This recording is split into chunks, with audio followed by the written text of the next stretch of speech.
Preface. Writers of autobiographies have also to be readers of autobiographies. In the course of writing this book I have been surprised to find how many of the men and women I have known have gone into print about their own lives, not to mention the, usually, more eminent or scandalous ones who have had them written by other people.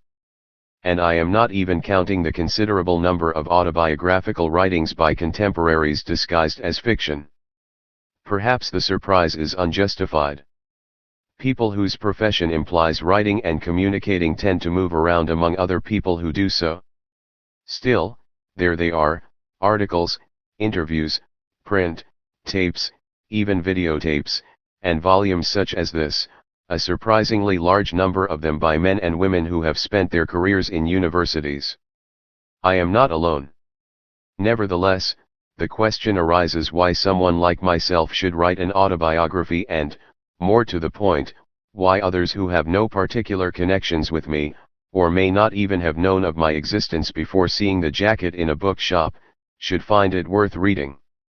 I do not belong to the people who appear to be classified as a special subspecies in the biography section of at least one London bookshop chain as personalities, or, as the jargon of today has it, celebrities, that is to say people sufficiently widely known, for whatever reason, for their very name to arouse curiosity about their lives. I do not belong to the class whose public lives entitle them to call their autobiographies memoirs, generally men and women who have actions on a wider public stage to record or defend, or who have lived close to great events and those who took decisions affecting them. I have not been among them. Probably my name will figure in the histories of one or two specialized fields, such as 20th century Marxism and historiography, and perhaps it will crop up in some books on 20th century British intellectual culture.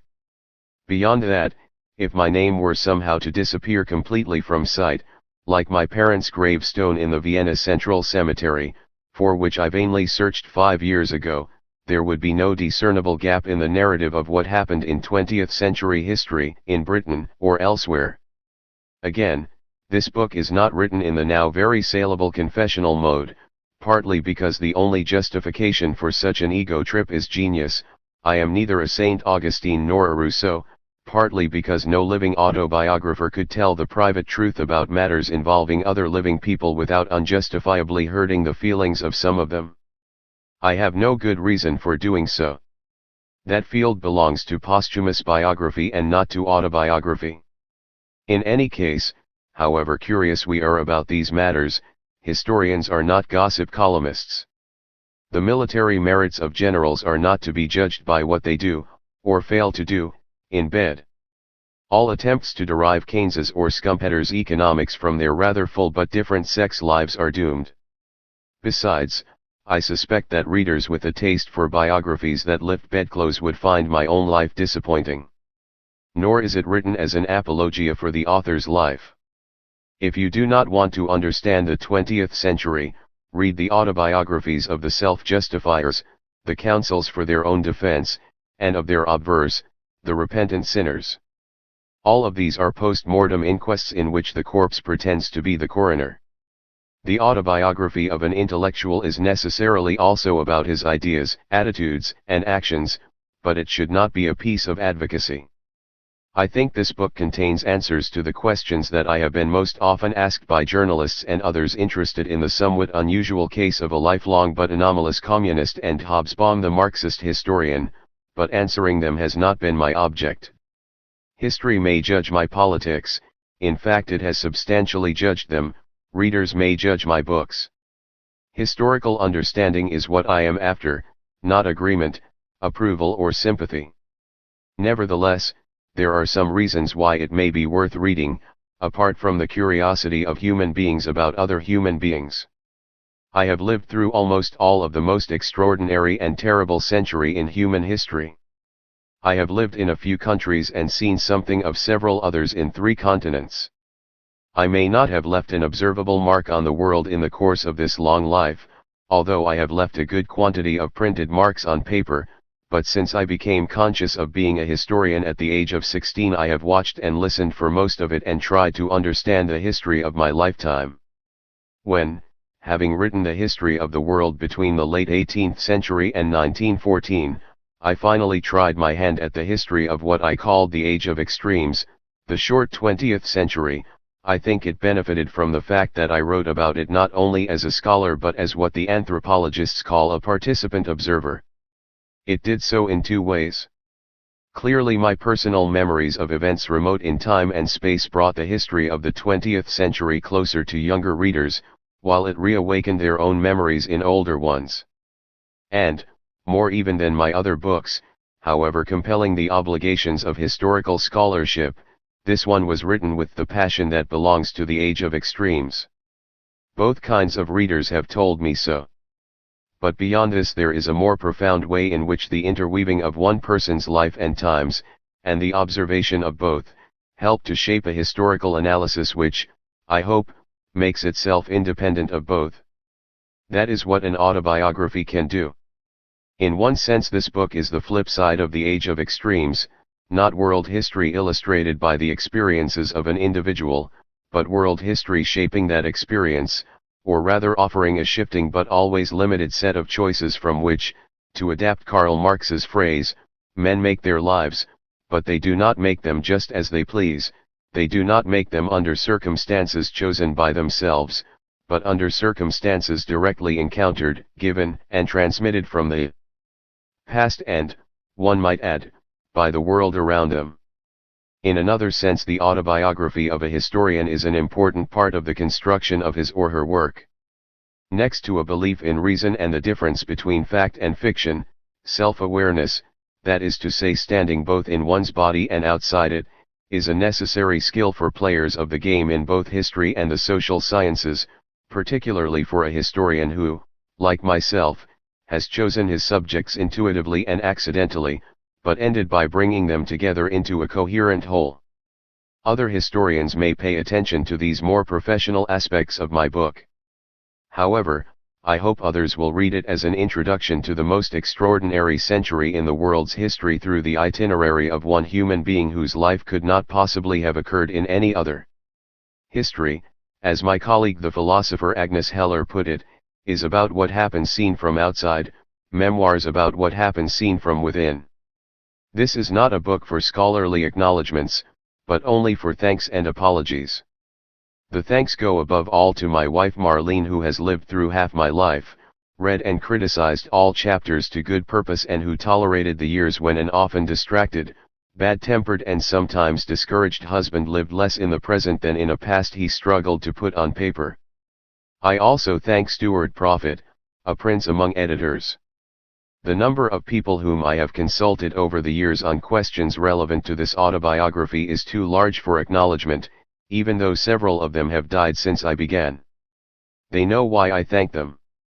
My apologies also go to Marlene and the family. This is not the autobiography they might have preferred, for, though they are constantly present, at least from the moment when they entered my life and I theirs, this book is more about the public than the private man. I should also apologize to those friends, colleagues, students, and others absent from these pages, who might have expected to find themselves remembered here, or recalled at greater length. Finally, I have organized the book in 3 parts. After a brief overture, the personal, political chapters 1 to 16, roughly in chronological order, cover the period from when memory begins, in the early 1920s, to the early 1990s. However, they are not intended as a straightforward chronicle. Chapters 17 and 18 are about my career as a professional historian. Chapters 19 to 22 are about countries or regions, other than my native Middle Europa and England, with which I have had associations for long periods of my life, France, Spain, and Italy, Latin America and other parts of the Third World and the USA. Since they cover the entire range of my dealings with these countries, they do not fit easily into the main chronological narrative, though they overlap with it. I have therefore thought it best to keep them separate.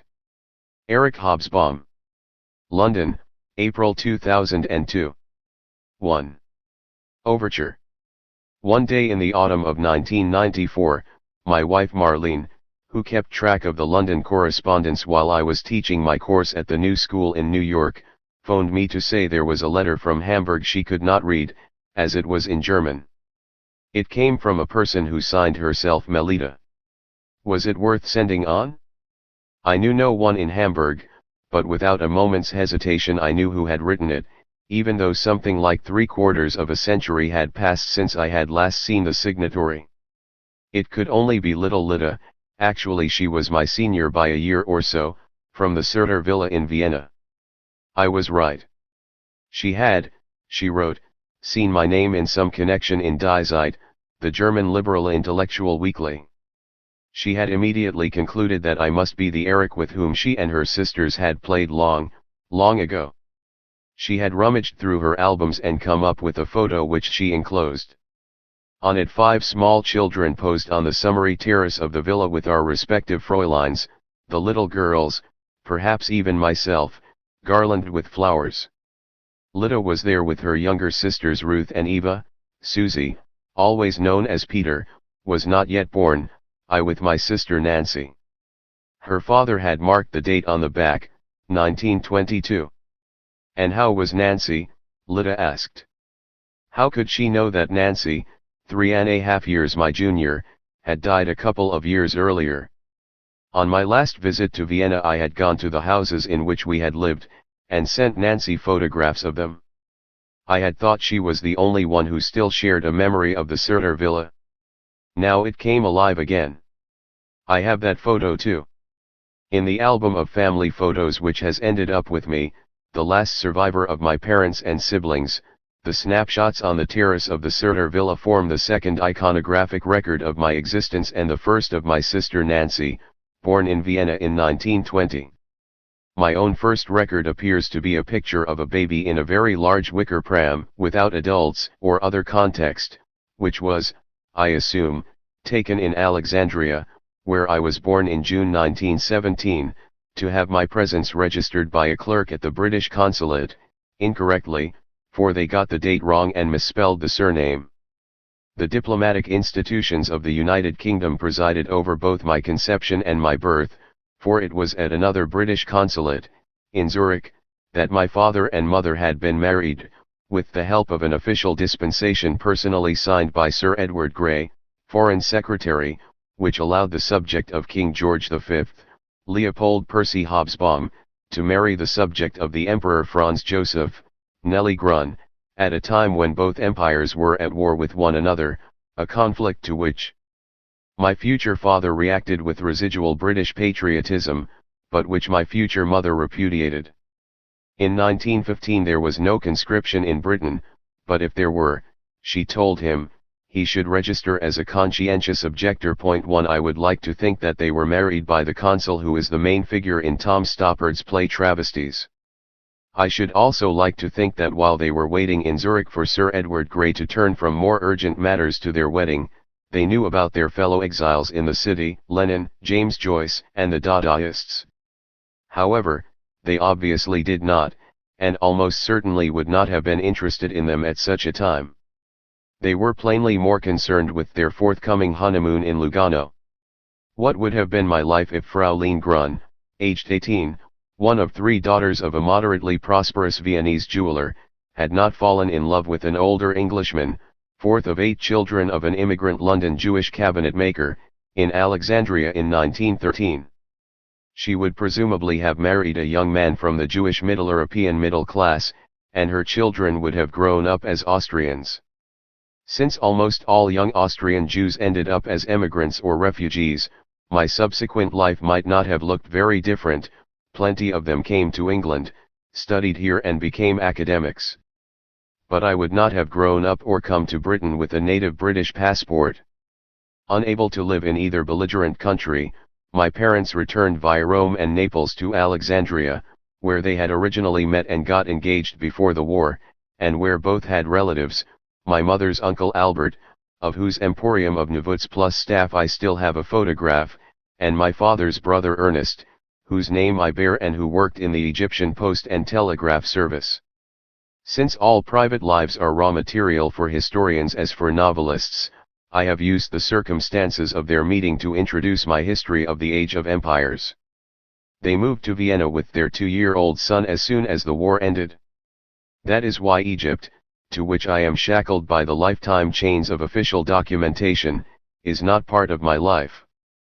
I remember absolutely nothing about it except, possibly, a cage of small birds in the zoo at Naza, and a corrupt fragment of a Greek children's song, presumably sung by a Greek nursemaid. Nor have I any curiosity about my place of birth, the district known as Sporting Club, along the tram line from the center of Alexandria to Ramley, but then, there is not much to be said about it, according to E. M. Forster, whose stay in Alexandria almost coincided with my parents'. All he says about the tram station Sporting Club in his Alexandria, a history and a guide is, close to the grandstand of the racecourse. Bathing beach on the left. Egypt thus does not belong in my life. I do not know when the life of memory begins, but not much of it goes back to the age of 2. I have never gone there since the steamer Helwan left Alexandria for Trieste, then just transferred from Austria to Italy.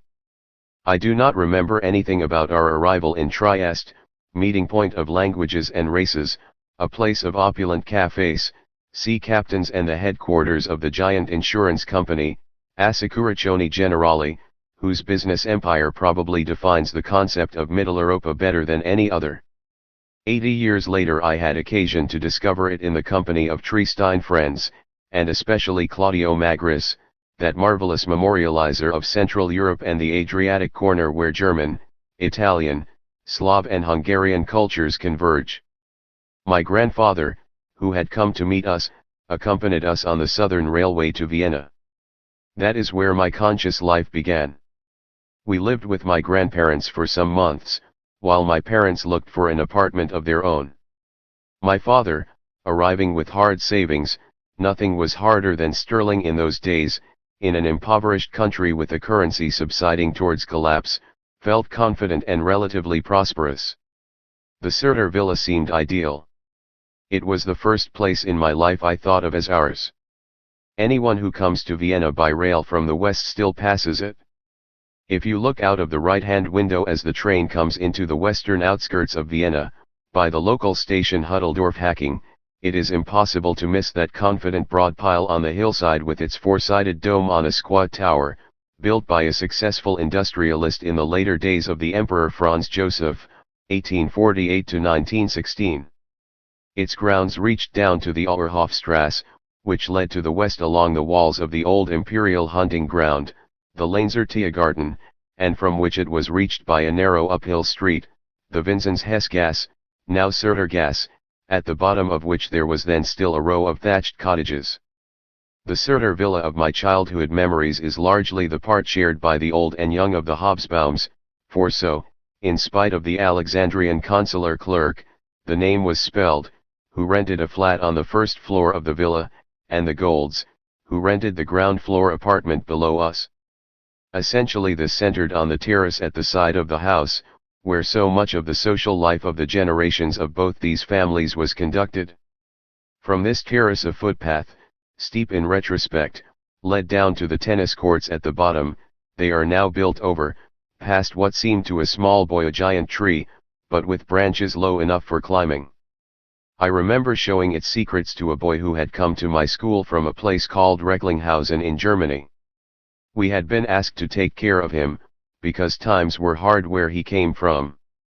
I can remember nothing about him except the tree and his hometown in what is now the Land Nordrhein-Westfalen. He soon went back. Though I did not think of it as such, this must have been my first contact with the major events of 20th century history, namely the French occupation of the Ruhr in 1923, via one of the children temporarily sent out of harm's way to well-wishers in Austria.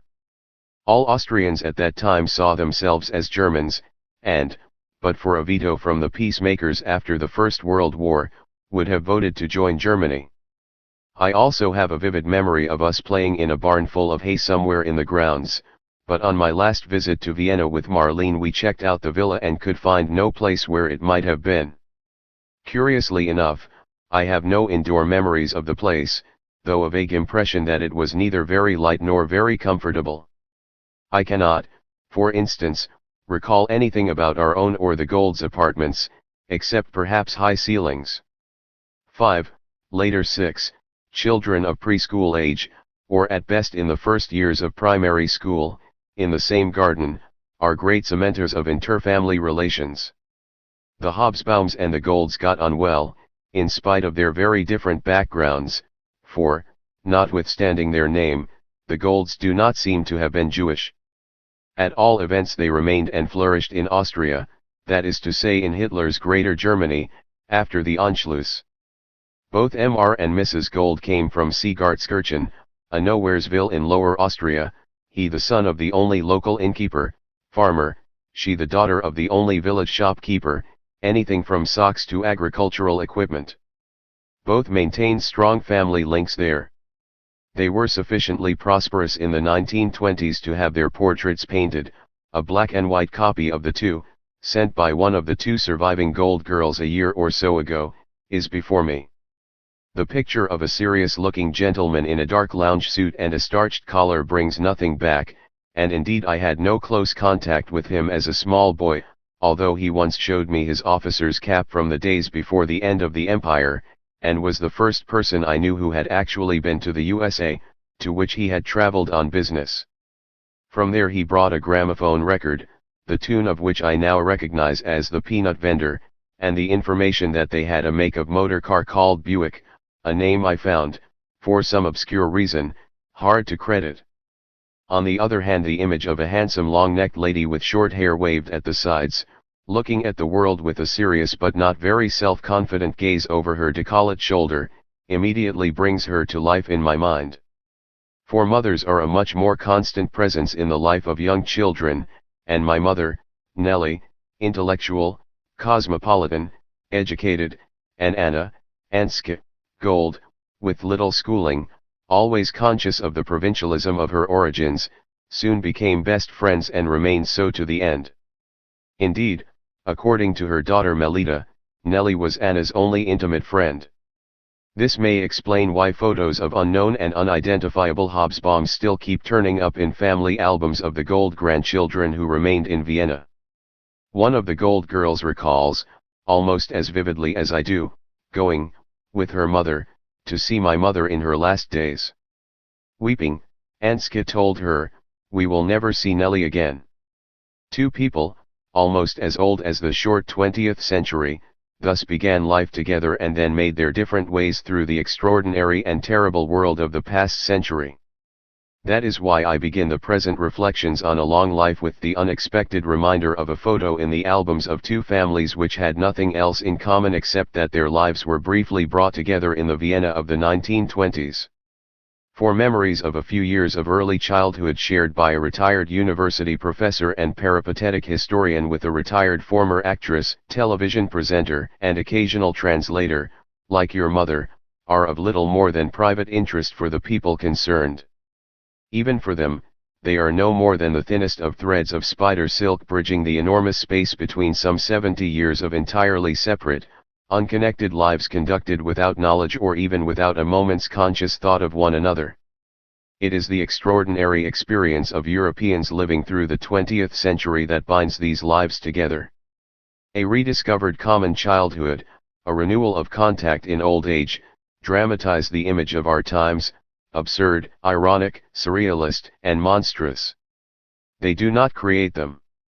10 years after the 5 infants looked at the camera, my parents were dead, and Mr. Gold, victim of the economic cataclysm, virtually all the banks of Central Europe were technically insolvent in 1931, was on his way with his family to serve the banking system in Persia, whose Shah preferred his bankers from remote and defeated empires rather than from neighboring and dangerous ones. 15 years after, while I was at an English university, the Gold girls, returned from the palaces of Shiraz, were, all of them, beginning their careers as actresses in what was about to become part of Hitler's Greater Germany. 20 years after, I was in the uniform of a British soldier in England.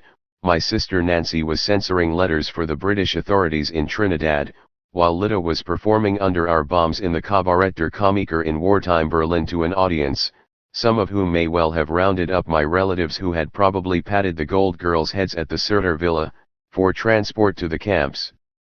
5 years later, as I began to teach in the bombed ruins of London, both the Gold parents were dead, he, probably from hunger, in the immediate aftermath of defeat and occupation, she, evacuated into the Western Alps before the end of disease. The past is another country, but it has left its mark on those who once lived there. But it has also left its mark on those too young to have known it, except by hearsay, or even, in an ahistorically structured civilization, to treat it, in the words of a game briefly popular towards the end of the 20th century, as a trivial pursuit.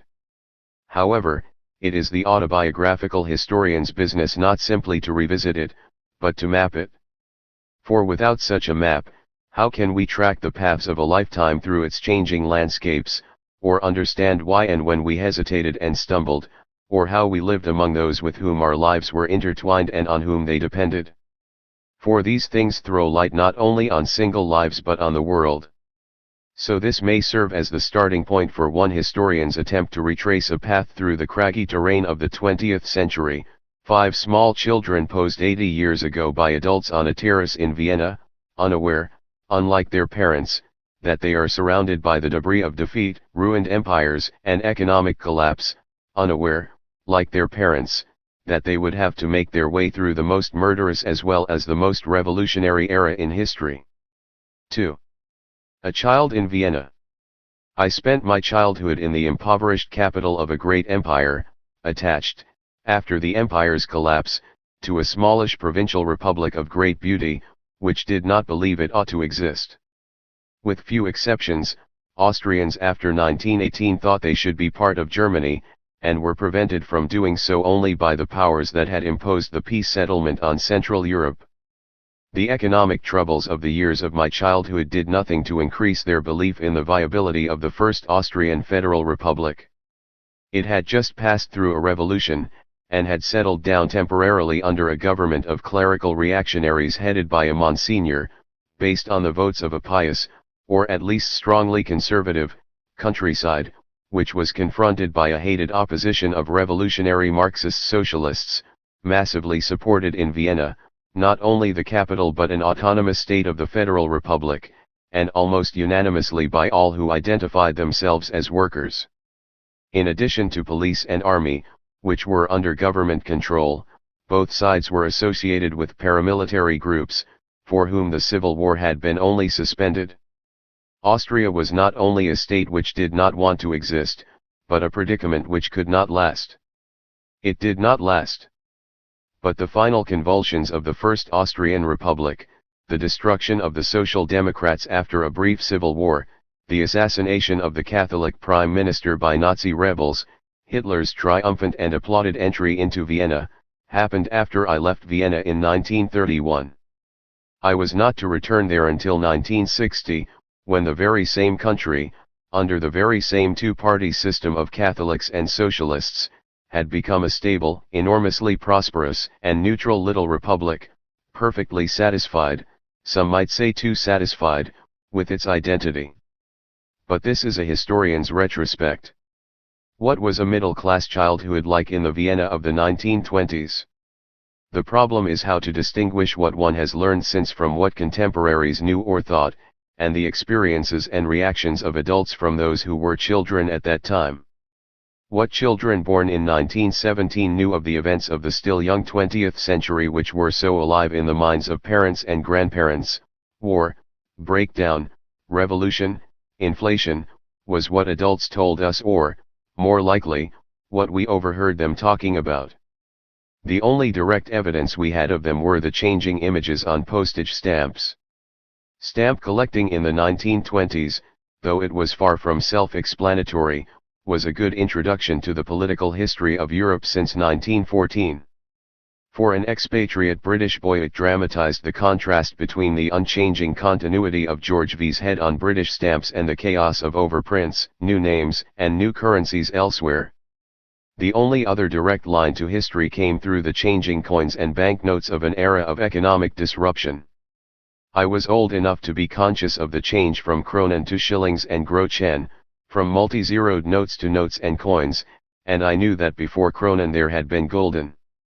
Though the Habsburg Empire had gone, we still lived on its infrastructure and, to a surprising extent, by pre-1914 Central European assumptions. The husband of one of my mother's great friends, Dr. Alexander Sanna, lived in Vienna and, unhappily for his wife's peace of mind, worked on a German-language newspaper 30 miles down the Danube in what we called Pressburg and the Hungarians called Posana, and what had then become Bratislava, the chief Slovak city in the new Czechoslovak Republic. It is now the capital of an internationally sovereign Slovakia. Except for the expulsion of former Hungarian officials, between the wars it had not yet been ethnically cleansed of its polyglot and polycultural population of Germans, Hungarians, Czechs, and Slovaks, assimilated westernized and pious Carpathian Jews, Gypsies, and the rest. It had not yet really become a Slovak city of Bratislavaks from which those with memories of what it had remained until the Second World War still distinguish themselves as Pressburgs. He went there and returned by the Pressburgerbahn, a tram which ran from a street in the center of Vienna to a loop on the central streets of Pressburg. It had been inaugurated in the spring of 1914 when both cities were part of the same empire, a triumph of modern technology, and simply carried on, as did the famous opera train by which the cultured of Brunn/Brno in Moravia went for a night at the Vienna Opera, a couple of hours distant. My uncle Richard lived both in Vienna and in Marienbad, where he had a fancy goods shop. The frontiers were not yet impenetrable, as they became after the war destroyed the Pressburg trams bridge across the Danube. The ruins of the bridge could still be seen in 1996, when I helped to make a television program about it.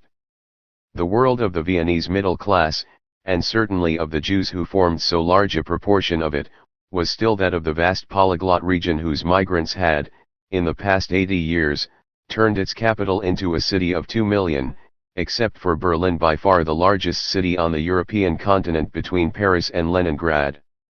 Our relatives had come from, or were still living in, places like Bielitz, now in Poland, Kaska, now in Czechoslovakia, or Grosswardian, now in Romania. Point 1 Our grocers and the porters of our apartment buildings were almost certainly Czech, our servant girls or child minders not native Viennese. I still remember the tales of werewolves told me by one from Slovenia. None of them was or felt uprooted or cut adrift from the old country, unlike European emigrants to the United States, since for continental Europeans the sea was the great divider, whereas travel on rails, even over large distances, was something everyone was used to. Even my nervous grandmother thought nothing of taking short trips to visit her daughter in Berlin. It was a multinational, but not a multicultural society. German, with a local intonation, was its language, German, with a local touch, its culture, and its access to world culture, ancient and modern. My relatives would have shared the passionate indignation of the great art historian Ernst Gombrich, when, to fit in with late 20th century fashions, he was asked to describe his native Viennese culture as Jewish. It was plain Viennese middle-class culture, unaffected by the fact that so many of its eminent practitioners were Jews and, faced with the endemic anti-Semitism of the region, knew themselves to be Jews, any more than by the fact that some of them came from Moravia, Freud and Mahler, some from Galicia or the Bukovina, Joseph Roth, or even from Rus on the Bulgarian Danube, Elias Canetti. It would be just as pointless to look for consciously Jewish elements in the songs of Irving Berlin or the Hollywood movies of the era of the great studios, all of which were run by immigrant Jews. Their object, in which they succeeded, was precisely to make songs or films which found a specific expression for 100% Americanness. As speakers of the Kultursprache in a former imperial capital, children instinctively shared the sense of cultural, if no longer political, superiority. The way Czechs spoke German, Bomakeln, struck us as inferior and therefore funny, and so did the incomprehensible Czech language with its apparent accumulation of consonants. Without knowing, or having any opinion about, Italians we referred to them with a touch of contempt as Katzelmacher. Emancipated and assimilated Viennese Jews talked about Eastern Jews as of some other species. I distinctly remember asking an embarrassed older member of the family whether those Eastern Jews had surnames like ours, and if so what names, since they were obviously so different from us.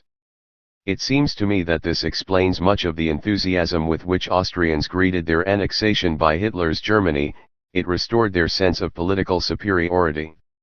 At the time I only noticed that one or two of my classmates in secondary school were Hakenkreuzler, swastikas. Since I was an English boy, however culturally indistinguishable from the Austrians, this clearly did not concern me directly. But it brings me to the question of politics. Because I was to be seized so young and so long by that typical 20th century passion, political commitment, it seems reasonable to ask how much of its roots can be found in a childhood in 1920s Vienna. That is difficult to reconstruct. We lived in an era steeped in politics, although the affairs of the wider world came to us, as I have said, mainly through overheard adult conversations, whose purport children did not fully grasp. I remember two of these, both probably around 1925 or so. One occurred in an Alpine sanatorium where I had been sent to recover from some illness. We children appeared constantly to have some sickness or other, under the supervision of my Aunt Gretel, who was also convalescing there. "Who is this Trotsky?" asked a woman, whom I vaguely recall or imagine as maternal and middle-aged, but not without a touch of satisfaction. "Just a Jewish boy called Bronstein." We knew about the Russian Revolution, but what exactly was it? Another happened at an athletics meeting to which my uncle, and presumably my father, had taken me, made memorable by my first experience of a black sprinter by the name of Kador. "You say there's no war anywhere at the moment," said someone, "but surely, there's a revolt in Syria." What did or could this mean to us? We knew there had been a world war, as any British boy born in 1944 would grow up knowing that there had been one. Two of my British uncles had been in it. Our neighbor Mr. Gold would show me his tall officer's cap, and my best friend was a war orphan. His mother kept her husband's sword on the wall. However, nobody I knew, English or Austrian, regarded the Great War as a heroic episode, and Austrian schools kept quiet about it, partly because it concerned another country at another time, the old Habsburg Empire, partly perhaps also because the Austrian armies had not covered themselves with much glory. It was not until I went to Berlin that I experienced the ex-officer schoolmaster proud of his front-line service. Before that, my most powerful image of the Great War came from Karl Kraus's wonderful documentary superdrama The Last Days of Humanity, which both my mother and my Aunt Gretel had bought as soon as it came out in 1922. I still have my mother's copy, and still reread it from time to time. What else did we know about the times we lived in? Vienna school children took it for granted that people had the choice between two parties, the Christian Socials and the Social Democrats or Reds. Our simple materialist assumption was that if you were a landlord you voted for the first, if you were a tenant for the second. Since most Viennese were tenants, this naturally made Vienna a red city. Until after the Civil War of 1934, communists were so unimportant that a number of the most enthusiastic ones chose to be active in other countries where there was more scope for them, mainly Germany, such as the famous Easlers, the composer Hans, the Comintern agent Gerhard, and their sister, the formidable Elfriede, better known as Ruth Fischer, who briefly became leader of the German Communist Party, but also in Czechoslovakia, such as Egon Erwin Kisch. Many years later the painter George Easler, Hans's son, became my best friend. I cannot recall paying attention to the only communist in the circle of the former Grun sisters, who wrote under the pen name Leolania, then a young man who declared Zola's L-Over to be his favorite book and Eugene Onegin and Spartacus his favorite heroes in literature and history. Our family was, of course, neither black nor red, since the blacks were anti-Semites and the reds were for workers and not people of our class. Besides, we were English, so the matter did not concern us.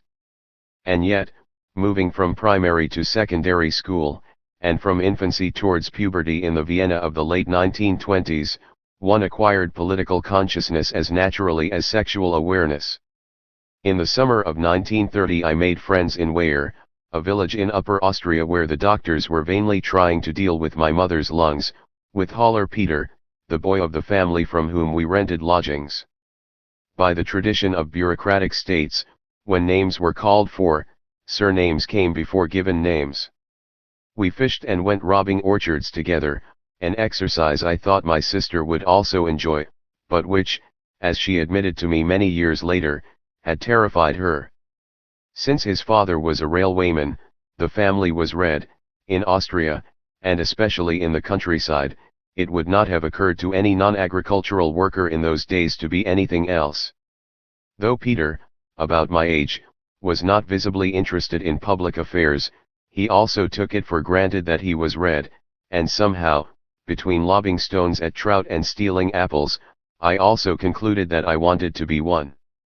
3 years earlier I remember another summer holiday in a lower Austrian village called Rettenegg, at a time situated vaguely in my private life, but firmly in history. As usual, my father did not join us, but remained at work in Vienna. But the summer of 1927 was the time when the workers of Vienna, outraged by the acquittal of right-wingers who had killed some socialists in an affray, went onto the streets en masse, and burned down the Palace of Justice on the Ringstrasse, the great circular boulevard which surrounds the old central city of Vienna, 85 of them being massacred in the process. My father had, it seems, been caught up in the riot, but got away safely.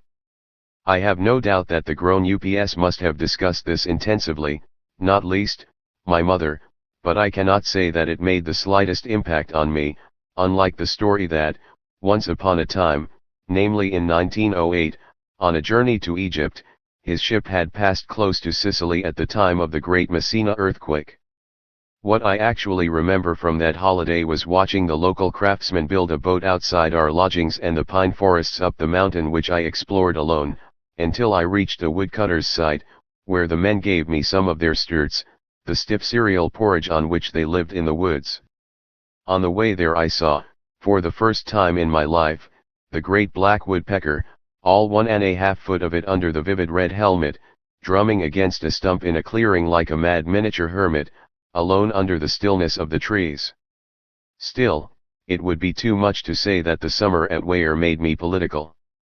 It is only in retrospect that my childhood can be seen as a process of politicization. At the time playing and learning, family and school defined my life, as they defined the lives of most Viennese children in the 1920s. Virtually everything we experienced came to us in these ways or fitted into one or another of these frameworks. Of the two networks which constituted most of my life, the family was by far the more permanent. It consisted of a larger Viennese clan, the relatives of my grandparents and a smaller Anglo-Austrian part, 2 grand sisters, my mother and her younger sister Gretel, married to 2 Hobsbawm brothers, namely my father and the younger Sidney, who also lived in Vienna for much of the 1920s. As for school, one did not go there until the age of 6. After that, as our addresses changed, I passed through 2 primary schools and 3 gymnasia, and my sister, who left Vienna before the age of 10, through 2 primary schools. In these circumstances school friendships tended to be temporary. Of all those I came to know at my 5 schools in Vienna, all but one were to disappear totally from my subsequent life. The family, on the other hand, was an operational network, tied together not only by the emotional bonds between mothers, children, and grandchildren, and between sisters and brothers, but by economic necessity. What there was of the modern welfare state in the 1920s hardly touched middle-class families, since few of their members were employed for wages. Whom else could one call on for help? How could one not help relatives in need, even if one did not particularly like them? I don't believe that this was specially characteristic of Jewish families, although my mother's Viennese family undoubtedly had a sense that the Mischpoke, or at least the kinsmen and kinswomen living in Vienna, constituted a group, which met from time to time, always, as I recall from long and spectacularly boring sessions round tables placed together in some open-air cafes to take family decisions or just gossip. We were given ice cream, but short pleasures do not compensate for lengthy tedium. If there was anything specifically Jewish about it, it was the assumption among all of them that the family was a network stretching across countries and oceans, that shifting between countries was a normal part of life, and that for people engaged in buying and selling, as so many members of Jewish families were, earning one's living was an uncertain and unpredictable matter, especially in the era of catastrophe which had engulfed Central Europe since the collapse of civilization in August 1914. As it turned out, no part of the Hobsbawm, Grun family was to need the safety net of the family system more than my parents, especially after my father's death changed an economic situation of permanent crisis into one of catastrophe. But until then, in my case until the age of 11 plus, we children were barely aware of this. We were still in the era when taking a taxi seemed an extravagance that required special justification, even for relatively well-off people. We, or at least I, seemed to have all the usual possessions our friends had and do all the things they did. I can recall only one occasion when I had an inkling of how tough things were. I had just entered secondary school, Bundesgymnasium 13, Fichtnergasse. The professor in charge of the new form, all teachers at a gymnasium were automatically Herr Professor, just as we automatically were now addressed like adults as SIE and not like children as do, had given us the list of books we needed to buy. For geography we needed the Kozen Atlas, a large and evidently rather expensive volume. This is very dear. Is it absolutely necessary for you to have it? My mother asked in a tone which must clearly have communicated to me a sense of crisis, if only because the answer to her question was so obvious. Of course it was. How could Mummy not see this? The book was bought, but the sense that on this occasion, at least, a major sacrifice had been made has remained with me. Perhaps this is a reason why I still have that atlas on my shelves, a bit tattered and full of the graffiti and marginalia of someone in the early forms of secondary school, but still a good atlas, to which I refer from time to time. Perhaps other children of my age might have been more conscious of our material problems. As a boy I was not much aware of practical realities, and adults, insofar as their activities and interests did not overlap with my own, were not part of practical reality so far as I was concerned. In any case I lived for much of the time in a world without clear boundaries between reality, the discoveries of reading and the creations of imagination. Even a child with a more hard-headed sense of reality, such as my sister, had no clear idea of our situation. Such knowledge simply was not supposed to be part of the world of our childhood. For instance, I had no idea what work my father did. Nobody bothered to tell children about these things, and in any case the ways in which people like my father and uncle earned their living were far from clear. They were not men with firmly describable occupations, like the figures on Happy Families cards, doctors, lawyers, architects, policemen, shopkeepers. When asked what my father did, I would vaguely say, or write, Kaufman, merchant, knowing quite well that this meant nothing, and was almost certainly wrong. But what else was one to put? To a large extent, our, or at least my, lack of awareness of our financial situation was due to the reluctance, no, the refusal, of my Viennese family to acknowledge it. It was not that they insisted on the last resort of the middle class fallen on bad times, keeping up appearances. They were aware of how far they had fallen. It really lifts the heart to see this in our impoverished and proletarianized times, my grandmother wrote to her daughter, marveling at the smoothness and opulence of a nephew's wedding, noting bitterly that the bridegroom had given his bride a very beautiful and valuable ring, made by us in better days. That is before Grandpa Grun, his savings reduced in value by the great inflation of the early 20s to the price of a coffee and cake at the Café Salian, returned in old age to the occupation of his youth as a commercial traveler, selling trinkets in provincial towns and alpine villages. Large swathes of the Austrian middle class were in a similar position, impoverished by war and post-war, getting used to tightened belts and a far more modest lifestyle than in peacetime, i.e. before 1914. Nothing since 1918 counted as peace. They found having no money harder, they thought, than the workers who were, after all, used to it. Later, when I became an enthusiastic communist teenager, my Aunt Gretel shook her head over my refusal to accept what, to her, was this self-evident proposition. Not that the English husbands of granddaughters were better off. 2 of them were spectacularly unfit for the jungle of the market economy, my father and Wilfred Brown, a handsome wartime internee who married the oldest sister, Mimi. Even my uncle Sidney, the only Hobsbawm brother to earn a living in business, spent most of the decade extracting himself from the ruins of one failed project only to plunge into the next, equally doomed, enterprise. At bottom, my Viennese family found any other way of life than that before 1914 inconceivable, and carried on with it, against the odds. Thus my mother, even when unable to pay the grocery bills, let alone the rent and utilities, always employed servants. Nor were these old retainers, such as Helene de Muth, who is buried with the Karl Marxes in Highgate Cemetery.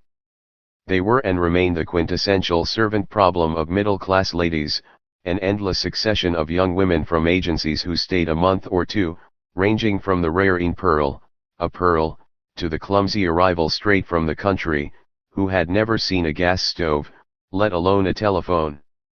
When my mother visited England for the first time in 1925, to take care of her sister Mimi, who was then ill in Barrow-in-Furness, she wrote to her other sister, impressed not only with the efficiency, equanimity, and lack of fuss with which households were run, so different from Vienna Jewish families, but that it was done without servants. Here you find ladies who do everything themselves, and have children, and even do all the laundry themselves, and still remain ladies too. Even so, she never seriously considered the British option. As someone with years of experience of being broke, she wrote to her sister who complained of money troubles in Berlin. Let me give you one major piece of advice, which I urge you to take seriously. Try not ever to admit that you could do without a maid. In the long run you can't manage without one anyway, and so it is best to start with the assumption that a maid is just as much a necessity as food or a roof over your head. What you save is nothing compared to the loss in health, comfort, and above all the state of your nerves, and the worse things get, the more you need them. True, just lately I wondered whether to give Marianne notice, not that I could do it before Christmas, it's too late, and she was always so good, but the only reason I did was that I'm ashamed that she should see that I can't pay the grocer etc. And, deep down I know perfectly well it is best to grow a thick skin and to keep her. 3. Of all this we knew or understood nothing except that the parents had rows, possibly with increasing frequency, but whose parents do not have rows. And, in the Central European winters, that the rooms were icy. Had we lived in Britain in the era of coal-fired fireplaces, very nearly the most inefficient form of indoor heating invented, this would not necessarily have been due to lack of money to buy winter fuel. Firm and cohesive, partly because of the very precariousness of its material base, the family divided the world, and therefore my life, into 2 parts, inside and outside. In effect, so far as we children were concerned, the family and its close friends constituted, or determined, the world of adults that I knew as people and not merely as service providers or, as it were, stage extras on the film set of our life. It also determined which children would remain permanently part of our lives and we of theirs, like the Gold Girls, or the daughter of the Sannas. The adults I knew consisted almost entirely of relatives, or of the friends of parents and relatives. Thus I have no memory as a person, of the dentist my mother took me to, even though the experience of going there was only too unforgettable, for he was not someone she knew. On the other hand, I remember Dr. Strasser as a real person, presumably because the family knew him and his family. Curiously enough, teachers do not appear to have belonged to the world of individual adults until my last year in Vienna, and only became people with whom I had personal relations, in Berlin. School was strictly outside.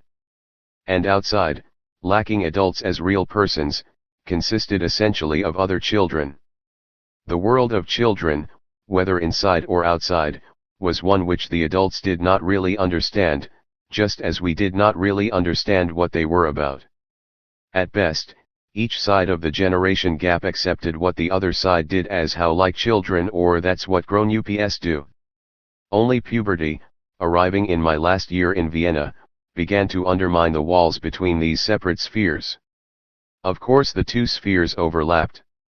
My reading, especially my English reading, was largely supplied by adults, although I found Arthur Mee's children's newspaper which well-meaning relatives sent from London both boring and incomprehensible.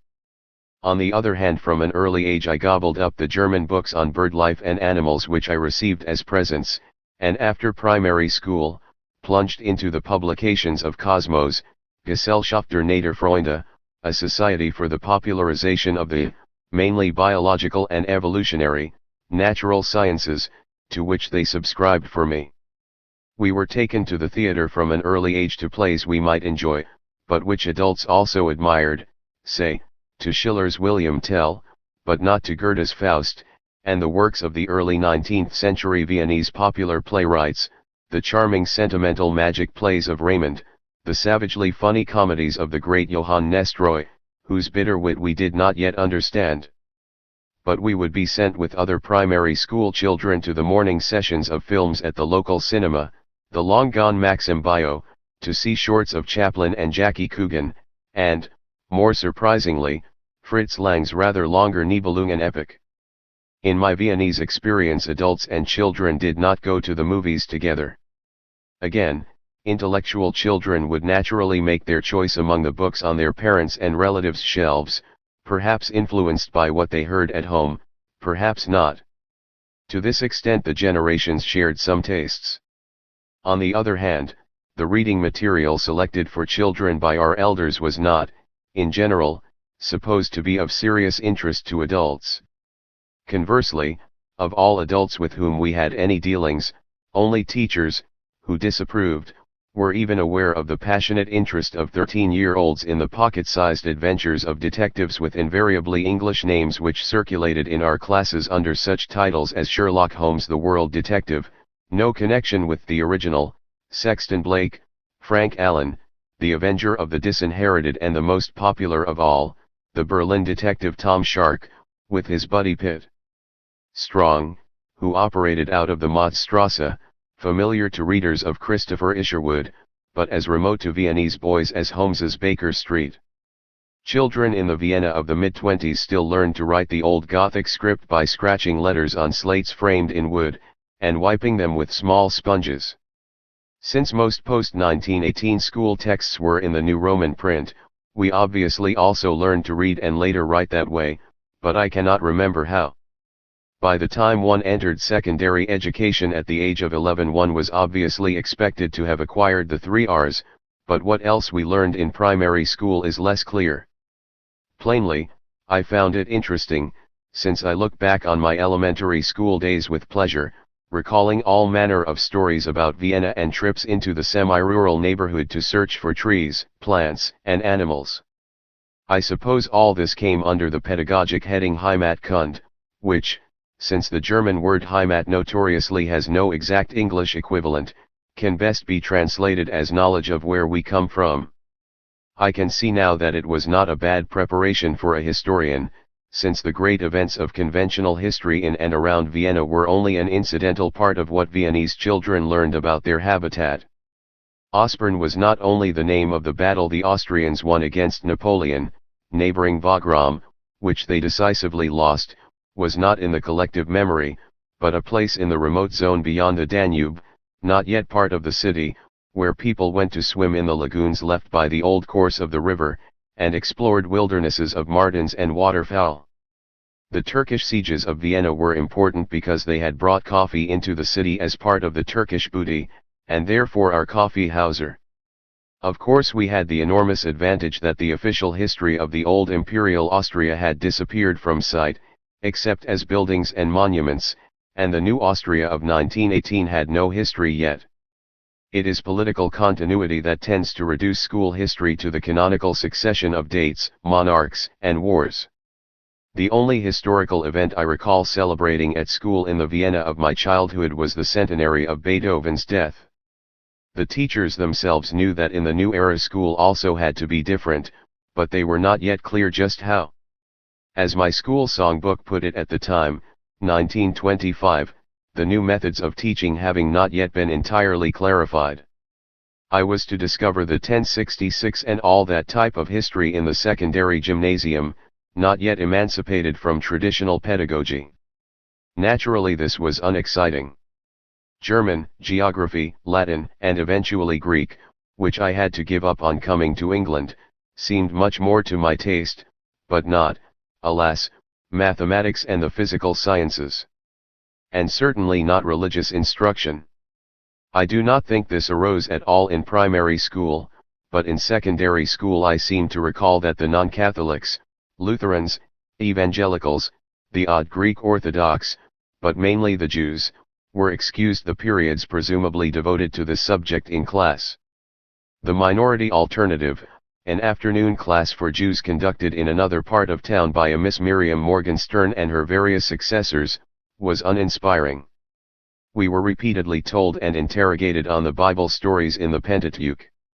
I recall the shock I caused when I answered yet another question on who was the most important of the sons of Jacob, unable to believe that they were, once again, going on about Joseph, Judah. After all, I reasoned, had not all the Jews, Juden, been called after him? It was the wrong answer. I also acquired a knowledge of printed Hebrew characters which I have since lost, plus the essential invocation to the Jews, the Shema Yisrael. The language was always pronounced in the Ashkenazi manner and not in the Sephardic pronunciation imposed by Zionism, and a fragment of the Manish Tana, the ritual questions and answers supposed to be recited during Passover by the youngest male. Since nobody in the family celebrated Passover, took notice of the Sabbath or any of the other Jewish holidays, or kept any Jewish dietary rules, I had no occasion to use my knowledge. I knew that one was supposed to cover one's head in the temple, but the only times I ever found myself in one were at weddings and funerals. I watched the one school friend who practiced the full ritual when addressing the Lord, prayer shawl, phylacteries, and the rest, with an uninvolved curiosity. Moreover, if our family had practiced these things, an hour a week at school would have been neither necessary nor sufficient to acquire them. Though entirely unobservant, we nevertheless knew that we were, and could not get away from being, Jews. After all, there were 200,000 of us in Vienna, 10% of the city's population. Most Viennese Jews bore assimilated first names, but, unlike those in the Anglo-Saxon world, rarely changed their surnames, however recognizably Jewish. Certainly in my childhood nobody I knew had been converted. In principle, under the Habsburgs as under the Hohenzollerns, the abandonment of one form of religious service for another had been a price willingly paid by very successful Jewish families for social or official standing, but after the collapse of society, the advantages of conversion disappeared even for such families, and the Grunds had never aimed so high. Nor could Viennese Jews think of themselves simply as Germans worshipping, or not worshipping, in a particular way. They could not even dream of escaping their fate of being one ethnicity among many. Nobody gave them the option of belonging to the nation, because there was none. In the Austrian half of the Emperor Franz Joseph's dominions, unlike in the Hungarian half, there was no single country with a single people theoretically identified with it. Under such circumstances, for Jews to be German was not a political or national but a cultural project. It meant leaving behind the backwardness and isolation of shtetls and shuls to join the modern world. The city fathers of the town of Brody in Galicia, 80% of whose population was Jewish, had petitioned the emperor long ago to make German the language of school education, not because the emancipated citizens of Brody wanted to be like beer-drinking Teutons, but because they did not want to be like the Hasidim with their miracle-working hereditary Wunder rabbis or the yeshiva bakers explicating the Talmud in Yiddish. And that is why middle-class Viennese Jews, whose parents or grandparents had migrated from the Polish, Czech and Hungarian hinterlands, demarcated themselves so decisively from the Eastern Jews. It is no accident that modern Zionism was invented by a Viennese journalist. All Viennese Jews knew, at least since the 1890s, that they lived in a world of anti-Semites and even of potentially dangerous street anti-Semitism. Gottlob Keen Judd, "Thank God it wasn't a Jew," is the immediate reaction of a Jewish passerby to the cries of newspaper vendors on the Vienna Ring, announcing the assassination of Archduke Franz Ferdinand, in the opening scene of Karl Kraus's wonderful The Last Days of Humanity. There was even less reason for optimism in the 1920s. There was no doubt in most people's minds that the governing Christian Social Party remained as anti-Semitic as its founder, Vienna's celebrated mayor Karl Lueger. And I still recall the moment of shock when my elders, I was barely 13, received the news of the 1930 German Reichstag election, which made Hitler's National Socialists the second largest party. They knew what it meant. In short, there was simply no way of forgetting that one was Jewish, even though I cannot recall any personal anti-Semitism, because my Englishness gave me, in school at least, an identity which drew attention away from my Jewishness. Britishness probably also immunized me, fortunately, against the temptations of a Jewish nationalism, even though Zionism among the Central European young generally went together with moderate or revolutionary socialist views, except for the disciples of Jabotinsky, who were inspired by Mussolini and now govern Israel as the Likud Party. Of course, Zionism had a greater presence in Herzl city than among indigenous Jews in, say, Germany where, until Hitler, it attracted only an untypical fringe. There was no way of overlooking the existence either of anti-Semites or of the blue-white football club HACO, which faced my father and Uncle Sidney with the problem of conflicting loyalties when it played the visiting British team Bolton Wanderers. However, the vast majority of emancipated or middle-class Viennese Jews before Hitler were not, and never became, Zionist. We had no idea what dangers threatened the Jews. Nobody had, or could have. Even in the benighted pogrom-ridden corners of Carpathian Europe and the Polish, Ukrainian plains from which the first-generation immigrants came to Vienna, systematic genocide was inconceivable. In case of serious trouble, the old and experienced argued in favor of keeping a low profile, taking evasive action and staying on the right side of such authorities as were in a position to protect them, and might have an interest in doing so, or at least an interest in re-establishing law and order, however inequitable, on their domains. The young and revolutionary called for resistance and active self-defense. The old knew that, sooner or later, things would settle down again. The young might dream of total victory, e.g. world revolution, but how could they imagine total destruction?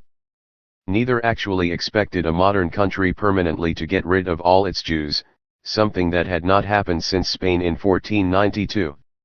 Still less could one imagine their physical extirpation. Moreover, only the Zionists actually envisaged the systematic exodus of all Jews into a mono-ethnic nation-state, leaving their former homes, in the Nazi expression, Judenrein. When people before, or even in the first years of, Hitler talked of the dangers of anti-Semitism, they meant an intensification of what Jews had always suffered: discrimination, injustice, victimization, the confident, contemptuous strong intimidating and sometimes brutalizing the minority of the inferior weak. It did not and could not yet mean Auschwitz. The word genocide was not coined until 1942. What exactly could being Jewish mean in the 1920s to an intelligent Anglo-Viennese boy who suffered no anti-Semitism and was so remote from the practices and beliefs of traditional Judaism that, until after puberty, he was unaware even of being circumcised?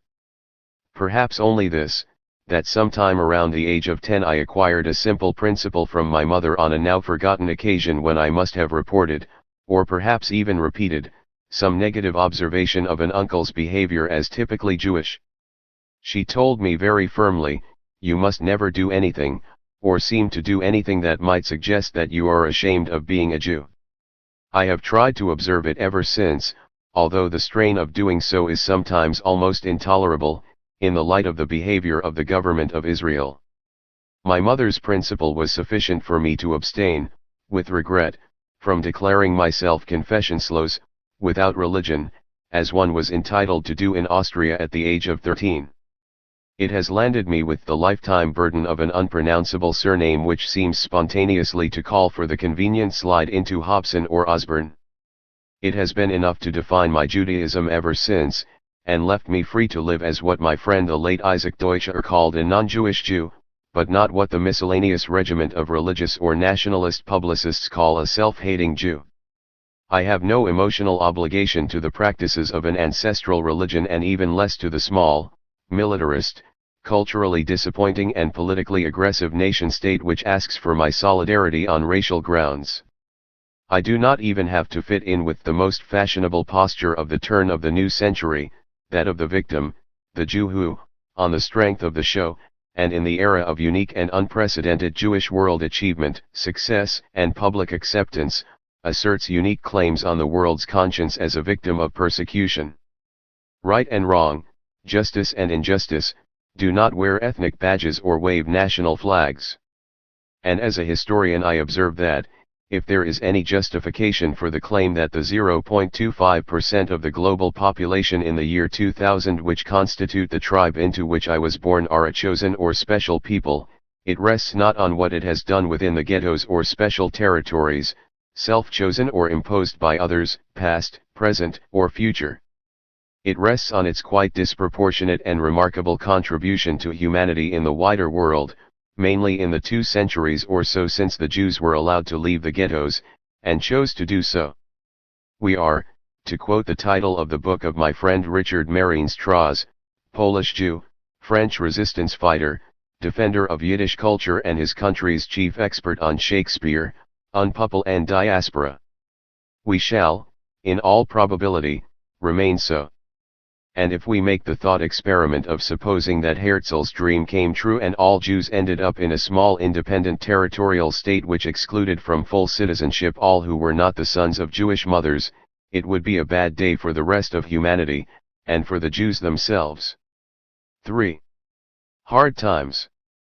In the late evening of Friday, February 8, 1929, my father returned from another of his increasingly desperate visits to town in search of money to earn or borrow, and collapsed outside the front door of our house. My mother heard his groans through the upstairs windows and, when she opened them on the freezing air of that spectacularly hard alpine winter, she heard him calling to her. Within a few minutes he was dead, I assume from a heart attack. He was 48 years old. In dying, he also condemned to death my mother, who could not forgive herself for the way she felt she had treated him in what turned out to be the last terrible months, indeed the very last days, of his life. Something has broken inside me, she wrote to her sister in the first letter after his death.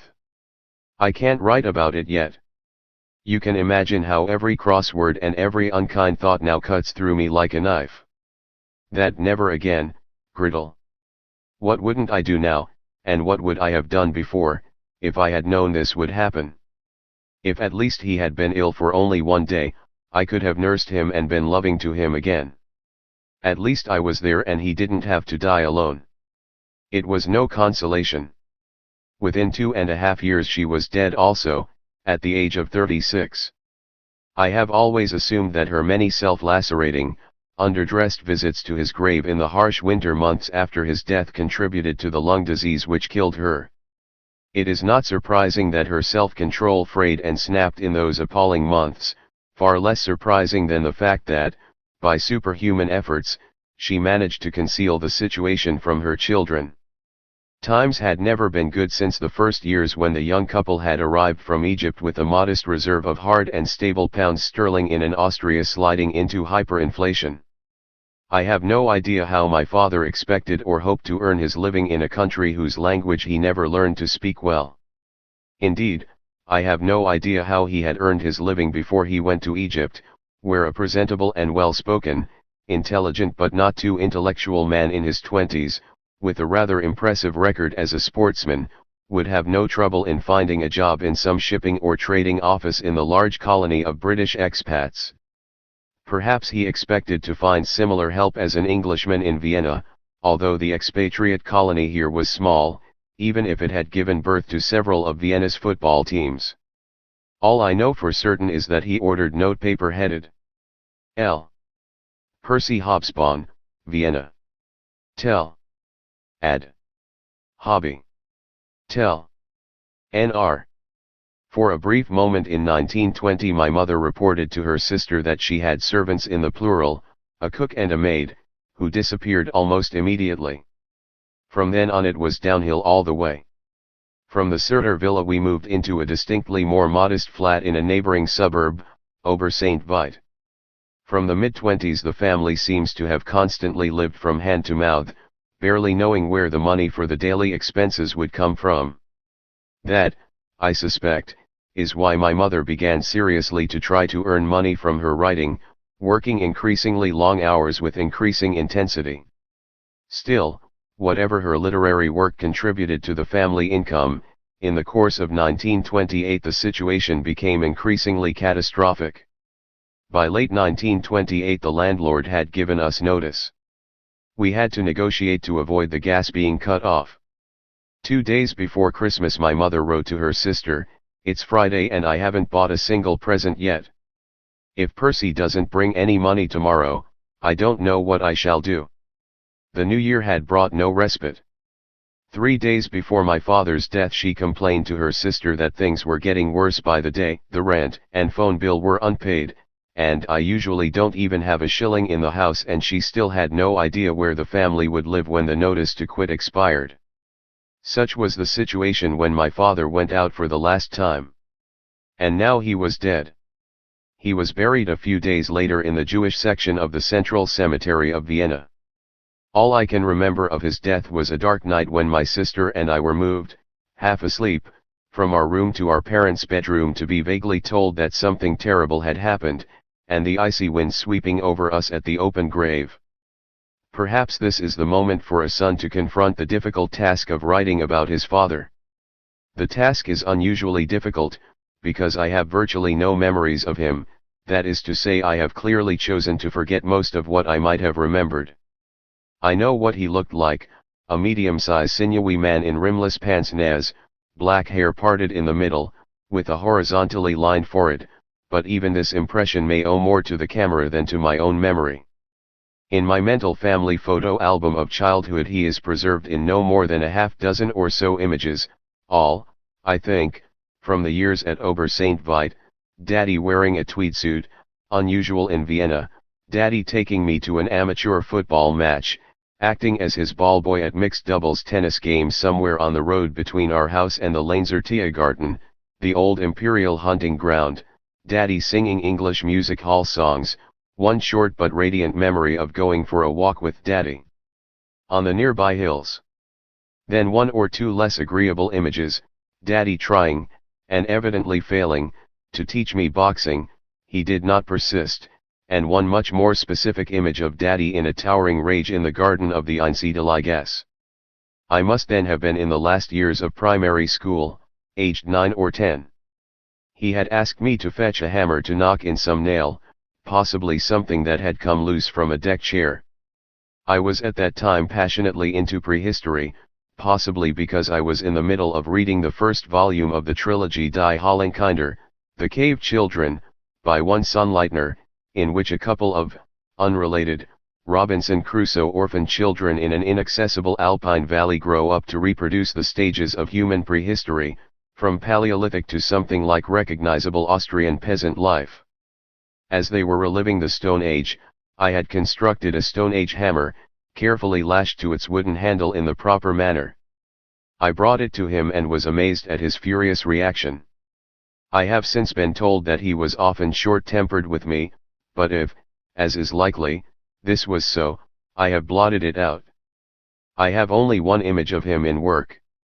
One day he brought home a device he was, as so often, unsuccessfully trying to sell, a shop sign in which a luminous word, it might have been the name of a product or retailer, was visible on the street as reflected in a mirror. Perhaps he wanted to discuss its prospects with a visitor, which almost certainly meant his brother, for if he had any Viennese friends of his own, I cannot recall them. Nor can I remember him by the memory of others. There were anecdotes about him in his London youth, and in Egypt, mostly to do with his physical prowess and his attraction for women, although I have never heard the faintest suggestion that he had been unfaithful to his wife. Every East End Jewish family needed at least one brother who could, as they used to say, handle himself and stand up to the local Irish. In the Hobsbawm family this was my father's role, and, since the ring was an accepted option for poor young East Enders, including young Jews with good muscles and quick reflexes, he became a more than useful boxer. He remained an amateur, but the visible record of his success was the 2 cups which he won as amateur lightweight champion of Egypt in 1907 and 1908 or thereabouts, presumably mainly against competitors from the British occupying forces. They stood on a shelf in our home, Austrian rooms, lacking fireplaces also lacked mantelpieces, and my sister, who remembered him fondly even though she was only just 8 when he died, later kept them in her house.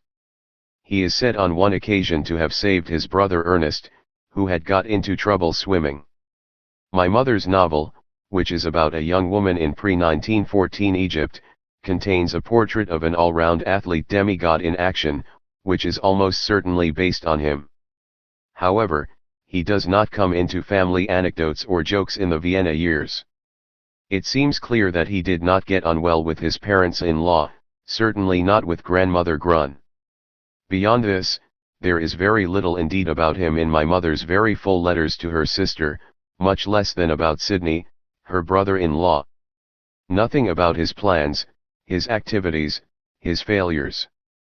Nothing about what they did or where they went together. After our parents' death, he, or more precisely his Vienna years, were hardly talked about in Sidney and Gretel's household. He seems to disappear from sight. The truth is that for him the years in Vienna were a disaster. In my mother's words, so much worry, so much misery, so many disappointments, and then for it to end like that. With a regular salary from a regular, not too demanding, job he would have been a happy man, a charming companion, an asset in any milieu that appreciated sport, a little music and fun. Such things were available to men without means or professional qualifications in the formal or informal outposts of the British Empire but not in post-war Vienna. Perhaps, in the distant, irrecoverable world before 1914, he would have been found some job in or through the then prosperous network of the grandparents' families. After all, one has to do something for one's daughter's husband, even if he is a bit of a schlemiel. In the 1920s this was no longer possible. He was on his own. Few people I know have been as unsuited to earning their living in a pitiless world as my father. By the end there can have been very little confidence left in him, if only because nobody believed in him anymore. After his death his wife took momentary comfort in the thought that it wouldn't have got better in the future, only worse. He has been spared that. He did not leave much behind except his boxing cups, his season ticket, with photo ID, for the Vienna transport system and a substantial collection of English books, mostly the paperbacks produced by the German firm of Tauchnitz for sale exclusively outside Britain, and therefore, I assume, acquired in Egypt. I cannot recall any new Tauchnitzes coming into the house in Vienna, but perhaps that was because there was no money for them. As I recall, they were mostly late Victorian and Edwardian titles, a lot of Kipling stories, but not Kim, which I read avidly but without understanding, some lesser pre-1918 authors and works on travel and adventure, among which I still remember a now forgotten epic of old-time whaling, The Cruise of the Cachalot. There were also some hardbacks, among which I recall Wells's Mr. Britling Sees It Through. I never opened it. And there was a thick-bound volume of Tennyson's poetry, which looked like a present or school prize. What my father gave to me came through those books, which presumably he, with or without my mother, had chosen to preserve.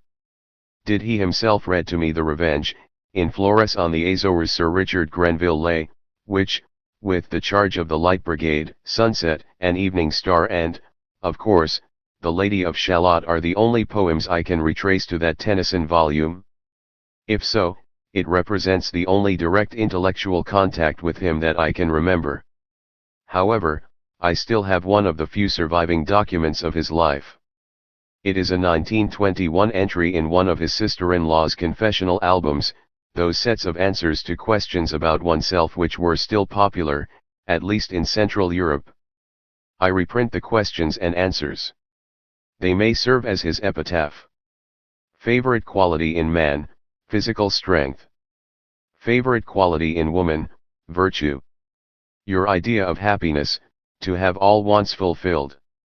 Your idea of unhappiness, unluck. What are you best and worst at, missing opportunities. Grasping them. What is your favorite science, none. What tendency in art do you like, modern. What social life do you prefer? My family. What do you hate most?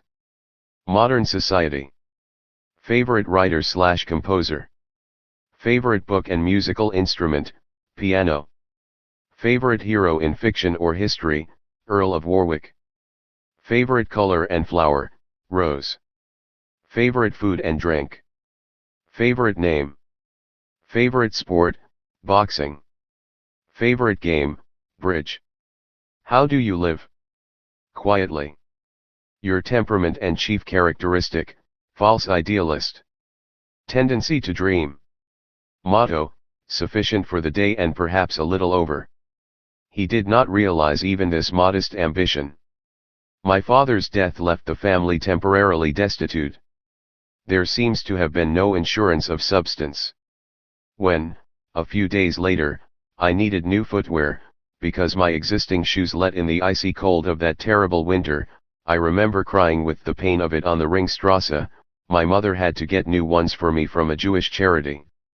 The family did what they could to help, but there was no money to spare. In any case, the only money she would accept as a cash gift was the £10 which Uncle Harry sent from London. This was a far from negligible sum. Together with what was left of a publisher's advance and a few book reviews, she reckoned it would keep us for about 2 months. In spite of my mother's justified apprehensions, we had to move into the grandparents' flat. There was nowhere else to go. The 3 of us slept in the small side room of the 3-room apartment, and my mother had to set about earning her living.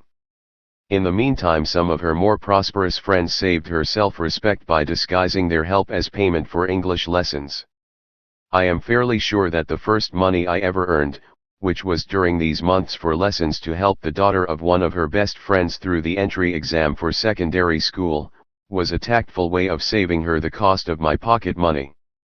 I do remember at least one genuine paying pupil who contributed to our income, a Miss Papazian, the daughter of an Armenian businessman. Fortunately, my mother had already built up her literary connections. Since 1924 she had relations with Ricola Verlag, later Spiedelsche Verlagsbuchhandlung, a small Viennese publishing house, which had already published what proved to be her only novel. The publisher, a Mr. Scheuermann, did what he could to help. In any case, he valued her as a translator. She had already translated one novel by a now forgotten Midwestern Scandinavian American writer, and Scheuermann gave her a contract for another and offered to put her relations with his firm on a more permanent basis. I vaguely remember him as a tallish man with a stoop. She had also been selling short stories in the periodical market, her own or translated English ones, both in Britain and in Germany. They brought in something, though pretty certainly not a living income. After her death, my Aunt Mimi, in one of her many spells of financial embarrassment, returned to trying to market my mother's material. In the end, she had to take a job with the firm of Alexander Rosenberg, Vienna and Budapest, representing British textile producers, presumably on the strength of her knowledge of English. She enjoyed office life. After years of solitary labor at home, she got on well with people, and besides, it gave her the chance to get away from the constant nervous tension of living at close quarters with her mother in an overcrowded flat. Until then, she would escape by going to the cafe for an hour, simply to have some time of her own. I remember being taken to the office and shown off to her colleagues. Then, at the end of 1929, She began to spit blood. By early April the doctors had collapsed one lung. For the last year and a half of her life she died slowly in a succession of hospitals and sanatoria. The exact nature of her lung disease is not clear, for I understand that it does not entirely fit the diagnosis of tuberculosis, which in those days was both common and potentially lethal. Whatever it was, medical help could not do much to slow it down. As it happened, regular paid employment had put her into the social insurance system of Red Vienna, the benefits of which she now discovered. It is impossible to imagine how her medical care could otherwise have been paid for. Her illness transformed our situation. There was no way in which she could henceforth look after a boy of 12 and a girl of 9. Fortunately for both her children, in the spring of 1929 Sidney had finally managed to strike it rich, at least by the undemanding standards of the Hobsbawm and Grun families in the 1920s. He landed a job, insecure, imprecise but with pay and scope, in Berlin with Universal Films. This not only satisfied his lifelong ambition to be associated with the world of artistic creation, but gave him and Gretel the means to take responsibility for the half-orphaned children of his brother and her sister. We thus owe the shape of our future lives to Carl Laemmle, founder of the Hollywood Star System and Universal Films. We were now split. Nancy went to Berlin immediately. I stayed in Vienna until my mother's death in July 1931. I do not know why. Perhaps Sidney and Gretel felt that they could not immediately cope with 2 additional children, or with the problem of finding at a moment's notice a Berlin school that would suit a boy halfway through his 3rd year at a secondary school in Vienna. It is true that my mother was patently more attached to me than to my sister, but she had got used to the thought that, as it was unlikely that she would be able to cope permanently with 2 children, she would have to lose them. In any case, her idea had long been that, if possible, I should eventually go to England to be educated there, and to make a career as a real Englishman. Most Central European middle-class Jews tended to idealize Britain, so stable, strong, boring and lacking in neuroses, not least, evidently, the Grun girls, all of whom had married Englishmen. Even so, leaving marriage aside, my mother was an exceptionally passionate Anglophile. As she wrote to her sister, the mere thought that the letter she drafted for Mr. Rosenberg was going to Huddersfield made her feel sentimental about England. It was she who insisted that in our house only English should be spoken, not just with my father but with her. She corrected my English and tried to expand it from the basic vocabulary of domestic communication. She dreamed that I might one day find myself in the Indian Civil Service, or rather, since I was so obviously interested in birds, in the Indian Forestry Service, which would bring me, and her, even closer to the world of her admired Jungle Book. Until my father's death, these were dreams for a remote future. Now a chance to send me to England arose immediately, for her sister Mimi offered to invite me to the boarding house she and her husband had just opened in Lancashire, on the edge of Southport, close by the Birkdale golf links. I went there after the end of the 1928-9 school year. It was my first visit to Britain, and indeed my first journey alone. Mimi's first action when I arrived was to take the money I carried on me, for, as so often, her cash flow was in one of its periods of pause. For a while my mother hoped I might be able to stay there permanently, asking me to find out when school started, and whether you will have to learn a lot in order to catch up with the boys of your age. I am anxious to hear about your plans for the autumn, or rather Auntie Mimi's plans for you, she wrote in another letter. I hope for your sake you can stay there, and I'm sure you hope so too. It is impossible to know how seriously she took the possibility, and clearly there was no concrete planning. In any case, there was never more than the ghost of a chance that the footloose and always cash-strapped Mimi, with or without her handsome but economically useless husband, could provide a permanent base for me. I returned to Vienna at the end of the school vacation. Whether I wanted to stay in Britain, or what I thought of the idea, I can no longer remember. Visiting England, being shown round London and getting to know Uncle Harry and Aunt Bella, but especially my cousin Ronnie, my senior by 5 years, was exciting, although I found Southport a dead loss, and life among the paying guests at Winter's Garth uninspiring. Apart from the memory of endless streets of small yellowy grey brick houses on the way into London, and the surprising discovery that Lancashire people pronounced English vowels quite differently from us, I brought back two main discoveries from England.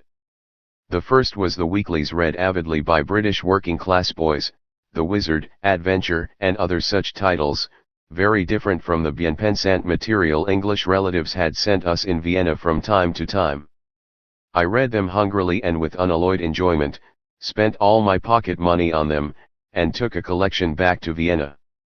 They did not cost much, 2d an issue, if I remember correctly. I did not realize it then, but reading these dense grey columns of fantasy, adventure and dreams made me, for the first time, a genuine Briton since, at least for a moment, they put me on the same wavelength as most British boys of my age group. The second was the Boy Scouts.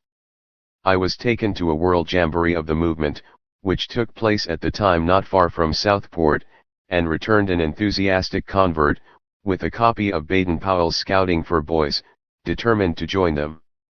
I did so the next year in Vienna, where the Pathfinder Scouts competed with the blue-shirt Social Democratic Red Falcons, which my mother dissuaded me from joining on the grounds that their campfires were admirable, but I was still too young to commit myself to the Marxism that went with them. I was thus to make my entry into public life at the age of 14, not under revolutionary auspices, but at a Boy Scout parade, composed mainly of middle-class Viennese Jewish boys, formally inspected by the then President of Austria, an undistinguished and doubtless anti-Semitic Catholic politician by the name of Miklas. I was a passionately enthusiastic scout, even recruiting some of my classmates, though not much gifted either for fieldcraft or group life. It was among the scouts that I found my best friend in the days between the deaths of my father and my mother. We maintained contact until his death, for he escaped to England after Hitler occupied Austria, found a job as a doorkeeper to the Afghan legation in London and remained to become a medical technician. My troop leader ended up in Australia. Had there been any Baden-Powell Scouts in Germany, I might well have joined them there too, after my mother's death, but there were none, any more than at that time, difficult though this may be to credit now, there were any German football teams that counted internationally. If there were the equivalent of the Austrian Red Falcons, they belonged to a very much less exciting and not at all revolutionary Social Democratic Party. Marxism thus had no competitors. For the 2 years after my return from England I lived a curiously provisional semi-independent life. To stay with a neurotic and semi-invalid grandmother after my mother went into hospital was clearly out of the question. For a few months I was taken over by great-uncle Victor Friedman and Aunt Elsa, who had at least one child still in the house, my cousin Herta, several years my senior. Her brother Otto had been boarding with Sidney and Gretel in Berlin, so there was some obligation of reciprocity. For the rest of the school year I commuted daily from their flat in the 7th district, the other side of the old town, to my gymnasium in the 3rd district, opposite, though I did not then know it, the house built for himself by the philosopher Wittgenstein. In the summer of 1930 I joined Gretel, Nancy, and Peter in an upper Austrian alpine village, Weyerenderens, to be near my mother, who had been sent to a hospital/sanatorium there. As all readers of Thomas Mann's Magic Mountain know, mountain air was prescribed for TB sufferers. But it did her no good. I spent my last school year in Vienna alone, or rather as a sort of male au pair. Someone discovered a Mrs. Effenberger, widow of a colonel and, like so many good Viennese, from southern Bohemia, she came from Pizek, whose son Bertel, 2 or 3 years younger than me, wanted English lessons. In return for these, and possibly a very modest subsidy, she was prepared to look after me. Since she lived in the outer suburb of Waring, I had to move school yet again and join the Federal Gymnasium 18 in the Klostergas, my 3rd secondary school in 3 years. By this time my mother had left Weyer and been transferred to a hospital not too far from Waring. I visited her there every week. Sidney and Gretel invited me to join them and my sister in Berlin over Christmas, but sitting by my mother's bed was my only regular physical contact with family. I, in turn, was all that was left of her life's work and hopes, within regular reach of her hand. Sometime in the early summer of 1931 it became clear to the adults that the end was close. Gretel must have come to Vienna and stayed there. My mother was transferred to a garden sanatorium in Purkersdorf, just west of Vienna, where I saw her for the last time shortly before going to camp with the scouts. I can remember nothing of the occasion except how emaciated she looked and that, not knowing what to say or do, there were others present.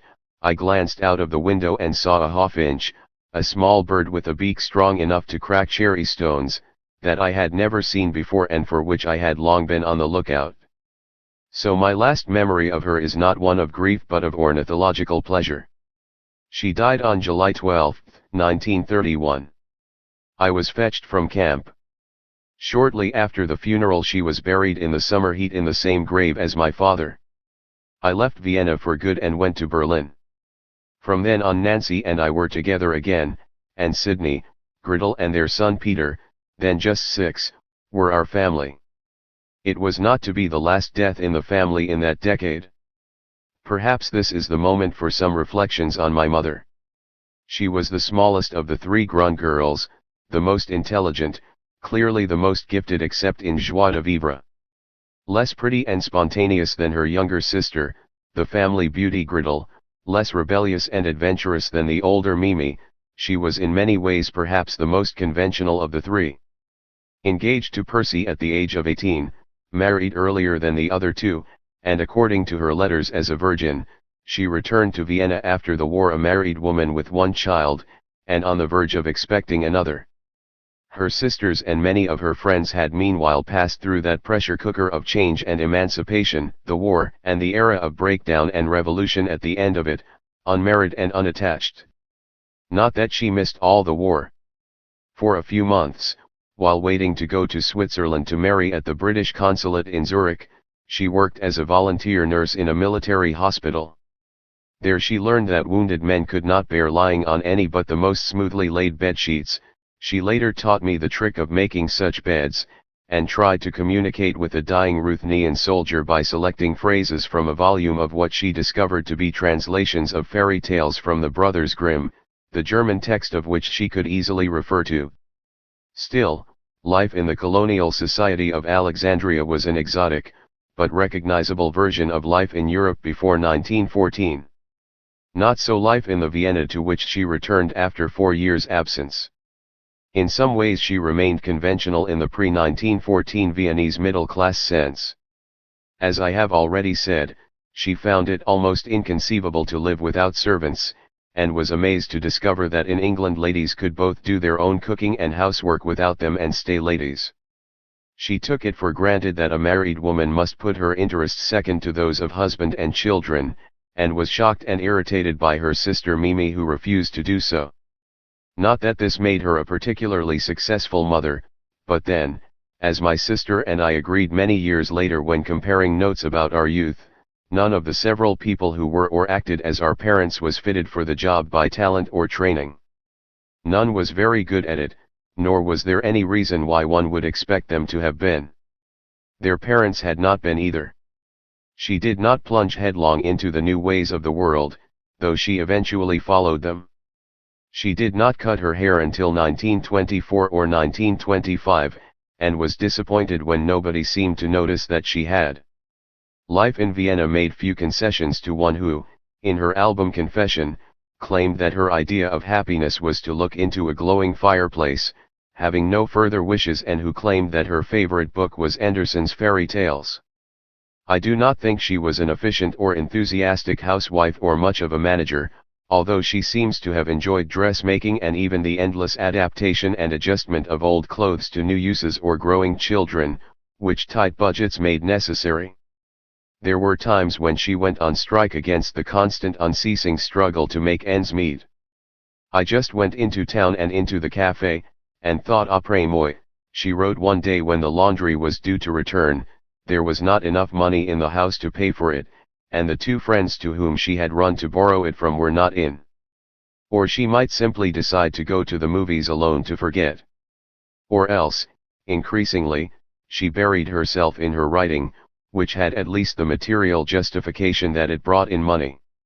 Or in the handful of close friendships, including the one with her younger sister, from which, as time went on, she almost certainly received her main moral support. And who, in turn, relied on her friendship, loved and admired her. Curiously enough, she was not a great reader of contemporary literature. In the mid-20s, asked by her convalescent sister for books to read, she said she had read hardly anything lately other than Shakespeare, and had not been in a bookshop for ages. When did she begin to think of herself as a writer, a far less common occupation for women in Central Europe at that time than it would have been on the already heavily feminized scene of British fiction? When did she choose the pen name of Nellie Holden? By 1924 she had already sent manuscripts to Ricola Verlag and written, or at least drafted, a novel, presumably the one based on her own experiences about a young girl in Alexandria, which was published by Ricola as Elizabeth Chrysanthes in 1926. Another novel was written by the time my father died, but, to her dismay, the publisher was unenthusiastic, urged rewriting, and in the end it was never published. Conceivably it might have been, if my mother had been able to go on working. The manuscript does not seem to have survived. There is no way of telling how seriously she took the short stories she wrote for the magazine market.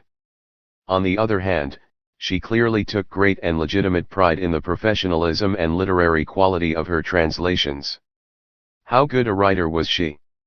I read her novel only many years later. When young I kept away from it, I don't know why. She wrote seriously with style in an elegant, lyrical, harmonious, and carefully considered German, which was perhaps natural for a young Viennese intellectual who had once been a faithful attender at the recitals of the great Karl Kraus, but I cannot honestly claim that she looked like a writer of the first class. She also wrote poems which have disappeared. When I read them as a teenager, I shocked my Aunt Gretel by telling her I did not think highly of them, believing even then that one should not delude oneself even about the people or things one cared about most in life. These are the reconstructions of an old man, who still tries to be guided by this principle in his professional and private passions. And in any case, all this is quite irrelevant to my relations with the person who has had the most profound influence on my life. I am now old enough to be the grandfather of a woman who died at the age of 36, and yet, it would seem absurd if somewhere across the sticks we were to meet and I would see her or treat her as a young woman. She would still be my mother. I would expect her to ask me what I had done with my life, and to tell her that I had managed to realize at least some of her hopes for me, that I had accepted at least some of the signs of public recognition because I believed they would have pleased her. And I think I would be no more honest or dishonest than Sir Isaiah Berlin, who used to excuse taking his knighthood by saying that he had only done it to give pleasure to his mother. I have no doubt at all that the measurable proof that the boy she had made such efforts to turn into a proper Englishman had in the end become an accepted member of the official British cultural establishment would have given her greater happiness than anything in the last 10 years of her short life. I think her influence on me was above all moral, though in the days of her illness I was also moved by the desire not to hurt her or go against her wishes. I took notice of her even when she criticized my behavior. I took her seriously. I think it was her honesty as well as her pride that carried conviction. She had no religious faith and no interest in being Jewish as such, although, to please her mother, she had gone through a religious marriage ceremony as well as a secular one. Yet, as I have already recalled, she gave me the lasting foundation for my own sense of being a Jew, to the irritation or puzzlement of those who cannot believe that a mere negative can be a sufficient basis for identity. She probably postponed my political commitment by suggesting that even very bright boys might need time for reflection and intellectual growth, just as she taught me that there were great writers who could be understood only when one got older. And, since she always levelled with me, she made me believe her. Not that, even leaving age aside, we were on the same intellectual wavelength.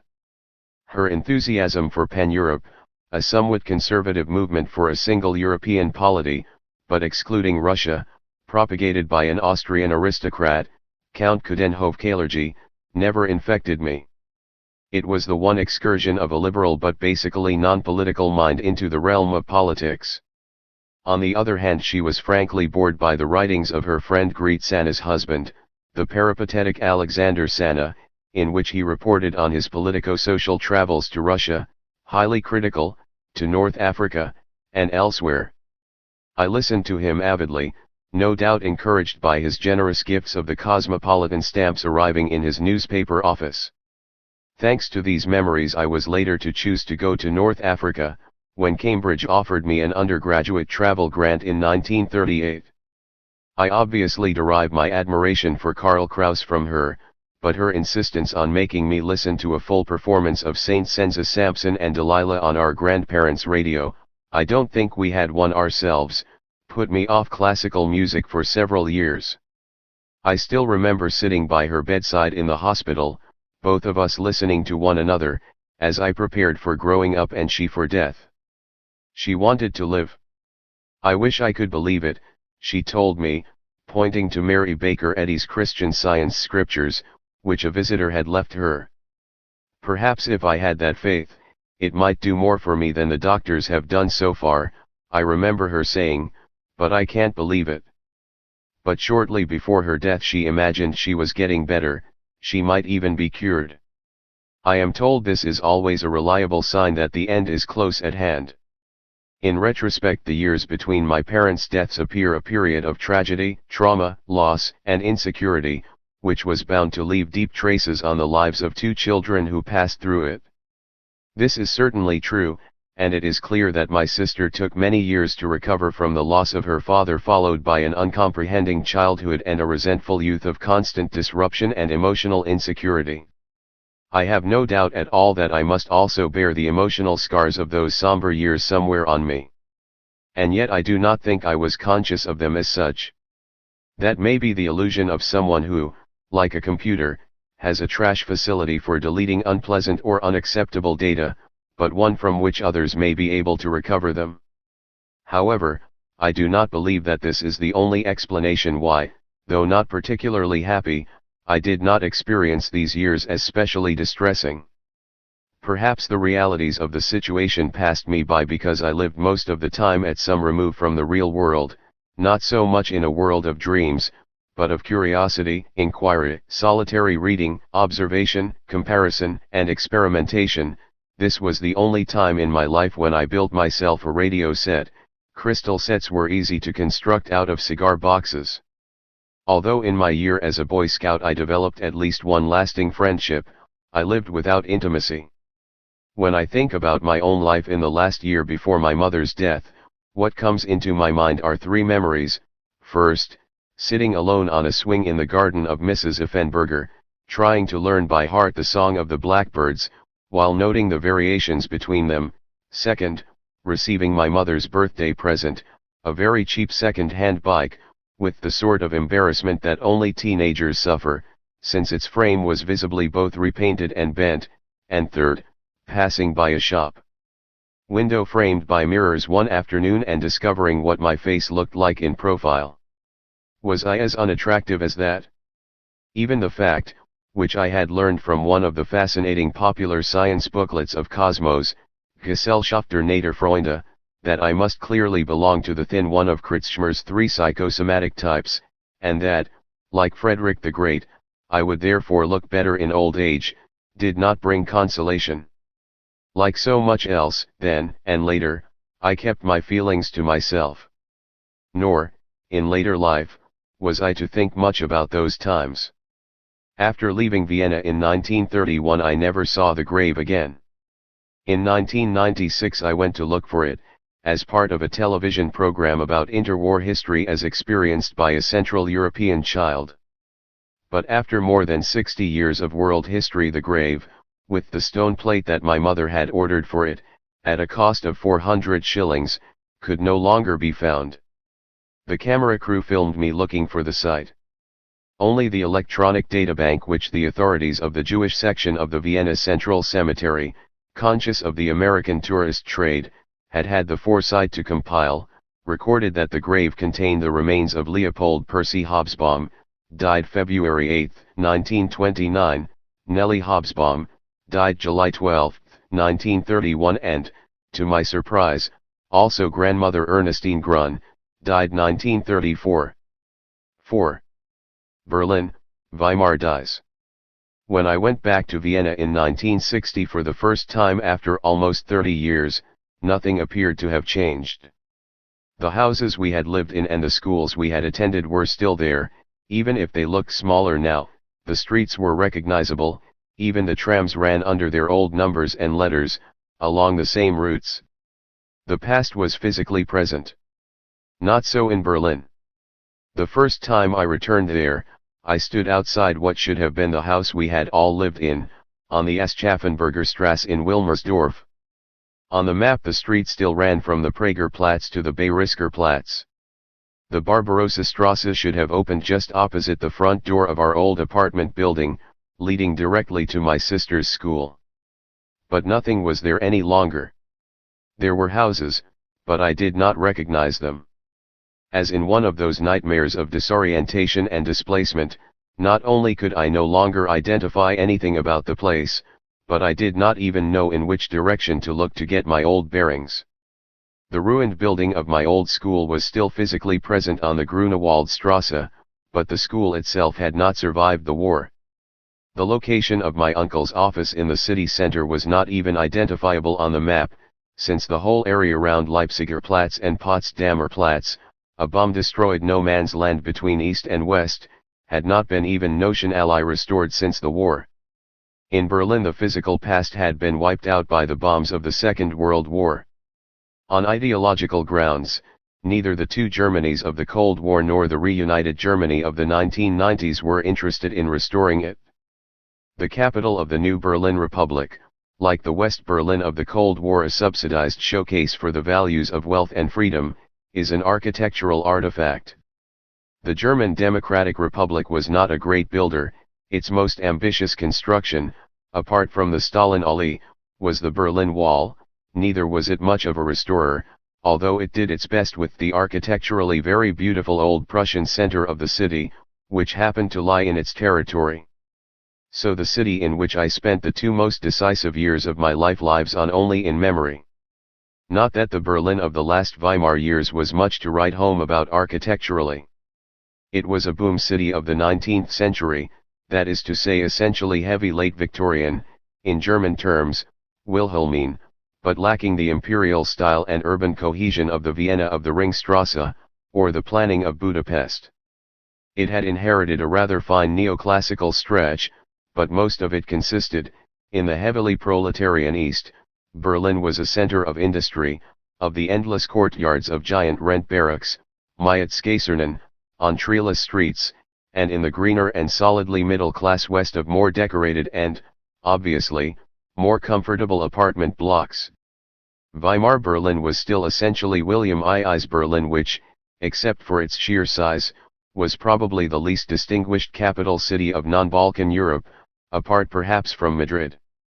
In any case, intellectual teenagers were unlikely to be impressed by the imperial efforts at memorability, such as the Reichstag and the adjoining Siegsallee, a ridiculous avenue of 32 Hohenzollern rulers immortalized in statues, all indicative of military glory, and this was a source of endless Berlin jokes, invariably with one foot behind and one in front. It was destroyed after the war by the victorious but humorless Allies, presumably as part of the elimination of Prussia, and all that might remind Germans of Prussia, from the post-1945 memory. It has left only one equally incongruous literary monument. Rudolf Herrnstadt, the former editor of the official daily of the East German government, purged from the Socialist Unity Party's leadership in 1953 and denounced as a supporter of Beria, the executed Soviet secret police chief, was exiled to the Prussian state archives. In fairness to a regime that has had a justifiably bad press, it must be said that no alleged traitor within its ranks was executed, even in the worst Stalinist years. There he amused himself by writing a brilliantly funny squib, Die Beender Hohenzollern, The Legs of the Hohenzollern, on the basis of a file he had discovered there. This was a collection of essays by secondary school boys, set by some master desperate to extract pedagogic content from a class visit to the, then new, monument to Prussian patriotism. How far did the postures of the statues express the characters of their subjects? This was the topic on which the class wrote its compositions, evidently with such loyal success that the Kaiser himself asked to see the essays and commented on them in his own imperial hand. It was an exercise very much in the spirit of Weimar Berlin. The Berlin in which the young of the middle class lived in 1931-3 was a place to move about in, not to stand and stare, of streets rather than buildings, the Motzstrasse and Kaiser Allee of Isherwood and Erich Kastner and of my youth. But for most of us, the point of these streets was that so many led to the really memorable part of the city, the ring of lakes and woods that surrounded and still surrounds it, to the Grunewald, and its narrow tree and bush-lined lakes, the Schlachtensee and the Krumme Lank, along whose frozen surfaces we skated in winter.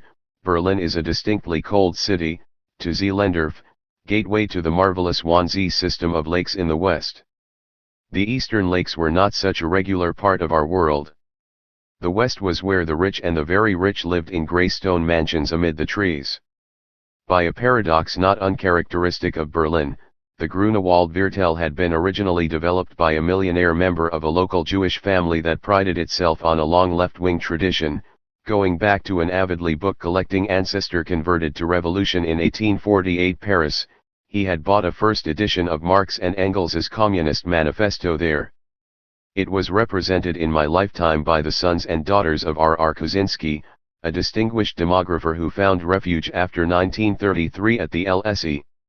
All of them became lifelong communists, the two best known being Ruth, who, in a long and adventurous career in Soviet intelligence acted, among other things, as contact for Klaus Fuchs in Britain, and the charming and ever-hopeful economic historian Jürgen, an ingenious defender of what he took to be Marx's thesis on the pauperization of the proletariat, who took the gigantic family library back to East Berlin, where he died at the age of 93, the doyen of his subject, having probably written more words than any other scholar of my acquaintance, even without counting the 42 volumes of his history of the conditions of the working class. He simply could not stop himself reading and writing. Since the family still owned the Grunewald Viertel, he was probably the richest citizen of East Berlin, which enabled him to extend the library and to offer an annual prize of 100,000 Eastern Deutschmarks for promising work by young GDR scholars in economic history which, thanks to his support, flourished in East Germany. He survived the GDR, where he had expressed moderately dissenting opinions, which were tolerated because his ingenuous loyalty was so patent. And he had after all been in the Communist Party longer than the state's rulers. For Berlin, like Manhattan, with which it liked to compare itself in the Weimar years, was politically a city left of center. It lacked a historically rooted indigenous bourgeois patriciate, and was therefore more welcoming to the Jews. The aristocratic tradition of Prussian court, army, and state looked down on bourgeois of any description. It was a bullshit-detecting city skeptical of claims to social superiority, nationalist rhetoric, and sentimentality. In spite of Dr. Goebbels, who made it his business to wrest it from the Reds on Hitler's behalf, it never became a Nazi city at heart. Unlike the dialect of Vienna, spoken in one way or another by everyone from emperor to dustman, the Berlin dialect, a speeded-up, wisecracking urban adaptation of the Plattdeutsch language of the North German plain, was primarily a demotic idiom separating the people from the toffs, though well understood by all. The mere insistence on specific Berliner grammatical forms which, correct in dialect, were patently incorrect in school German, was enough to keep it separate from educated talk. Naturally the middle-class pupils of my classical gymnasium took to it with enthusiasm, as the pupils of prestigious Paris lycées take to the plebeian argot of their city, and after the end of the GDR, inhabitants of the former East Berlin, resentful but proud, liked to distinguish themselves from the Western rulers of their part of Germany by insisting on Berlinering, i.e. talking the broadest dialect. It was a confident, brash, in-your-face idiom, into which I also plunged with enthusiasm, even though to this day the native inflection of my German hints at Vienna. Even today the sound, now rare on the street, of pure Berlinerisch, brings back to me the historic moment that decided the shape both of the 20th century and of my life. I came to Berlin in the late summer of 1931, as the world economy collapsed. Within weeks of my arrival, Britain, its axis for the past century, abandoned both the gold standard and free trade. In Central Europe, catastrophe had been expected since the Americans called in their loans, and it had occurred earlier that summer when two major banks had collapsed. Financial cataclysm did not have much direct impact on a displaced teenager, but unemployment, already rising steeply, it hit 44% of the German labor force in 1932, reached into our own family. My cousin Otto, who had lived with Sidney and Gretel and still visited them from time to time, had lost his job, and reacted by becoming a communist. He was not the only one. In 1932, 85% of the membership of the KPD, Communist Party of Germany, was unemployed.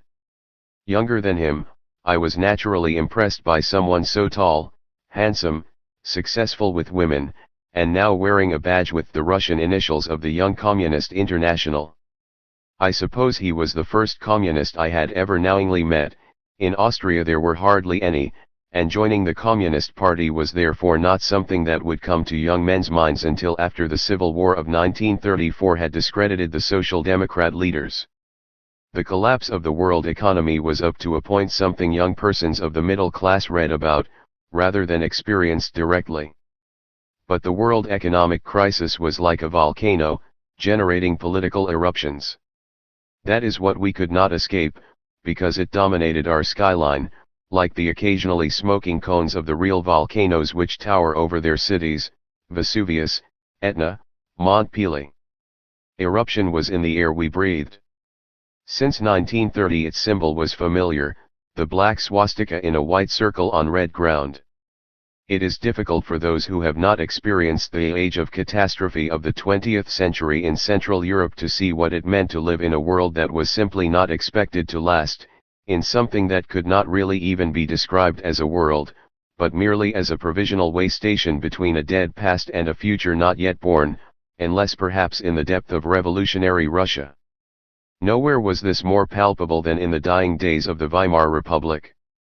Nobody had really wanted Weimar in 1918, and even those who accepted, or even actively supported it, thought of it as at most a second-best compromise, better than social revolution, Bolshevism, or anarchy, if they were on the moderate right, better than the Prussian Empire, if they were on the moderate left. It was anybody's guess whether it would outlast the catastrophes of its first 5 years, a penal peace treaty almost unanimously resented by Germans of all political stripes, failed military coups and terrorist assassins on the extreme right, failed local Soviet republics and insurrections on the extreme left, French armies occupying the heartland of German industry, and on top of all this, the, to most people, incomprehensible, and even to this day unparalleled, phenomenon of the galloping Great Inflation of 1923. For a few years in the middle 1920s it looked briefly as though Weimar might work. The mark was stabilized, it remained stable until the war, and again from 1948 until its demise. The most powerful economy of Europe, recovered from the war, had regained its dynamism, and for the first time political stability seemed in sight. It did not, it could not, survive the Wall Street crash and the Great Slump. In 1928 the lunatic ultra-right had seemed virtually extinct. In the elections of that year Hitler's Nazi Party was reduced to 2.5% and 12 seats in the Reichstag, actually less than the increasingly enfeebled Democrat Party, the most loyal supporters of Weimar. 2 years later the Nazis came back with 107 seats, second only to the Social Democrats. What remained of Weimar was ruled by emergency decree. Between the summer of 1930 and February 1932 the Reichstag was in session for barely 10 weeks, all told.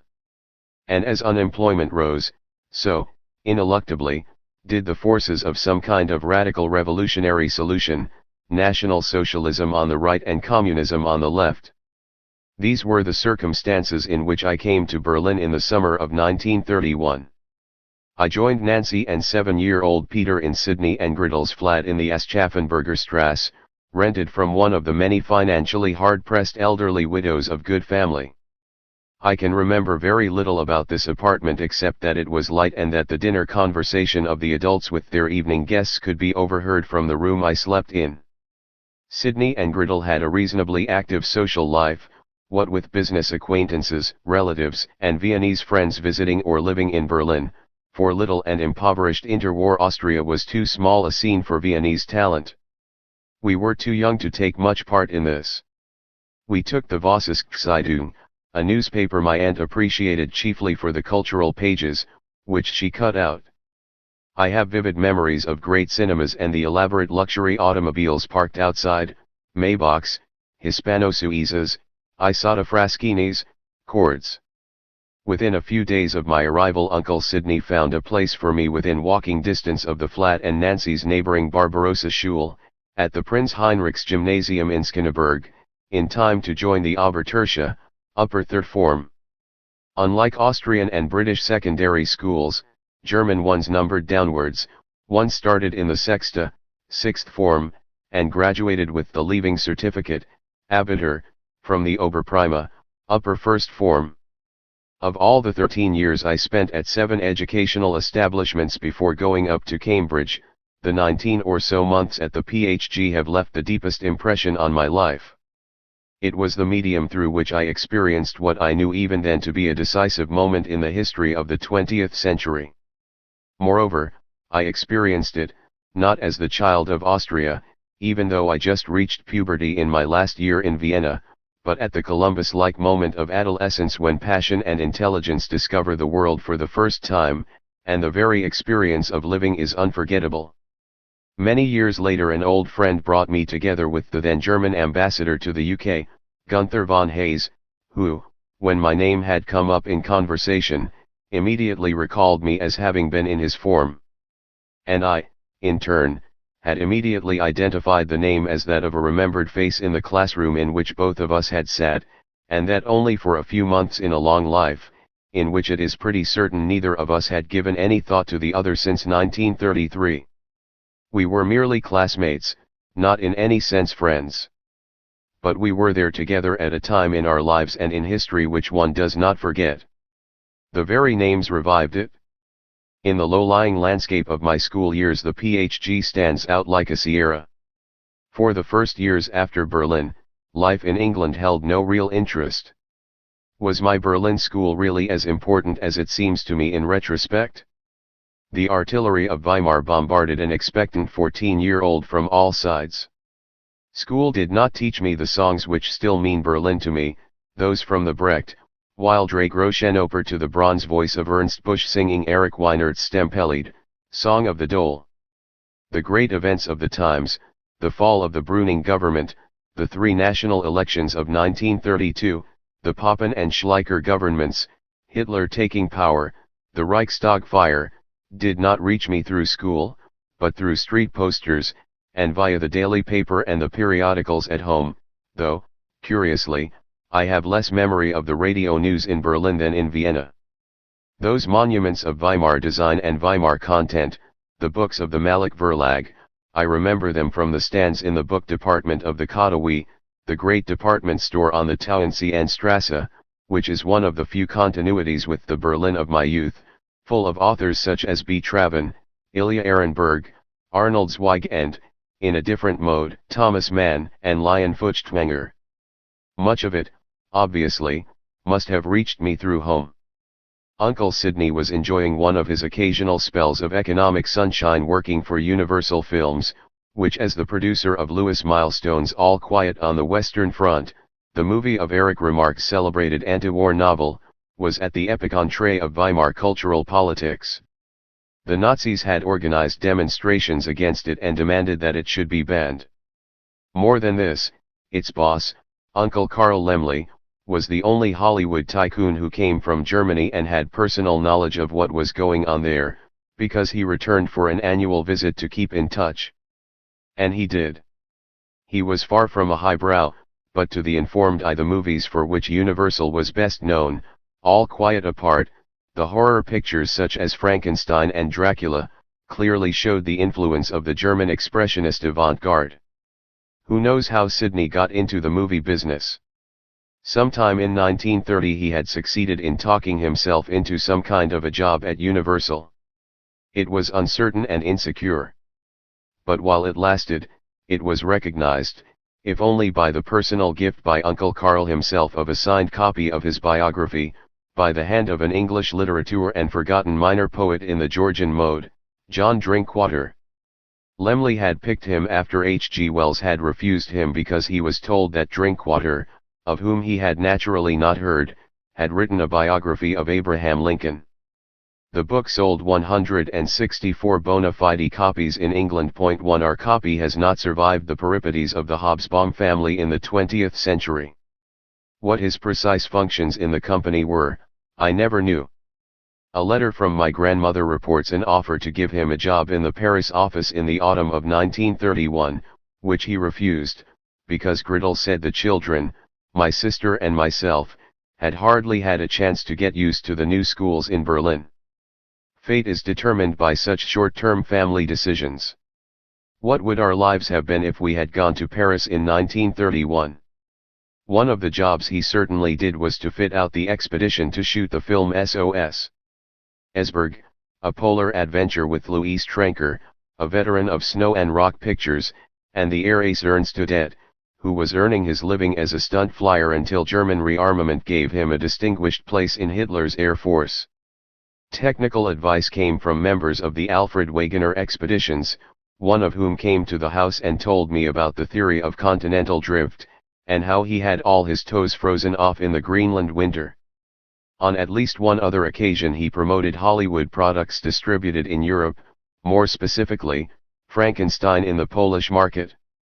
His campaign, of which he was proud, included the word-of-mouth rumor, for the benefit of the then very large Jewish public, that Boris Karloff, whose real name was an undramatic Pratt, was merely a lightly gentilized Barucha Karloff.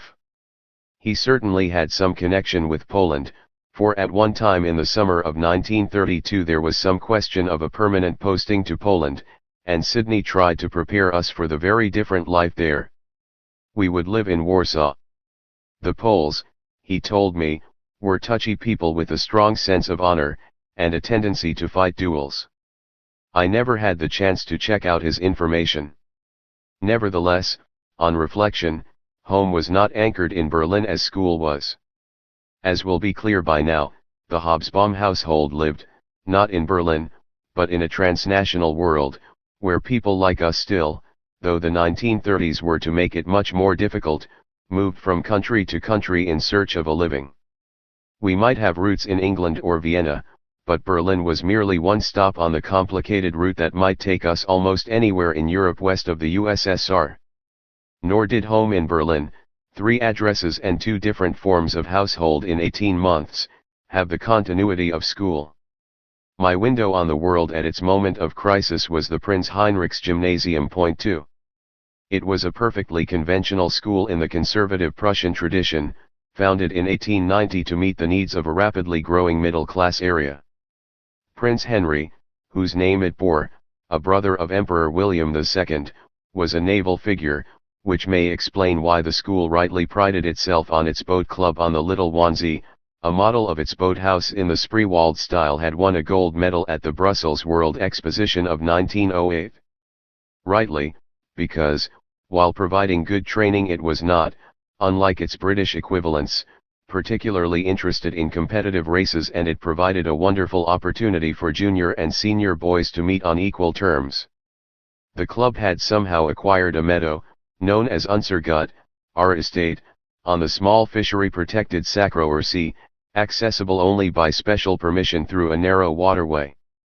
Groups of friends made up crews to row there or meet there at weekends, to talk, look at the summer skies and swim across the green waters before returning to the evening city. For the first and only time in my life I could see the point of a sports club.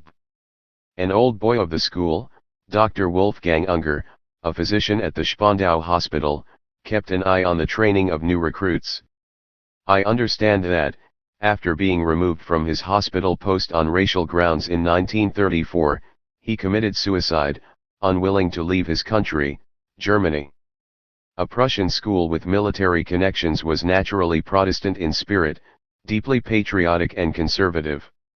Those of us who did not fit this pattern, whether as Catholics, Jews, foreigners, pacifists, or left-wingers, felt ourselves as a collective minority, even though in no measurable way an excluded minority. 3 Nevertheless, it was not a Nazi school. Few of the boys I knew showed much enthusiasm for Hitler and the brown shirts, except Cuba, the unusually dense son of a man who was Hitler's Gauleiter of Brandenburg, and who made it his business to get a literature teacher at the school fired on the grounds that he favored the surviving Jewish students and taught chiefly the degraded literature of the Weimar Republic. He was to become the notorious boss of occupied Belorussia during the war, until eventually assassinated by his patriotic local mistress. On the contrary, whatever sympathy the school might have had for the national revival promised by Hitler did not survive the forcible purging, not long after I left for England, of the highly respected and popular headmaster, Oberstudy and director Dr. Walter Schönbrunn, a political undesirable under the new regime. He was replaced by an imposed and bitterly resented Kommissarisker Leiter. One can hardly call the PHG of the 1930s a center of dissidence, but it is characteristic that Franz Marc's Tower of Blue Horses, I remember it well from the school hallway, banned as degenerate art by the new authorities, was rescued from a storeroom by one form and hung in its own classroom. Pupils protested against the dismissal of Professor Sally Birnbaum, the popular mathematics and science teacher. Signatures were collected all over the school for a petition to retain him. In the winter of 1936-7 the entire lower first form still made a collective visit to his home in the Rosenheimer Strasse. He survived in Berlin until 1943 when he and his wife were loaded onto 36 Osttransport, destination, presumably, Auschwitz. Indeed, there is some evidence that the school went out of its way to treat Jewish students and teachers well, at least while they remained. However politically unacceptable to a would-be teenage revolutionary, who would never have dreamed of wearing the peak school cap, rather in the yachtsman style with a soft top, it was a decent school. This was undoubtedly due to what the Hitler regime recognized in Schönbrunn, generally known as der Chef or the boss, as the anti-hierarchical and socially suspect spirit of Weimar. The boat club was one expression of it. The stress on student self-government and participation in disciplinary cases was another. The unforgettable camping and youth hosteling class journeys through the Mark Brandenburg and Mecklenburg were a third. Not for nothing had Dr. Schönbrunn, equally qualified to teach German, Latin, Greek and mathematics, published a work with the title, whose tone is virtually untranslatable into non-German languages, Jugendwandern als Reifung zur Kultur, Youth Ripening into Culture by Hiking. I did not, personally, warm to this smallish man with sharp eyes behind rimless glasses and a receding hairline, who wore +4s when he joined his charges on a Wandertag or school journey. But then, as every reader of the Tintin books knows, this was in Europe the era of +4s. He dismissed my admiration for Karl Kraus and his journal Die Fackel with the phrase, Der Fackel Kraus, ein edler Schwätzer, vain and garrulous, which, in retrospect, is not 100% off target. He criticized my prose style, which he regarded as excessively mannered. Perhaps I would have forgiven him, had I known that he was an admirer of the architecture of the Neue Sachlichkeit, New Sobriety, and regarded both its uncluttered lines and the conscious austerity of modern creative writing, as signs of a return to a new classicism, an Apollonian spirit welcome to a teacher of ancient Greek. He chose the communist Ludwig Reden's novel Krieg, War, as an example of this new classicism. He had of course, like most of our teachers, served in the 1914 war. Still, if I did not exactly like him, I respected him. And I unquestionably benefited from his efforts, finally successful in the year before I came to the Grunewaldstrasse, finally to get truly modern works into the school library. Several of these works shaped my life. In a large encyclopedic guide to contemporary German writing I discovered the poems, as distinct from the songs and plays, of Bertolt Brecht. And it was to the school library that an exasperated master, his name was Willy Bodge, and I remember nothing else about him, referred me when I announced my communist convictions. He told me firmly, and correctly, "You clearly do not know what you are talking about. Go to the library and look up the subject." I did so, and discovered the Communist Manifesto. What I learned in the formal schoolroom lessons is less clear. I can see that they were not a particularly central part of school experience, except as occasions for observing, manipulating, and sometimes testing the nerves and authority of a group of ill-understood adults. Most of them seemed to me to be almost caricatures of German schoolmasters, square, with glasses and, when not bald, crew-cut, and to be rather old. They were mostly in their late 40s or early 50s. All of them sounded like passionate conservative German patriots. No doubt those who were not kept a low profile, but most of them probably were. None more so than the George Groschen figure of Professor Emil Simon, whose Greek lessons we became expert at sidetracking, either by asking what Wilamowitz would have thought of the passage, good for at least 10 minutes of panegyric about the greatest of German classical scholars, or, more reliably, stimulating his reminiscences of the World War. This would invariably lead us from construing Homer's Odyssey to a monologue about the experience of the front-line soldier, an officer's duty, the need for post-war order, Russian barbarism, the horrors of the October Revolution and the Chayka, Lenin's Praetorian Guard of Lettish riflemen and the like, plus a reminder that, contrary to what ignorant workers might think, Spartacus, far from of proletarian origins, had been a person of high social status before he was enslaved.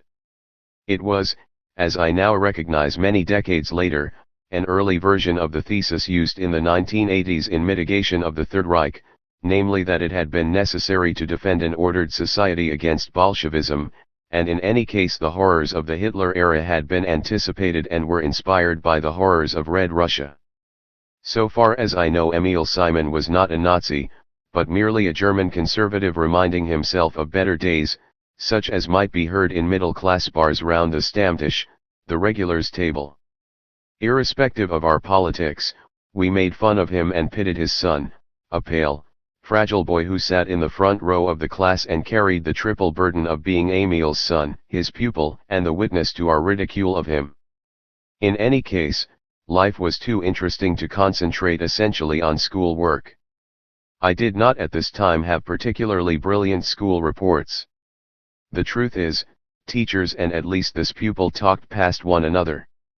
I learned absolutely nothing in the history lessons given by a small, fat old man, Tunchen, Little Barrel, Rubensohn, except the names and dates of all the German emperors, all of which I have since forgotten. He taught them by dashing round the form, pointing a ruler at each of us with the words, "Quick, Henry the Fowler," the dates. I now know that he was as bored by this exercise as we were. He was, in fact, the most distinguished scholar in the school, author of a monograph on the mystery cults of Eleusis and Samothrace, a contributor to Polywissoa, the great encyclopedia of classical antiquity, and a recognized classical archaeologist in the Aegean and papyrus expert long before the war. Perhaps I should have discovered this in the sixth form, where education was no longer based on compulsory memorization. Until then, the main effect of his teaching was to turn at least one potential future historian off the subject. It is not surprising that in Berlin I learned by absorption rather than instruction. But, of course, I did learn. The months in Berlin made me a lifelong communist, or at least a man whose life would lose its nature and its significance without the political project to which he committed himself as a schoolboy, even though that project has demonstrably failed, and, as I now know, was bound to fail. The dream of the October Revolution is still there somewhere inside me, as deleted texts are still waiting to be recovered by experts, somewhere on the hard disks of computers. I have abandoned, nay, rejected it, but it has not been obliterated. To this day I notice myself treating the memory and tradition of the USSR with an indulgence and tenderness which I do not feel towards Communist China, because I belong to the generation for whom the October Revolution represented the hope of the world, as China never did. The Soviet Union's hammer and sickle symbolized it. But what exactly made the Berlin schoolboy a communist? To write an autobiography is to think of oneself as one has never really done before. In my case it is to strip the geological deposits of 3/4 of a century away and to recover or to discover and reconstruct a buried stranger. As I look back and try to understand this remote and unfamiliar child, I come to the conclusion that, had he lived in other historical circumstances, nobody would have forecast for him a future of passionate commitment to politics, though almost every observer would have predicted a future as some kind of intellectual. Human beings did not appear to interest him much, either singly or collectively, certainly much less than birds. Indeed, he seems to have been unusually remote from the affairs of the world. He had no personal reasons for rejecting the social order and did not feel himself suffer even from the standard anti-Semitism of Central Europe, since, fair-haired and blue-eyed, he was not identified as der Jude but as der Englander. To be blamed for the Treaty of Versailles could be tough in a German school, but it was not demeaning. The activities to which I gravitated spontaneously at a school where I felt unquestionably happy had nothing to do with politics: the literary society, the boat club, natural history, the marvelous school journeys through the Mark Brandenburg and Mecklenburg, camping or staying the night in youth hostels on straw paljasses while, full of joy and passion, we talked half the night away. About what? About everything, from the nature of truth to who we were, from sex and more sex to literature and art, from jokes to destiny. But not about the politics of the day. At least that is how I remember those unforgettable nights. Certainly I cannot recall political discussions, let alone disagreements, with my two closest friends, Ernst Weimer and Hans-Heinz Schroeder, the classroom poet. He died in Russia during the war. What I had in common with them is unclear. I merely note that, on the graduation photograph of my class in 1936, they were among the only 4 of the 23 young men and 2 masters who had their Abitur recorded in open-necked shirts. Certainly it was not politics. While the one may not actually have been nationalist, our common subject was the nonsense poetry of Christian Morgenstern and the world in general. I did not disagree with the others' conventionally Prussian admiration for Frederick the Great, who may indeed also be admired on other grounds, but I certainly did not share the views that made him collect models of the soldiers of his armies. In short, if I were to make the mental experiment of transposing the boy I was then into another time and or place, say, into the England of the 1950s or the USA of the 1980s, I cannot easily see him plunging, as I did, into the passionate commitment to world revolution. And yet, the mere fact of imagining this transposition demonstrates how unthinkable it was in the Berlin of 1931-3. It has indeed been imagined. Fred Ullman, a few years older than me when he left Germany, a refugee lawyer who took to painting sad pictures of the bleak Welsh countryside, wrote a quasi-autobiographical novella later made into a film, Reunion, about the dramatic impact of the new Hitler regime on the school friendship of a Jewish boy, unconscious of impending cataclysm, and a young Aryan aristocrat at a South German gymnasium not unlike my own. Perhaps this was a possible scenario in Stuttgart, but in the crisis-saturated atmosphere of the Berlin of 1931-3, such a degree of political innocence was inconceivable. We were on the Titanic, and everyone knew it was hitting the iceberg. The only uncertainty was about what would happen when it did. Who would provide a new ship? It was impossible to remain outside politics. But how could one support the parties of the Weimar Republic who no longer even knew how to man the lifeboats? They were entirely absent from the presidential elections of 1932, which were fought between Hitler and the communist candidate Ernst Thälmann and Old Imperial Field Marshal Hindenburg, supported by all non-communists as the only way of holding up the rise of Hitler. Within a few months he was to call Hitler to power. But for someone like myself there was really only one choice. German nationalism, whether in the traditional form of the PHG or in the form of Hitler's National Socialism, was not an option for an Englander and a Jew, though I could understand why it appealed to those who were neither. What was there left but the communists, especially for a boy who arrived in Germany already emotionally drawn to the left? As I entered the school year 1932-3, the sense that we were living in some sort of final crisis, or at least a crisis destined for some cataclysmic resolution, became overpowering. The presidential election of May 1932, the first of several in that ominous year, had already eliminated the parties of the Weimar Republic. The last of its governments, under Brüning, had fallen shortly after and given way to a clique of aristocratic reactionaries governing entirely by presidential decree, for the administration of Franz von Papen had virtually no support in the Reichstag, let alone even the makings of a majority. The new government immediately sent a small detail of soldiers to dismiss the government of the largest German state, Prussia, where a social democratic, center party coalition had maintained something like democratic rule. The ministers went like lambs, as Papen, trying to bring Hitler into his government, revoked a recent ban on the wearing of their uniforms by Nazi stormtroopers. Their deliberately provocative parades now became part of the normal street scene. Every day saw battles between the uniformed protection squads of the various parties. In July alone 86 were killed, mainly in clashes between Nazis and Communists, and the number of those seriously injured ran into hundreds. Hitler, playing for higher stakes, forced a general election in July. The Nazis were returned with almost 14 million votes, 37.5%, and 230 seats, barely fewer than the combined strength of the Weimar parties, Social Democrats, Catholics, and the now virtually invisible Democrats, and the Communists with over 5,089 seats. For practical purposes, the Weimar Republic was dead.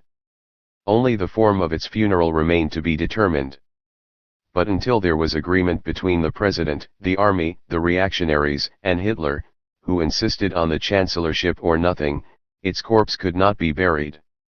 This was the situation in which the school year began. If I remember my first year in Berlin in color, my memories of the last 6 months are in darkening shades of gray with touches of red. The change was not only political but personal. For as 1932 advanced, our prospects in Berlin dimmed. We became victims not of Hitler but of the Great Crisis, or, more specifically, of a new law vainly trying to stem the rising flood of unemployment by obliging foreign film companies, and no doubt other foreign enterprises, to employ a minimum of 75% of German citizens. Sydney was dispensable.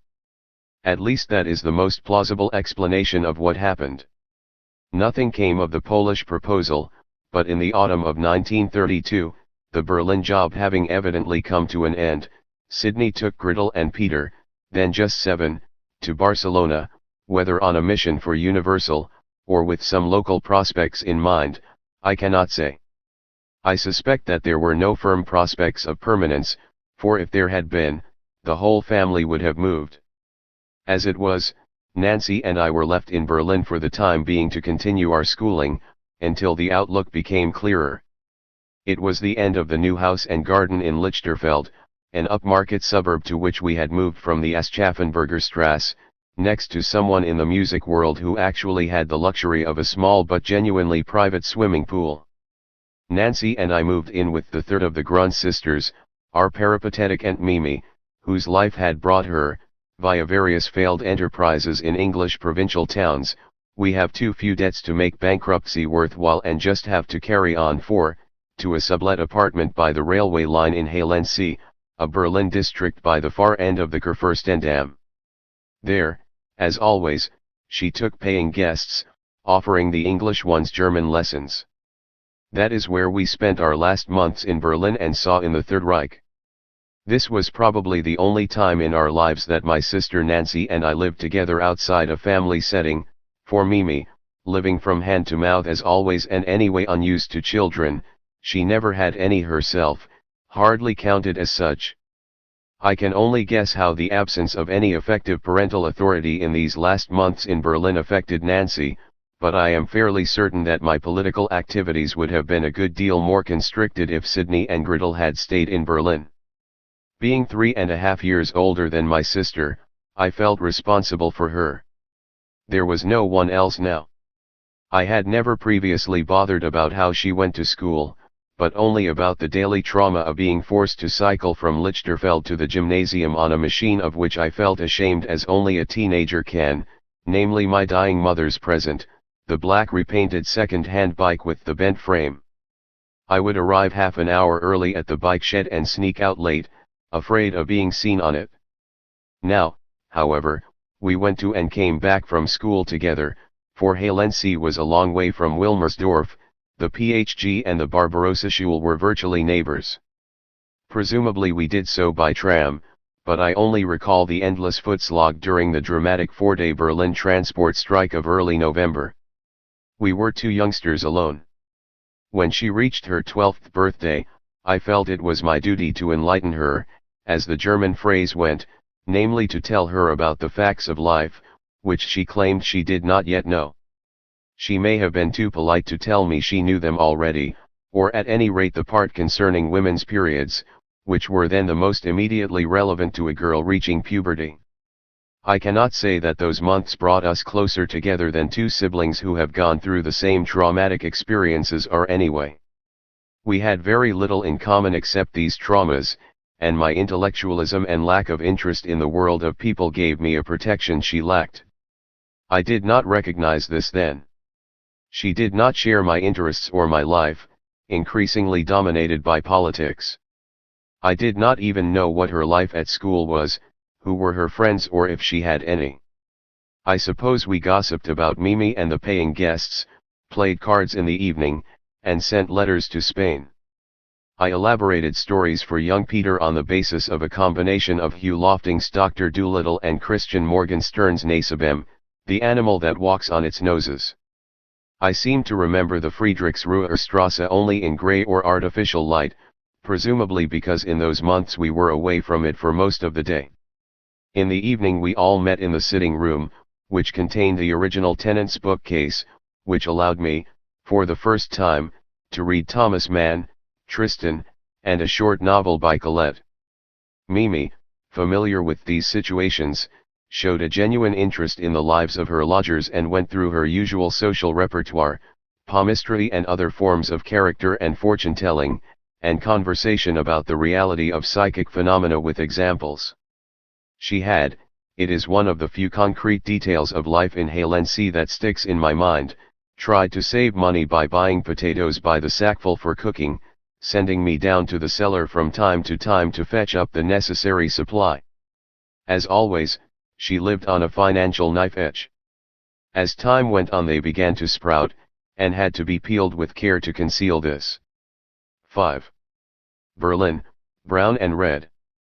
Meanwhile my revolutionary inclinations moved from theory to practice. The first person who attempted to give more precision to them was an older social democratic boy, Gerhard Wittenberg.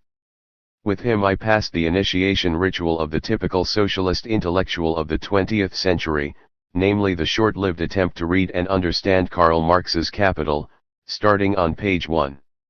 It did not last long, at this stage of my life anyway, and, while we remained friends, I was attracted neither by German, as distinct from Austrian, social democracy nor by Gerhard's Zionism, which led him, after Hitler came to power, to emigrate to a kibbutz in Palestine, and eventually, so I understand, to be killed on a return trip to Germany on a mission to rescue Jews. Zionist militants in those days were, of course, overwhelmingly socialists, mostly of various Marxist convictions. The person who recruited me to a communist organization was also older than me. How we got in touch I cannot remember, but it is not unlikely that there would have been talk about the Englishman in the Untersekunda, lower second form, who announced his red convictions. As I remember him, Rolf, letter was dark, saturnine, and with a taste for leather jackets, and clearly took the party's idealized version of the Soviet Bolshevik cadre as his model. He lived with his parents in Friedenau, and I can still visualize the 2 or 3 shelves on the narrow side of his small room on which he kept his books about communism and the Soviet Union. He must have lent me some. Who else could I have borrowed them from, since I read several Soviet novels of the 1920s? None of them suggested a particularly utopian view of life in revolutionary Russia. In this they were like all Soviet fiction written before the Stalin era. Yet when I suggested to Rolf, I can still remember that conversation, that communism must run into problems because of Russia's backwardness, he bristled. The USSR was beyond criticism. Through him I bought the special edition of a volume of documents and photographs celebrating the 15th anniversary of the October Revolution, 15 Eisenschritt, 15 Iron Steps. I have it still in its simple sand-colored hardcover designed by John Hartfield, and on the flyleaf a quotation in my youthful hand, naturally in the German version, from Lenin's left-wing Communism, an infantile disorder. Together with the half-decade paper booklet of Unterroten Fahnen, Kampflieder giving the texts of revolutionary songs, it is the oldest record of my political commitment. Rolf Leder was a man who saw himself as out of place in the bourgeois environment of our school. He had, he claims in his autobiography, joined the young communists on the street not much more than a year before he recruited me, and was proud to have won acceptance in the streetwise milieu of young Berlin working-class Reds by proving himself in the time of latent civil war when the comrades faced the cops and the brown-shirt stormtroopers won. However, he did not suggest that I should join the KJV but a distinctly less proletarian organization, the Sozialistischer Schülerbund, SSB. Designed specifically to hold secondary school students. I did so, and he went his own way. I never saw him again after I left Berlin. He died in 1996. Yet our lives remained curiously intertwined. Many years later, in a West German work on writers and communism, I discovered that a rather prominent member of the literary establishment in the German Republic, the poet Stefan Hermlin, was actually called Rudolf Leder. He had, I later discovered from his autobiography, stayed on illegally in Germany, refusing his family's offer to send him to Cambridge, suffering some months' imprisonment in a concentration camp. In 1935 he had been in France, he fought in Spain and later in the French resistance, before returning to the Soviet-occupied zone in 1946 and a distinguished literary career in what was to become the GDR. From what I have read of his work, I think he was a good rather than an outstanding poet, probably better as a translator and adapter of other poets, and his brief, elusive memoir Abendlicht is widely admired. On the other hand, as a prominent figure on the cultural scene under a Philistine and authoritarian regime he behaved well, protesting and protecting, and using his friendship with Honecker against the Stasi, secret police. This is an instance when the old German phrase Guter Mensch, schlechter Musikant, good guy, bad musician, should be read not as a disparagement of the artist but as praise for the public man. I wrote him a letter, presumably care of the Writers' Union, to ask whether he was the Leder I had known, and received a brief answer, saying he was, but he could not remember me. Nor did he react later, when friends in Berlin mentioned me to him. However, the brief connection between two Berlin schoolboys in 1932, both of whom, in different ways and countries, became well-known figures on the cultural left, seems to fascinate both journalists and readers in post-1989 East Germany. At all events I have frequently found myself asked about it. There is a curious coda to the episode of Rudolf Leder. Shortly before his death, Karl Corano, a West German literary bloodhound hostile to Stefan Hermlin, followed the trail of his public biography, and discovered that most of it was romance, sometimes only tangentially connected with reality. 2. He had not abandoned a wealthy, cultured, art-collecting, and music-loving household of the Anglo-German high bourgeoisie for the struggle of the workers. His father was a Romanian and later stateless businessman, married to a Galician immigrant to Britain, and therefore with a British passport, who had known a brief era of financial glory in the inflation years, followed by collapse. The father had not served in the First World War, nor died in a concentration camp, but in 1939 had reached safety in London. Hermlin himself had not been in a concentration camp, even briefly. He had not been to Spain. There was no evidence of work in the French resistance. And so on. It was a highly effective and, in spite of the evident bias of the author and some of his sources, a convincing hatchet job. Of course, Leder is not the only autobiographical writer who has cast himself, or herself, in a more romantic or important role in the affairs of the world, and modified the scenario of his life accordingly. Especially if we accept the investigators' evidence that much of his actual life before the return to Berlin in 1946, including his school career, had been disappointing.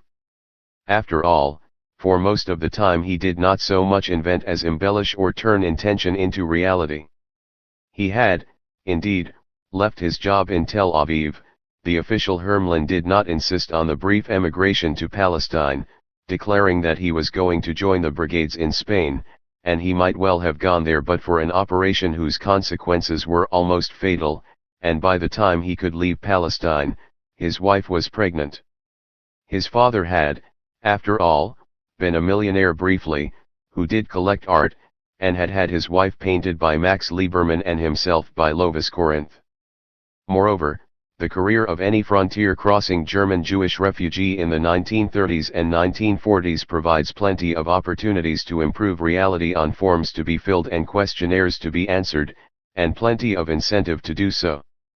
And there is no question that, from some time before I knew him in 1932, he had been a communist, and remained devoted to the party until it ceased to exist with the end of the GDR, and that he had paid a price for his communism.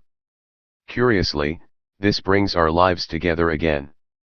For if Corino is right, Leder got himself formally expelled from his gymnasium for writing an inflammatory article in the January 1932 issue of the paper published by the Sozialistischer Schülerbund, to which he was about to recruit me, the suitably named Der Schulkampf, struggle in the school. If this had happened at the Prinz Heinrichs Gymnasium in the school years between 1931 and 1933, it is inconceivable that I would not have heard about it. Most likely he was expelled from another gymnasium, and only joined the PHG in 1932-3 after that. Both of us were thus birds of passage in our school. How and why he left it, I cannot say. 3. He certainly did not graduate. The organization I joined has only a shadowy place in the history of German or any other communism, unlike its inspirer, Olga Benario. This dynamic young woman, daughter of a prosperous bourgeois family in Munich, had been converted to revolution after the short-lived Munich Soviet Republic of 1919, in which a young teacher, Otto Braun, with whom she was to be linked for some years, had taken part. In 1928, at the head of a team of young communists, she broke into the Berlin courtroom where Otto Braun was being tried for high treason and liberated him. Both were spirited away and, now permanently illegal, joined the Comintern and Red Army operational services. In Moscow, Benario was to be attached as advisor to Luis Carlos Prestes, a Brazilian officer who had led a group of military rebels for some years in a celebrated long march through the backwoods of his country and was now about to join and lead the Brazilian Communist Party.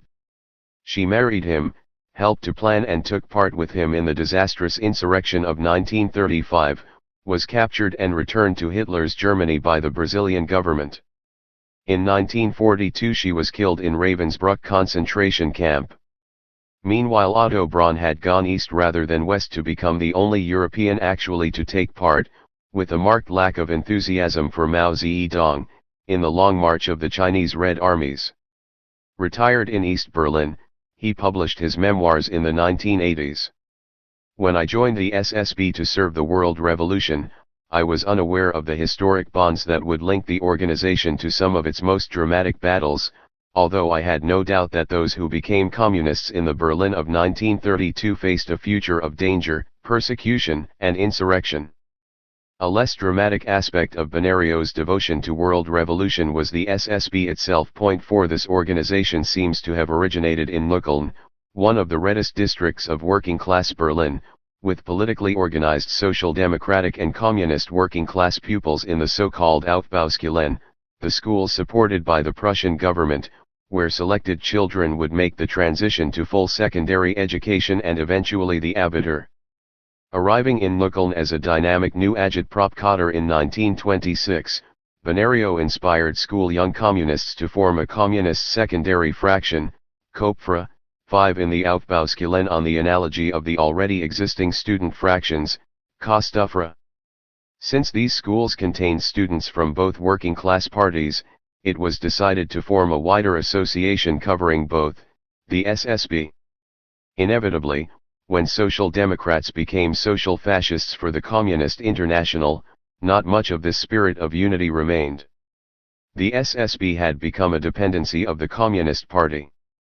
By 1928 it had also extended outside the red areas of Berlin, with groups in Zentrum and Westen, that is to say in middle-class schools such as mine, and indeed into other parts of Germany. It also published the newly founded Skullkampf. By the time I joined it in the autumn of 1932, the SSB was pretty well on its last legs, largely, it seems, because financial cuts during the economic crisis made life increasingly difficult for the Aufbauschulen, which were still its main support. Several groups ceased to exist in the second half of 1932, or met only irregularly. Coordinated action was no longer possible. Even in the strongholds of the cause, such as the Karl Marx Schule in Nuckeln, the atmosphere at the end of 1932 was depressed and resigned. The Skullkampf is said to have ceased publication after May 1932, but I assume that this meant in printed form, since I still possess a later copy of it, patently duplicated by comrades who were not very skilled at handling duplicators. However, my small West Berlin cell of the association showed no signs of discouragement. We met first in the apartment of the parents of one of our members, then fairly regularly in the back room of a communist pub situated close to Halensee. The grassroots history of both the German and the French labor movements, neither of which had a strong temperance component, can be largely written in terms of the bars, in the front rooms of which comrades met to lift a glass of wine or, as in Berlin, beer, while more serious meetings were going on round the table in the back rooms. Of course drinks could be ordered in the front room and taken to the back, but the practice was discouraged. As a proper organization we had an Orglay, organizational leader, a boy called Wolfheim, first name Walter, I think, and a Polii, political leader or commissar, Bauer, whom I recall as Chubby. German and Russian communist organizations preferred syllabic abbreviations to initials, as in Comintern, Kolkhoz, and Gulag, and the use of second names gave meetings a certain formality. The only other member of the cell who has remained in my memory is a handsome and stylish Russian called Gennady, Goda, Bubrik, who came to meetings in a Russian shirt and whose father worked for one of the Russian agencies in Berlin. I assume we must have discussed the situation in our various schools and potential recruits or contacts, but by late 1932 national politics was incomparably more urgent than the problems with a reactionary master in, say, the Unterprima of the Bismarck Gymnasium. So the political situation undoubtedly dominated our agenda, Bauer indicating the line we were to follow. What did we think? It is now generally accepted that the policy which the KPD pursued, following the Comintern line, in the years of Hitler's rise to power, was one of suicidal idiocy. It rested on the assumption that a new round of class confrontation and revolutions was approaching after the breakdown of the temporary stabilization of capitalism in the middle 20s, and that the chief obstacle to the necessary radicalization of the workers under communist leadership was the domination of most labor movements by the moderate Social Democrats. These assumptions were not in themselves implausible, but, especially after 1930, the view that social democracy was therefore a greater danger than the rise of Hitler, indeed, that it could be described as social fascism, bordered on political insanity. 1 Indeed, it went against the instincts, the common sense, as well as the socialist tradition of both socialist and communist workers, or school children, who knew perfectly well that they had more in common with one another than with Nazis. What is more, By the time I came to Berlin it was patent that the major political issue in Germany was how to stop Hitler's rise to power. Indeed, even the ultra-sectarian party line made an, albeit empty, concession to reality. On our lapels we wore not the hammer and sickle, but the Antifa badge, a call for common action against fascism, though of course only with the workers, not with their power-corrupted and class-betraying leaders. Both socialists and communists knew, if only from the Italian example, that their destruction was the chief aim of a fascist regime. Conservatives, or even elements in the center, might consider fitting Hitler into a coalition government, which, underestimating him, they hoped they might control. Socialists and communists knew perfectly well that compromise and coexistence with National Socialism were impossible both for it and for them. Our way of minimizing the Nazi danger, and, like all others, we also underestimated it grossly, was different. We thought that, if they got into power, they would soon be overthrown by a radicalized working class under the leadership of the KPD, already an army of 300,000 to 400,000. Had not the communist vote increased almost as fast as the Nazi vote since 1928? Was it not continuing to rise sharply in the last months of 1932, as the Nazi vote fell? But we had no doubt that before then the wolves of a fascist regime would be loosed against us. And so they were. The original concentration camps of the Third Reich were designed primarily to hold communists. Excuses for the lunacies of the Comintern line may no doubt be found, even though there were socialists and dissident or silenced communists who opposed it. 70-odd years later, and with the historian's professional hindsight, one is less sanguine about the possibility of stopping Hitler's rise to power by means of a union of all anti-fascists than we came to be later in the 1930s. In any case, by 1932 a parliamentary majority of the center-left was no longer possible even in the doubly improbable case that the communists had been willing to join it, and that the Social Democrats, let alone the Catholic Center Party, had accepted them. The Weimar Republic went with Brüning. Hitler could indeed have been stopped by the President, the Reichswehr, and the assorted authoritarian reactionaries and businessmen who took over then, and who certainly did not want what they got after January 30, 1933. Indeed, Hitler and the momentum of the rise of the swastika was stopped by them after the Nazis' electoral triumph in the summer of 1932. There was nothing inevitable about the events which led to his appointment as Chancellor. But by this time there was nothing either Social Democrats or Communists could have done about it. Nevertheless, in retrospect the Comintern line made no sense. Were we in any sense critical of it? Almost certainly not. Radical, once-for-all change was what we wanted. Nazis and Communists were parties of the young, if only because young men are far from repelled by the politics of action, loyalty, and an extremism untainted by the low, dishonest compromises of those who think of politics as the art of the possible. National Socialism did not leave much public scope for women, and at this stage, alas, its passionate support for women's rights did not attract more than a minority of exceptional women to an overwhelmingly male communist movement. Indeed, the militant young communist leagues were the Comintern's chief catspaws in pushing the often reluctant adult leadership of the parties into the extremes of the class-against-class policy. The Nazis were certainly our enemies on the streets, but so were the police, and the chiefs of police of Berlin, whose men had killed some 30 men on May Day 1929, were Social Democrats. The KPD had made this incident into an emblem of social democratic class betrayal. And who could respect the institutions of Weimar law and government, which were essentially those of the empire, without the Kaiser? We were thus recognizably like the young ultras of 1968, but with 4 major differences.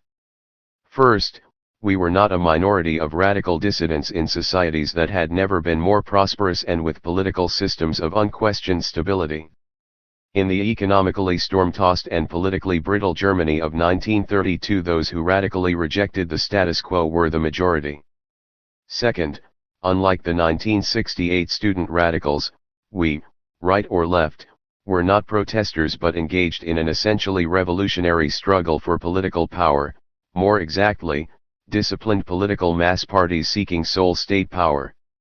Whatever was to come after, taking power was the first, indispensable step. Third, comparatively few of us on the ultra-left were intellectuals, if only because even in a well-schooled country like Germany over 90% of young people never got even a secondary education. And among the intellectual youth, we on the left were a modest minority. The bulk of secondary students were almost certainly on the right, though, as in my own school, not necessarily on the National Socialist right. Among the university students, support for Hitler was notoriously strong. The fourth difference was that the communist intellectuals were not cultural dissidents. Culturally, the major divide was not, as in the era of rock music, between generations, but the basically political conflict between those who accepted and those who rejected what the Nazis called cultural Bolshevism, that is to say almost everything that made the 14 years of the Weimar Republic such an extraordinary era in the history of the arts and sciences. In Berlin, at least, we shared this culture with our seniors, for pre-Stalinist communism, while distinguishing sharply between writers and artists with the right and those with the wrong line, did not yet reject the men and women of the cultural avant-garde who had so patently hailed the October Revolution and shared the KPD's distaste for the Republic of Ebert and Hindenburg. Socialist realism was still below the horizon. An admiration for Brecht, the Bauhaus and George Grosz did not separate parents and children, but it did separate the right from a sort of cultural popular front that stretched from the social democratic authorities of Prussia and Berlin to the furthest outskirts of anarchist Bohemia. It also united liberals with the left. The chief reason why in its day the German Democratic Republic had a far more liberal legislation on birth control and abortion than the Western Federal Republic was that, in the days of Weimar, legalizing abortion, prohibited by the German Civil Code, had been a major campaigning issue for the KPD. I look at my surviving copy of the Skullkampf, and there it is still, together with announcements of meetings by the medical men so long associated with sexual emancipation. Reconstructing my experience of the last months of the Weimar Republic, how can I disentangle memory from what I now know as a historian, what I now think after a lifetime of political reflections and debates about what the German left should or should not have done? Then I knew no more of what was happening between the triumph of the Nazis at the elections of July 30, 1932 and Hitler's appointment as Chancellor on January 30, 1933 than I read in the Vossische-Zeitung. In any case, I did not really react to the news politically or critically, but as a romantic partisan, or a football supporter. The Berlin transport strike, which took place shortly before the last democratic election of the Republic in early November 1932, was then, and has been ever since, the subject of bitter polemics. It was successfully called, against the official, Social Democratic, unions by the Communist RGO, Red Union opposition, and, since the National Socialists were anxious not to lose contact with the workers, supported by the Nazi Union organization. It is not surprising that this temporary common front between red and brown in the dying weeks of the Republic has had a bad press, and is still quoted against the Weimar Communists. It certainly demonstrates the irrationality of a party which, knowing that the entry of Hitler into government might be imminent, continued to treat the Social Democrats as its main adversary. As it happened, the principal immediate consequences of the strike were, probably, to help the communist vote to rise quite sharply in the election on November 6, and to contribute to the dramatic decline of the Nazi vote in that election, but both were soon forgotten.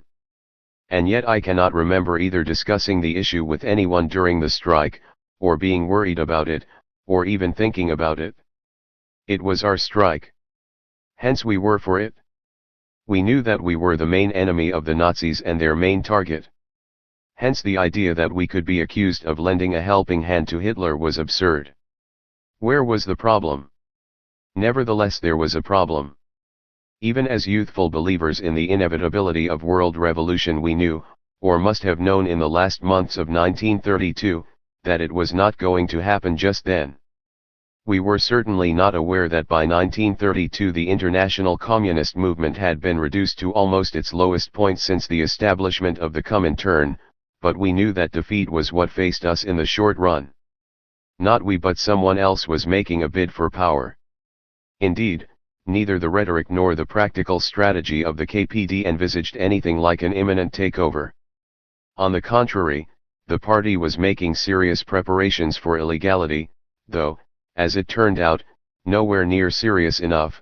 Its leader Ernst Thälmann was caught in the first months of the new regime and imprisoned in one of the new concentration camps. What is more, once Hitler was in power, there was no more room for illusion. So what exactly was in the mind of teenage would-be militants like me? Certainly the knowledge that we were essentially a global movement comforted us. The triumphant USSR of the first 5-year plan stood behind us. Somewhere even further east, the Chinese Revolution was on the march. That there was storm over Asia, to quote the title of Pudovkin's great film, made communists at that time probably more acutely aware of Asia than anyone else. That was the time when China became, for Bertolt Brecht and André Malraux, the quintessential locale of revolution, and the test of what it meant to be a revolutionary. It is probably not fortuitous that the only specific newspaper headline which I recall from those days, apart from the obvious ones announcing Hitler's appointment as Chancellor and the Reichstag fire, is one reporting the mutiny of a Dutch warship, the Seven Provinces, off Java a few days after Hitler took power. It was not the drama of insurrection we expected to experience, but that of persecution. In our minds, at least in mine, the image before us was that of danger, capture, resistance to interrogation, defiance in defeat. Ideally, we imagined ourselves in the role that would be played in real life within less than a year by Georgy Dimitrov, defying Göring at the Reichstag fire trial. But always with the confidence, derived from Marxism, that our victory was already inscribed in the text of the history books of the future. So much for the image. What of the reality? Until a few days before Hitler's appointment, I cannot recall undertaking any actual communist activity other than going to the meetings of the SSB cell. No doubt, like all of us, my spirits were lifted by the sharp setback for the Nazis at the elections of November 6, and by our own impressive advance, but I am quite certain that I had no understanding of the meaning of the Papen government's fall, and the activities of the short-lived new government of General Schleicher, the last chancellor before Hitler, or of the December crisis within the Nazi Party, when Hitler eliminated the second most important, or at least prominent, member of his party, Gregor Strasser. On the other hand, there was nothing problematic about the increasing aggressiveness and deliberately provocative tactics of the brown shirts, and their tacit toleration by the public authorities. On January 25, 1933, the KPD organized its last legal demonstration, a mass march through the dark hours of Berlin converging on the headquarters of the party, the Karl-Liebknecht on the Bülowplatz, now Rosa-Luxemburg-Platz, in response to a provocative mass parade of the SA on the same square. I took part in this march, presumably with other comrades from the SSB, although I have no specific memory of them. Next to sex, the activity combining bodily experience and intense emotion to the highest degree is the participation in a mass demonstration at a time of great public exaltation. Unlike sex, which is essentially individual, it is by its nature collective, and unlike the sexual climax, at any rate for men, it can be prolonged for hours. On the other hand, like sex, it implies some physical action, marching, chanting slogans, singing, through which the merger of the individual in the mass, which is the essence of the collective experience, finds expression. The occasion has remained unforgettable, although I can recall no details of this demonstration. I can only remember endless hours of marching, or rather alternately shuffling and waiting, in the freezing cold. Berlin winters are hard, between shadowy buildings, and policemen, along the dark wintry streets. I cannot remember red flags and slogans, but if there were any, and there must have been some, they were lost in the grey mass of the marchers. What I can remember is singing, with intervals of heavy silence. We sang. I still have the tattered pamphlet with the texts of the songs, takes against my favorites, the Internationale, the peasant war song De Geiers Schwarzerhaufen, the sentimental graveyard doggerel of Der Kleine Trompeter, which, I am told, the leader of the GDR, Erich Honecker, wanted played at his funeral, Dem Morgenrot Entgegen, the Soviet Red Airman's song, Hans Eisler's Der Rotwedding, and the slow, solemn, hieratic Bruder zur Sonne zur Freiheit. We belonged together. I returned home to Halensee as if in a trance.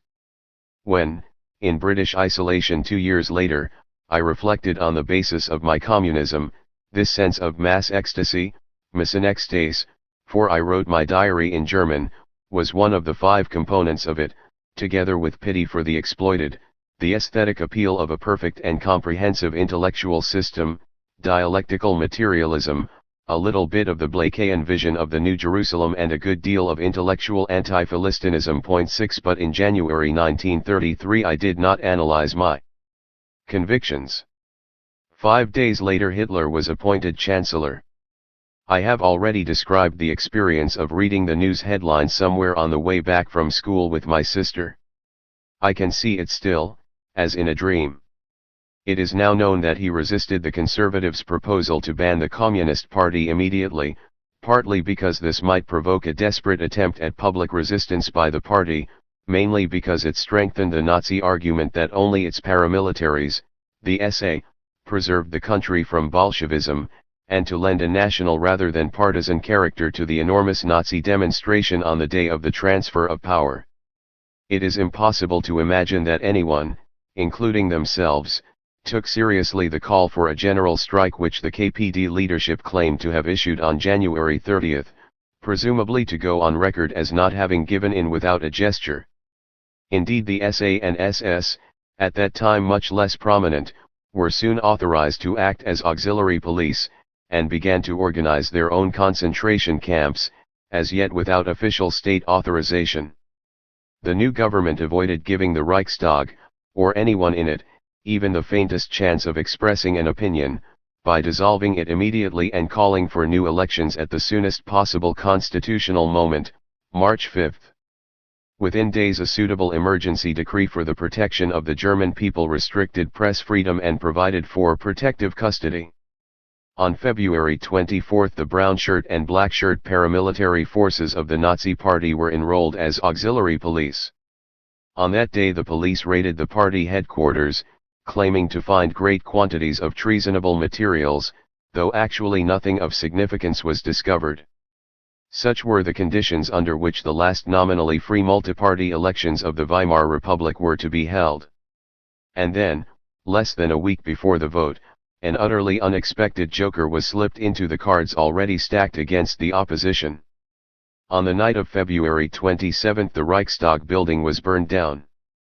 Whoever did it, the Nazis immediately exploited the occasion to such spectacular effect that most anti-fascists came to believe that they must have planned the fire. 2 An emergency decree on the next day suspended freedom of speech, association, and the press as well as privacy of post and telephone services. For good measure, the decree also allowed the autonomy of the Länder by the right of the Reich government to intervene to restore order. Göring had already begun to round up communists and other undesirables. They were dragged into improvised prisons, beaten up, tortured and in some cases even killed. By April 25,000 were in protective custody in Prussia alone. The immediate reaction of the SSB, or at least my part of it, was to bring the duplicating apparatus to my aunt's flat. I like to think it may have been the very one on which the last issues of the Skullkampf had been produced. The comrades concluded that, since I was a British subject, I would be less at risk, or perhaps that the police would be less likely to raid our flat. I kept it under my bed for some weeks, a largish brown wooden case of that now antediluvian type where specially typed stencils had to be placed on a permeable ink surface, and each leaf had to be printed singly. Then someone came to take it away. I don't think any printing was done on it while it was in my charge, for if there had been any, even my undomestic aunt would have protested at the almost inevitable spreading of fatty ink in my bedroom. It was that sort of machine. Presumably a more efficient printing press must have been used to produce the leaflets which we were supposed to use for the election campaign. I suppose taking part in that campaign was the first piece of genuinely political work I did. It was also my introduction to a characteristic experience of the communist movement, doing something hopeless and dangerous because the party told us to. True, we might have wanted to help in the campaign in any case, but, given the situation, we did what we did as a gesture of our devotion to communism, that is to say to the party. Much in the way that I, finding myself alone in a tram with two SA men, and justifiably scared, refused to conceal or take off my badge. We would go into the apartment buildings and, starting on the top floor, push the leaflets into each flat until we came out of the front door, panting with the effort and looking for signs of danger. There was an element of playing at the Wild West in this. We were the Indians rather than the U.S. cavalry, but there was enough real danger to make us feel genuine fear as well as the thrill of risk-taking. A year or so later I described it in my diary as a light, dry feeling of contraction, as when you stand before a man ready to punch you, waiting for the blow. What might happen if a door opened on a hostile face, if a brown uniform came down the stairs, if our exits to the street were blocked? Distributing election appeals for the KPD was no laughing matter, especially in the days after the Reichstag fire. Nor was voting for it, although over 13% of the electorate still did so on March 5. We had a right to be scared, for we were risking not only our own skins, but our parents'. The party was officially banned. The unofficial concentration camps became official. Dachau, the first, was set up on the same day that the new Reichstag, now minus the banned communists, passed an enabling act which handed total control to the Hitler regime and abolished itself. Then, in late March, my sister and I heard that we were to go to England. Whatever plans Uncle Sidney had in Barcelona had not come off. Hitler had just announced a boycott of Jewish businesses in early April, and as I said goodbye to my friends, I arranged for one of them, probably Gerhard Wittenberg, to send me news of it. He gave me the address of the kibbutz organization he would join on emigrating to Palestine. Then we left. Aunt Mimi had also decided on yet another migration.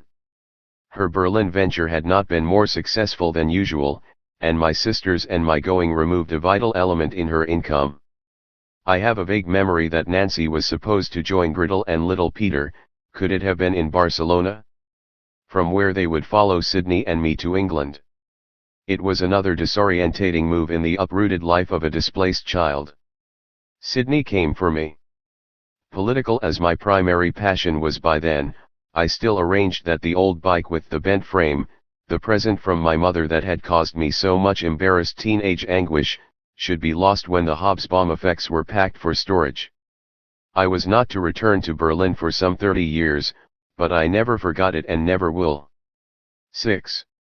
On the island. The most unexpected thing about coming to Britain was the sheer size of London, then still by far the largest city in the Western world, a vast shapeless polyp of streets and buildings stretching its tentacles into the countryside. Even after 70 years of metropolitan-based life, the size and incoherence of the city still astonishes me. In my first years in Britain I never ceased to marvel at the distances I traversed in it as a matter of course, by bike, north and south, to school in Marylebone from the heights of Crystal Palace, and later from Edgware, by car east and west, driving my uncle between Ilford and Isleworth, never out of sight of rows of buildings. Somewhere among these 100,000 streets beneath the sky, as the gifted but alcoholic communist writer Patrick Hamilton called his London novel of the 1930s, the Hobsbawm family had to find a footing.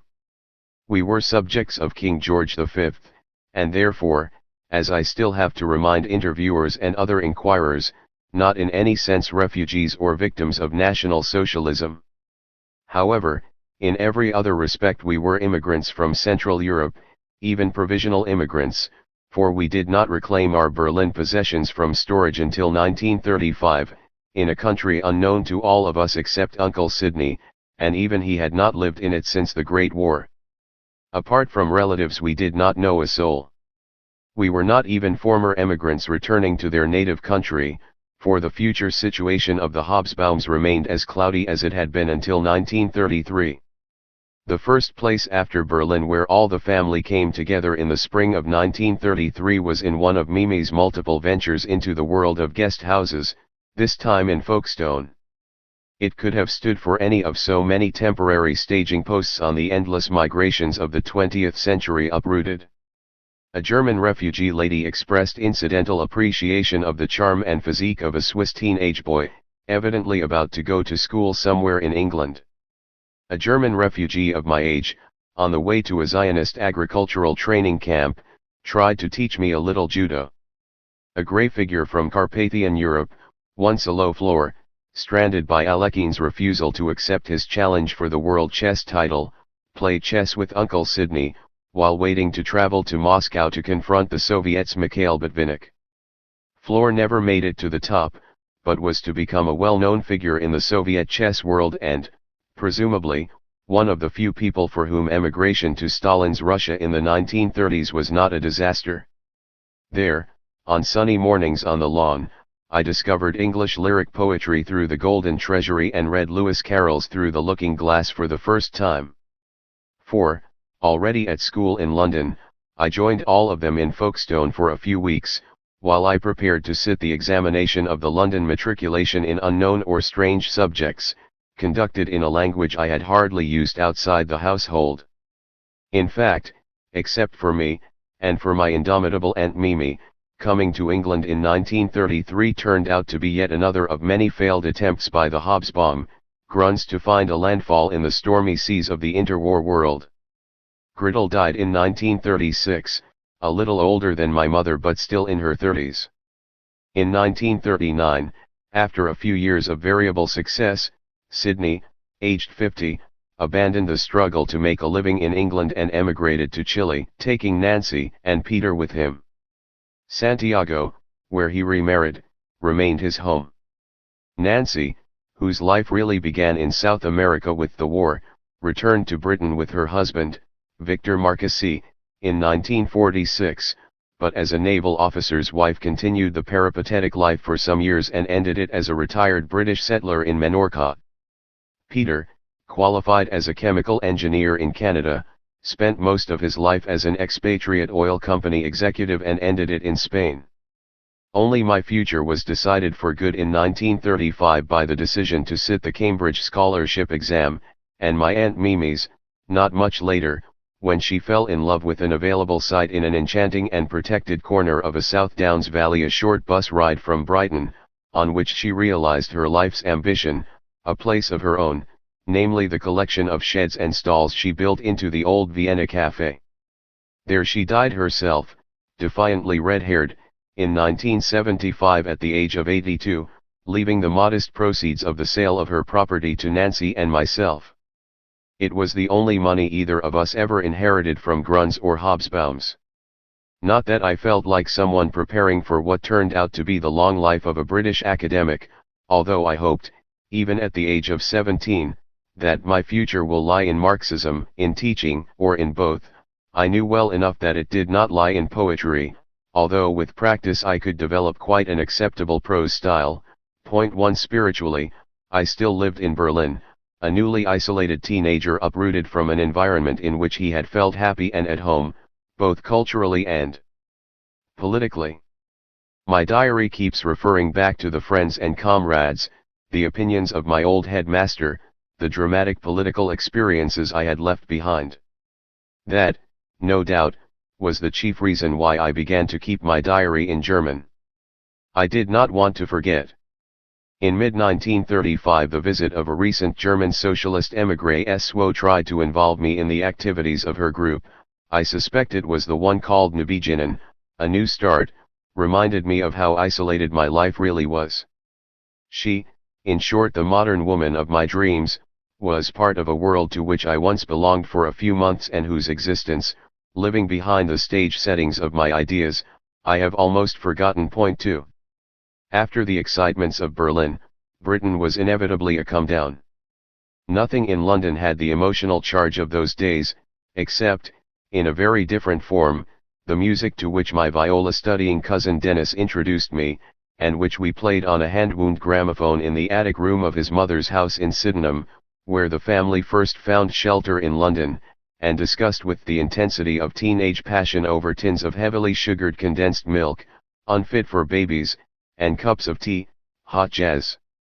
Not much of it was as yet available, and certainly, given our cash limits, not much at any one moment.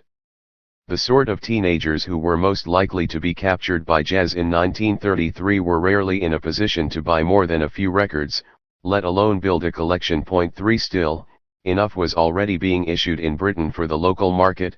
Armstrong, Ellington, Fletcher Henderson, and John Hammond's last recordings of Bessie Smith. What is more, shortly before a trade dispute stopped American jazz players from coming to Britain for some 20 years, the greatest of all the bands, I can still recite its then lineup from memory, came to London, Duke Ellington's. It was the season when Ivy Anderson sang Stormy Weather. Dennis and I, presumably financed by the family, went to the all-night session, breakfast dance. They played at a palette dance in the wilds of Streatham, nursing single beers in the gallery as we despised the slowly heaving mass of South London dancers below, who were concentrating on their partners and not on the wonderful noises. Our last coins spent, we walked home in dark and daybreak, mentally floating above the hard pavement, captured forever. Like the Czech writer Josef Skvorecky, who has written better about it than most, for I experienced this musical revelation at the age of first love, 16 or 17. But in my case it virtually replaced first love, for, ashamed of my looks and therefore convinced of being physically unattractive, I deliberately repressed my physical sensuality and sexual impulses. Jazz brought the dimension of wordless, unquestioning physical emotion into a life otherwise almost monopolized by words and the exercises of the intellect. I did not then guess that in adult life my reputation as a jazz lover would serve me well in unexpected ways. Then and for most of my lifetime a passion for jazz marked off a small and usually embattled group even among the cultural minority tastes. For 2/3 of my life this passion bonded together the minority who shared it, into a sort of quasi-underground international Freemasonry ready to introduce their country to those who came to them with the right code sign.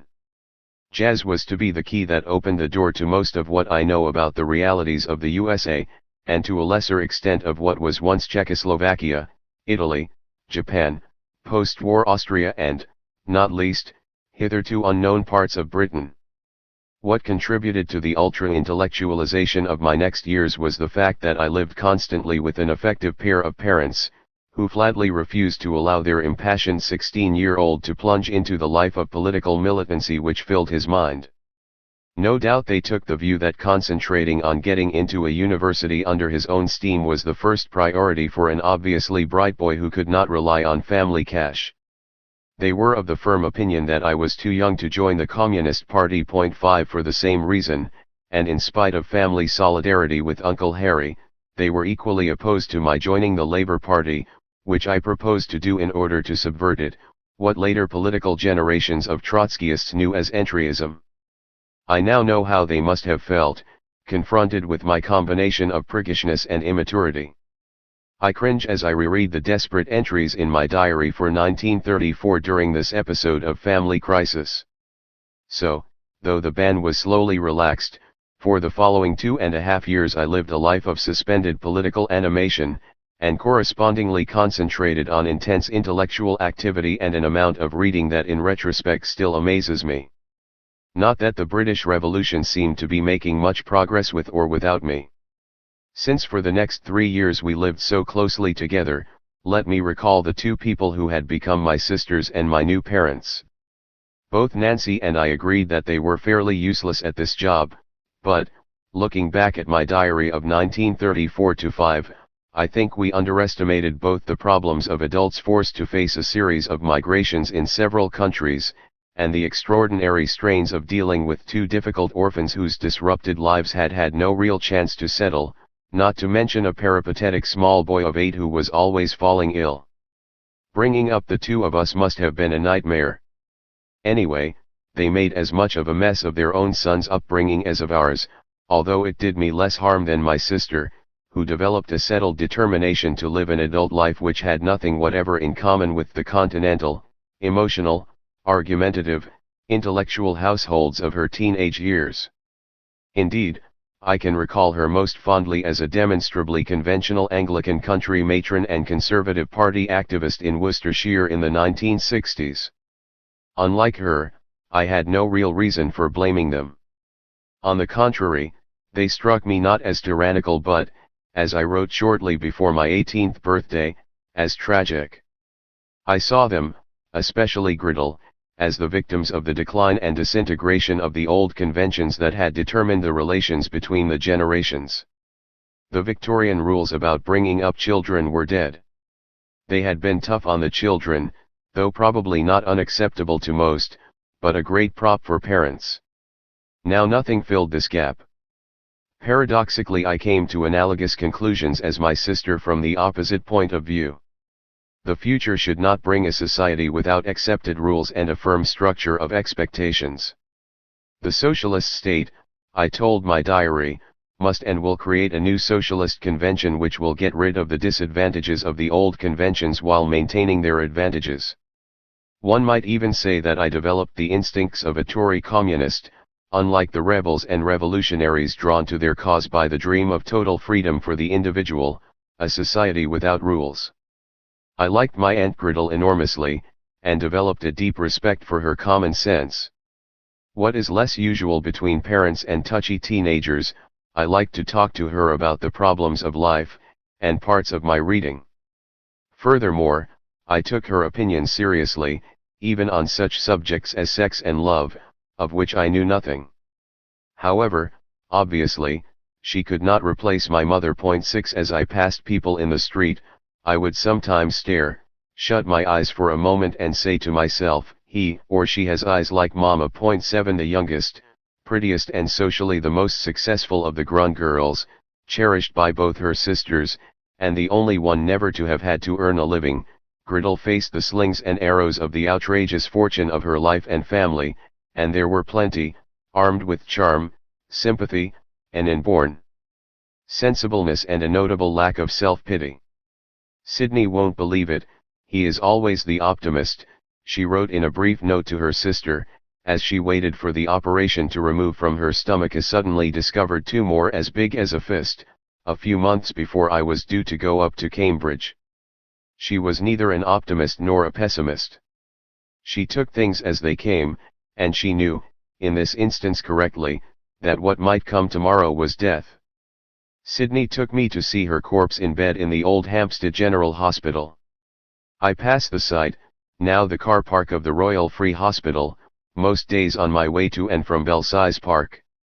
Hers was the first dead body I had ever seen. I am not sure that I respected Sidney. I did not want to be like him. Indeed, I was embarrassed by, and contemptuous of, his self-pity, his temperamental instability, those characteristic swings from outbursts of rage to effusive sentimentality and back again, the one an expression of impotence, the other a cry for help. As we both had the well-developed sense of confrontation, i.e. contrariness, so often found within Jewish families, our conversations at home tended to be loud, dramatic, and often absurd. I think he was absolute hell for Nancy, especially after Griddle's death deprived him of ballast. Fortunately, I was by then that much older, and knew myself to be on the verge of independence. And yet, I remember him intensely and with pleasure. We talked, especially in Paris, and on the long journeys when I acted as his chauffeur, for after a year we were prosperous enough to buy a car, which I learned to drive, just in time to pass the newly introduced driving test. He knew about the ways of the world, and what he said about them I took seriously, not least the observation that men should keep quiet about the women they slept with. His tips on what was good in the French cinema of the 1930s came from the horse's mouth. He gave me what I clearly had not had from my biological father. And he, in turn, hoped that I would compensate for the repeatedly disappointed hopes of his own life. For though Solomon Sidney Birkwood Hobsbawm, short, wearing pince-nez below a forehead that, unlike my father's, folded vertically, was the only one of grandfather David's sons to become a full-time businessman.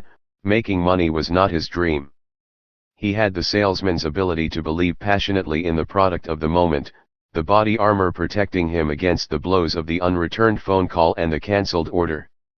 Years later I recognized much of him in Arthur Miller's Wonderful Death of a Salesman, as must the intellectual sons of so many Jewish fathers. But though he had ambitions, Napoleon was his favorite character in history. Rawdon Crawley of Thackeray's Vanity Fair in fiction, money was not what inspired him. What had his ambitions been in his East End youth? Had he been born much later, when there came to be money in the game and the British took to it, he might have made something of his natural talent for chess, which was evidently considerable. Putting up his hand somewhere in France when chess players were asked for had got him from the Western Front into intelligence, i.e. code breaking, in the First World War. He seemed to know something about such matters, but then anyone in his position knocking around Central Europe in 1919 to 33 was quite likely to have come across people involved in secret services. He kept out of politics. In other respects he was not creative, but he had the self-educated poor Jew's passion for culture and loved being in the milieu of creative people, musicians, theater actors, and above all movie people. On his Engridel's phonograph in Vienna I heard for the first time and many times after that, a still somewhat Victorian selection of the great vocal classics of the first recorded generation, Caruso, Melba, Tetrazzini, and the repertoire of the great, mainly Italian and French, arias, Verdi, Meyerbeer, Gounod. In practice his musical contacts were more modern. Rose Polly Dreesen, the most famous Electra of her day, with whose career he was associated in the late 20s, was the leading dramatic soprano in Klemperer's Berlin Krauloper, very much at the cutting edge of Weimar music. He tried to mobilize on her behalf Dame Ethel Smith, 1858–1944, Edwardian feminist and the most celebrated female composer of her day, with whom he had somehow established a relationship as a young man. But it was the cinema that captured his heart for good. Not so much the atmosphere of Biggs Hots, wheeler dealers, the entrepreneurial adventurers and confidence tricksters, though he had got to know them in his time with Universal. It was the milieu of the studio floor, the large world-creating hangars, small emigrant Jews around big stages, cameras, lights, makeup, and scenery, all drenched in the atmosphere of technique, gossip, bohemian informality, and scandal. I drove him there on his visits to Isleworth and Elstree. For him it was where man was in touch with creation. He succeeded in fighting his way back into it in England by convincing a British photographic firm that his contacts in the movie world made him the man to sell their film stock in competition with Kodak and Agfa. After a few years of losing battle armed with an uncompetitive product, Uncle Sidney goes to Budapest tomorrow. Furious telegram from Joe Pasternak. Cello film apparently poor quality. He gave up the struggle, emigrated again and, presumably introduced by his brother Burke, invested his small capital in a share of a modest Chilean enterprise producing kitchenware. At the end of the war he left an unexciting but safe business on little more than the hint from an old contact that there might be a place for him on some new film operation to be launched in connection with the new United Nations. Nothing happened. The dream of the creative life was over. He had thrown up a reasonable livelihood in his mid-50s for a dream. He never succeeded in getting another. Still, for a few years in the 1930s he managed to live his fantasy on the edge of the European tragedy and I received some of the benefit. For who else would give him a chance but those on the margins of the film world, the refugees and the radicals? So he found himself involved in political movies financed by the French left in the Popular Front days, notably Jean Renoir's La Marseillaise, and in the political newsreels which enabled me to see the Great Bastille Day of 1936 from the Socialist Party's camera truck with the Socialist Party steward's badge. During the Civil War he took up his Spanish, or rather Catalan, contacts again. He returned from visits to Barcelona in 1937 with stories of conversations with the Catalan leader, Luis Companys, later executed by Franco, and with an upper-class Englishman called Eric Blair. These were losing causes. My uncle, though his sympathies were with the left like the great majority of Jews from poor working-class families, wanted nothing better than to keep out of party politics. The logic of history pushed him into earning his living from and with the battling anti-fascists, while he and they still could. It was not to be for long. 2.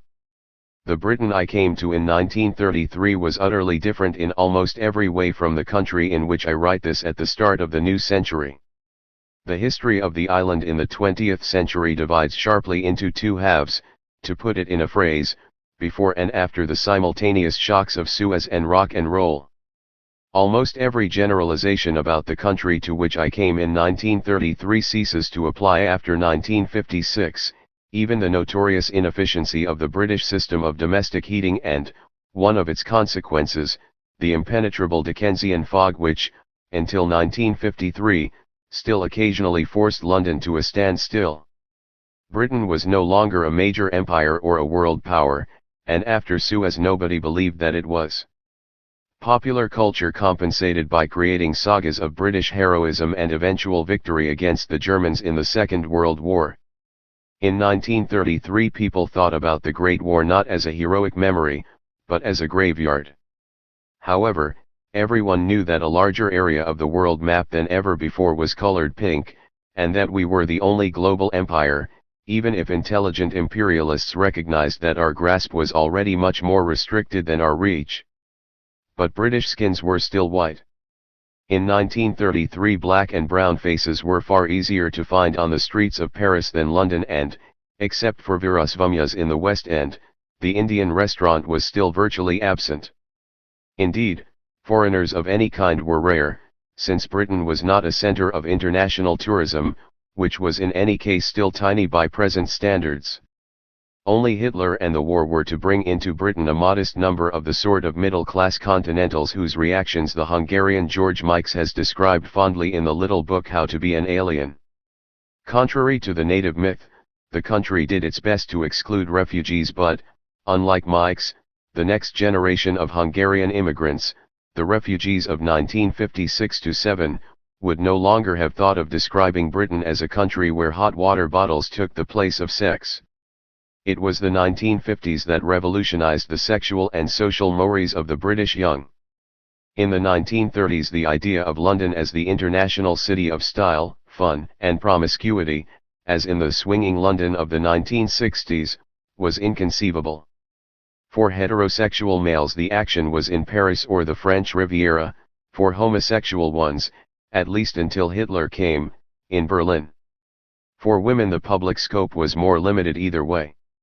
Britain in 1933 was still a self-contained island where life was lived by unwritten but compelling rules, rituals, and invented traditions, mostly class rules or gender rules, but also virtually universal ones, usually linked to royalty. The national anthem was played at the end of every performance in theaters and cinemas and people stood for it before they went home. Wherever you were, you did not talk during the 2-minute silence on Armistice Day, November 11th. The right kind of accent bonded together the upper classes, but not parvenus who could thus be recognized, and ensured deferential behavior from the lower orders, class-conscious or not, at least in public. In the 1930s these things were obvious. But, of course, they were not expected to apply on the other side of the seas which separated us from the foreigners. Britain was insular in every sense. When an upper-middle-class Jewish refugee doctor applied for admission to Britain as a potential domestic servant, the only option available, and offered to work as a butler, the British passport control officer in Paris refused him without a moment's hesitation, humanitarian or otherwise. "This is absurd," he wrote, "as butlering requires a lifelong experience. He could not imagine a non-British Jeeves." Nevertheless, by continental European standards, Britain was still a rich, technically and economically advanced and well-equipped country, even if for a cash-strapped teenager Paris was unquestionably more enjoyable. Its train and underground seats were upholstered, even in third-class carriages, bumpy paving stones were not frequent in its city streets and even rural byroads had tarmac surfaces. Bathrooms and water closets could be expected in the new, small family homes, each with its own garden, multiplying in their tens of thousands on the outskirts of the big cities in what few as yet recognized as a major building boom. Not only the rich had motor cars, and even most of the poor had radios. On the other hand, material expectations were low, and most Britons had not yet poked their heads far outside the realm where income is still spent chiefly on the modest necessities of life, as I discovered when we briefly came to live among the car-owning and cocktail-drinking middle class of Cannons Park, Edgware.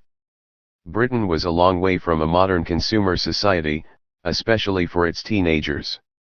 Not until the middle 50s and full employment did working teenagers have money to spend, and their parents could dispense with their contributions to the family budget.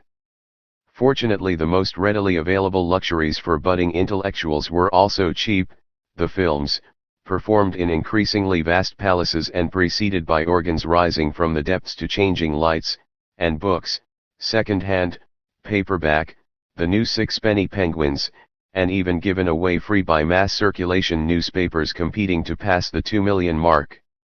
I still have the copy of Bernard Shaw's collected plays acquired by buying 6 issues of the Labour Party's Daily Herald, which briefly won this race, and, in the later course of British 20th century history, turned into the tabloid Sun, which is unlikely to do its circulation building by offering its readers classic literature.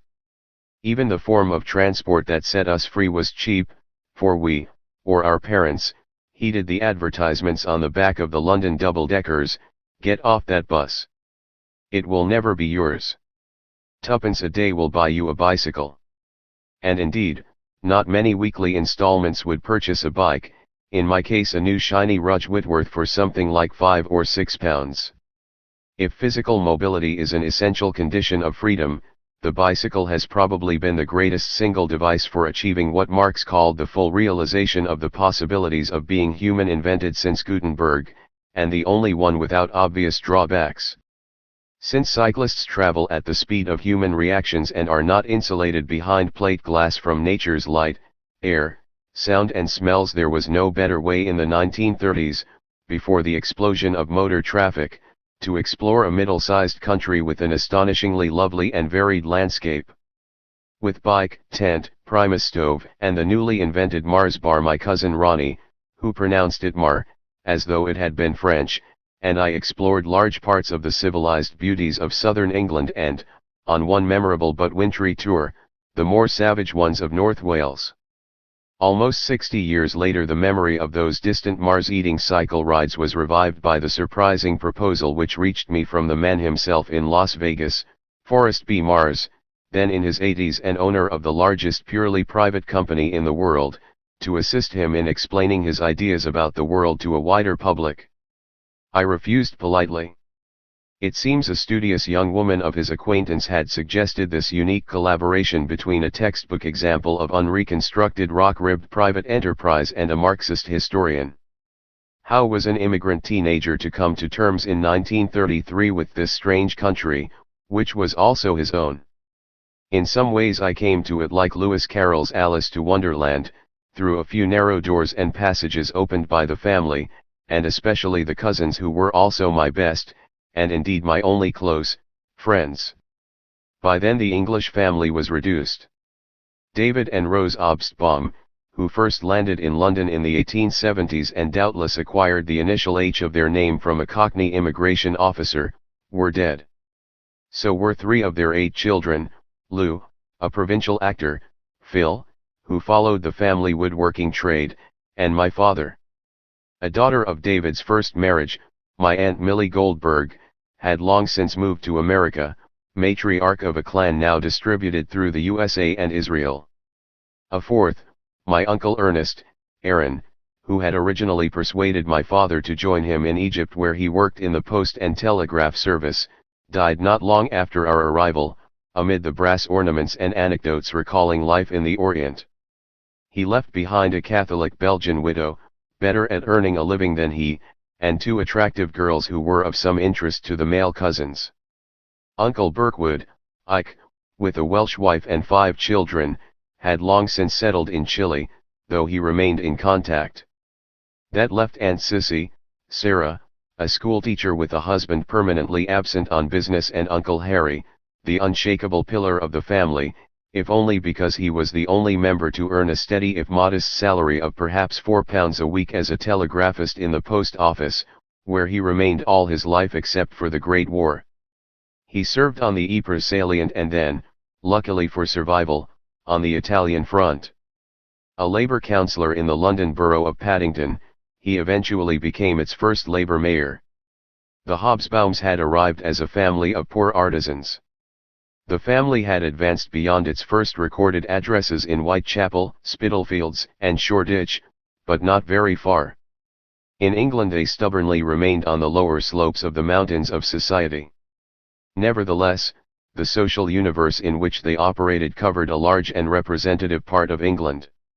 It ranged from the classes run by my cousin Rosalie, Sissy's daughter, in dance and elocution, that is to say learning to speak with the bourgeois accent, for the daughters of aspiring suburban mothers in Sydenham, to the labour milieu of Councillor Harry Hobsbawm in North Paddington, and the world of self-shaping plebeian intellectuals and would-be artists in which my cousins moved, the world of meetings in Lions or ABC tea shops, discussion groups, evening classes, and that marvellous institution, the Free Public Library and Reading Room.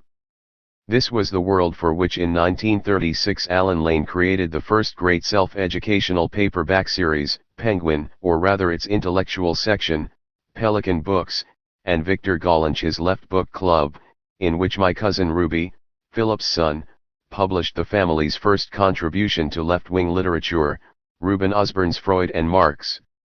My introduction to the British scene outside family and school came through this world.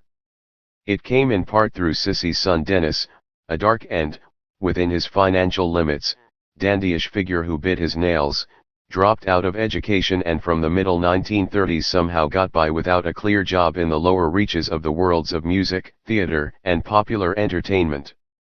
But chiefly it came through Harry's son Ronnie, small, physically wiry and very Jewish-looking, who was then still living with his parents in Maida Vale nursing a lifelong passion for the sea, which he satisfied in the Navy during the war and as a sailor of small boats on the Blackwater estuary ever since.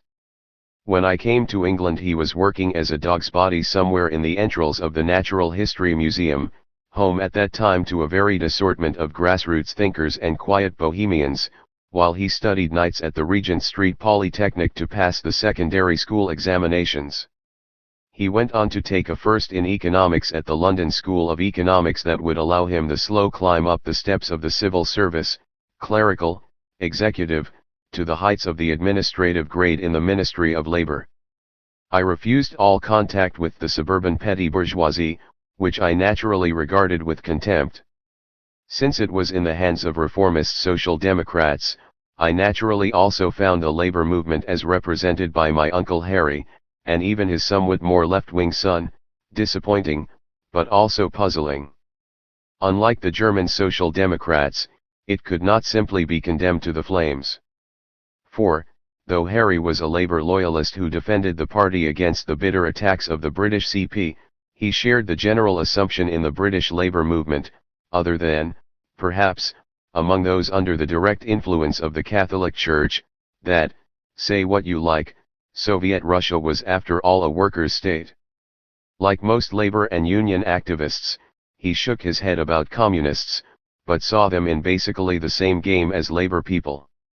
Moreover, I could not deny that, unlike in German social democracy, only a few labor leaders had sold out to the bourgeoisie in 1931, when the Prime Minister of the 1929 Labour administration, Ramsay MacDonald, and two colleagues, had joined the Tories in a so-called national government, which went on to govern the country until the fall of Neville Chamberlain in 1940. How could one regard the passionately anti-MacDonald bulk of the party, reduced to a rump of some 50 in the House of Commons, as class traitors in the same sense? On the other hand, and in view of the 1926 general strike, the labor movement simply did not correspond to my ideal vision of the revolutionary proletariat. It was puzzling, for in some ways the British scene was recognizably like the German, shaken by the tremors of the global economic and political earthquake of the world crisis of 1929. Britain's politics had also been convulsed. There was radicalization on both right and left, including a black shirt fascist movement which seemed to be a serious national threat for a moment.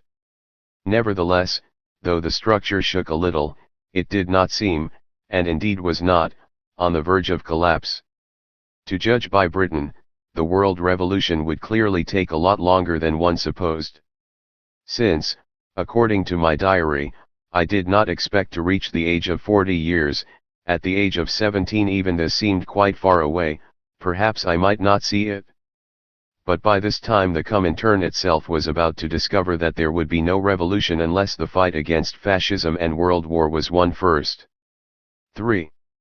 It may seem strange that I have said hardly anything so far about the institution I attended from the moment I arrived in England until I left it for Cambridge 3 years later, longer than any of my other schools in any country, namely St. Marylebone Grammar School, on the corner of the Marylebone Road and Lisson Grove in central London.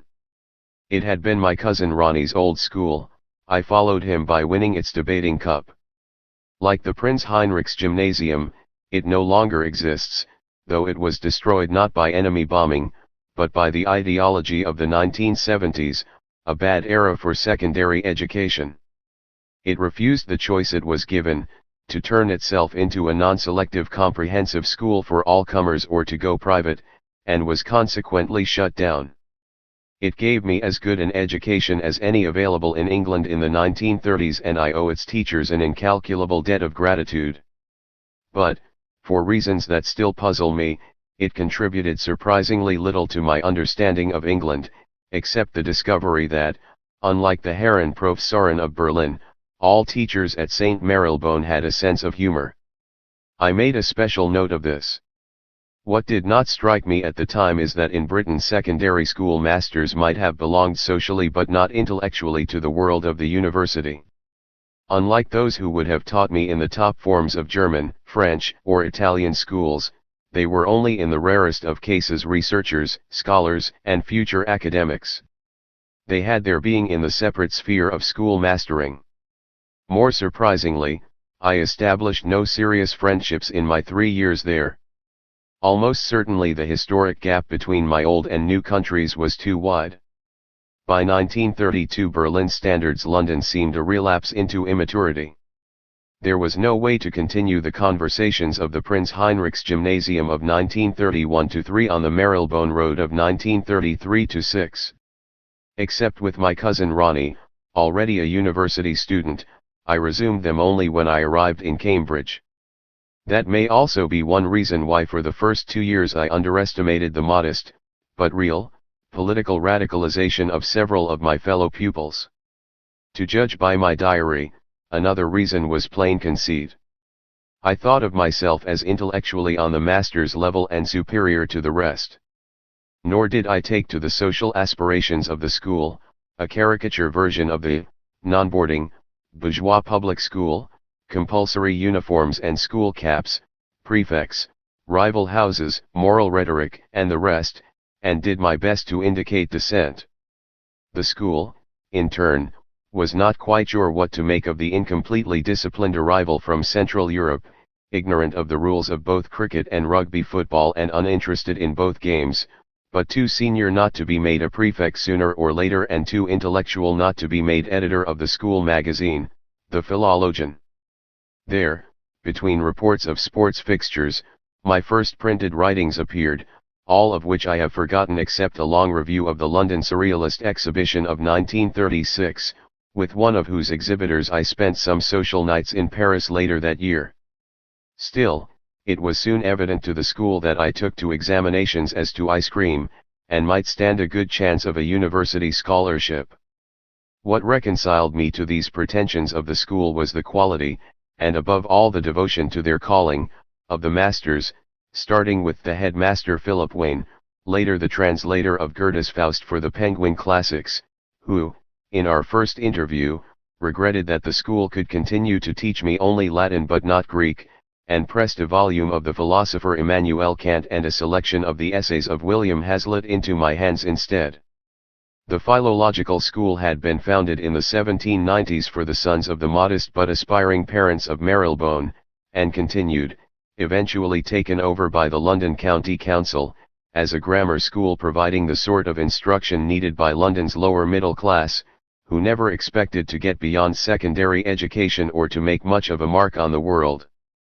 Fortunately for the generation of their sons who began to go to university from the 1930s, this was in no sense a second-best education, even though it sometimes seemed to come to us as a voluntary gift from those firmly established at the top to deserving social inferiors.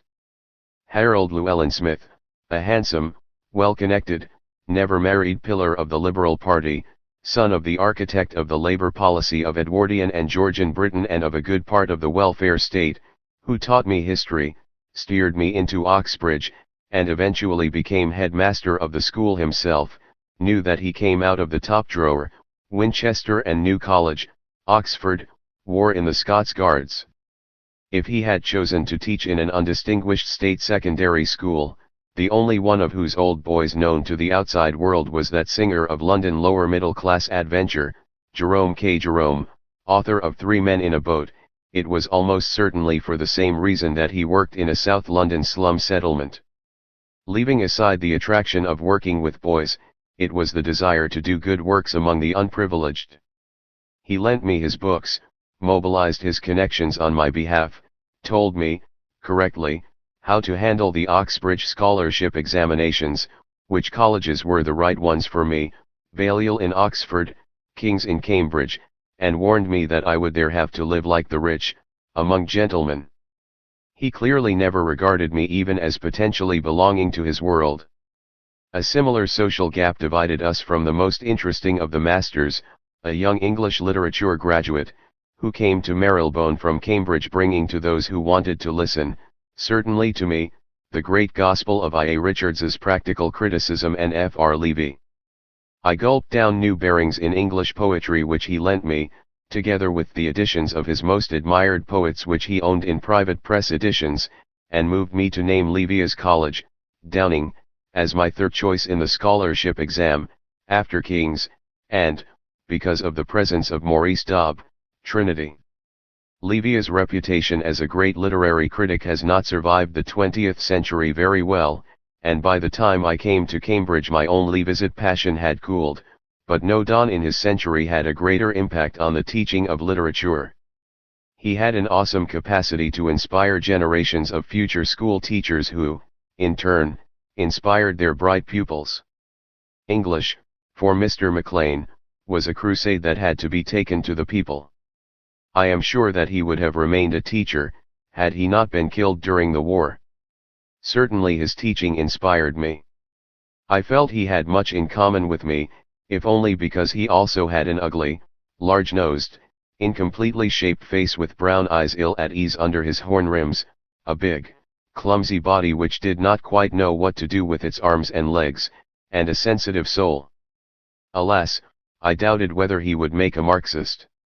For 3 years Marylebone was my intellectual center, not only the school, but also, a few yards away, the splendid public library in the town hall of what was then a London borough, where I spent most of my midday breaks in omnivorous reading and borrowing.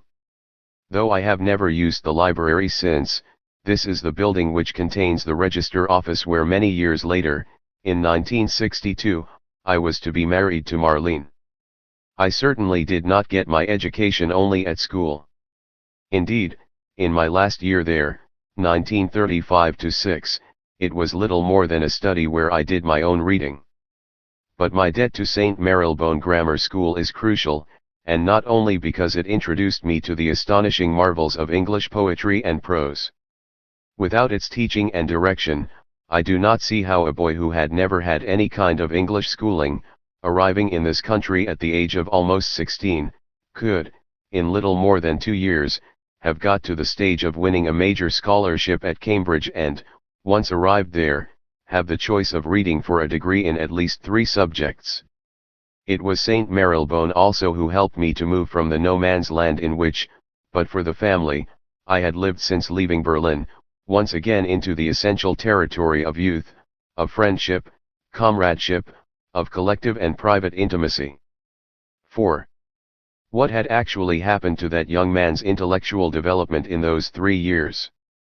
First, I had read more widely and generally during that time, particularly in literature, than in any period before or since.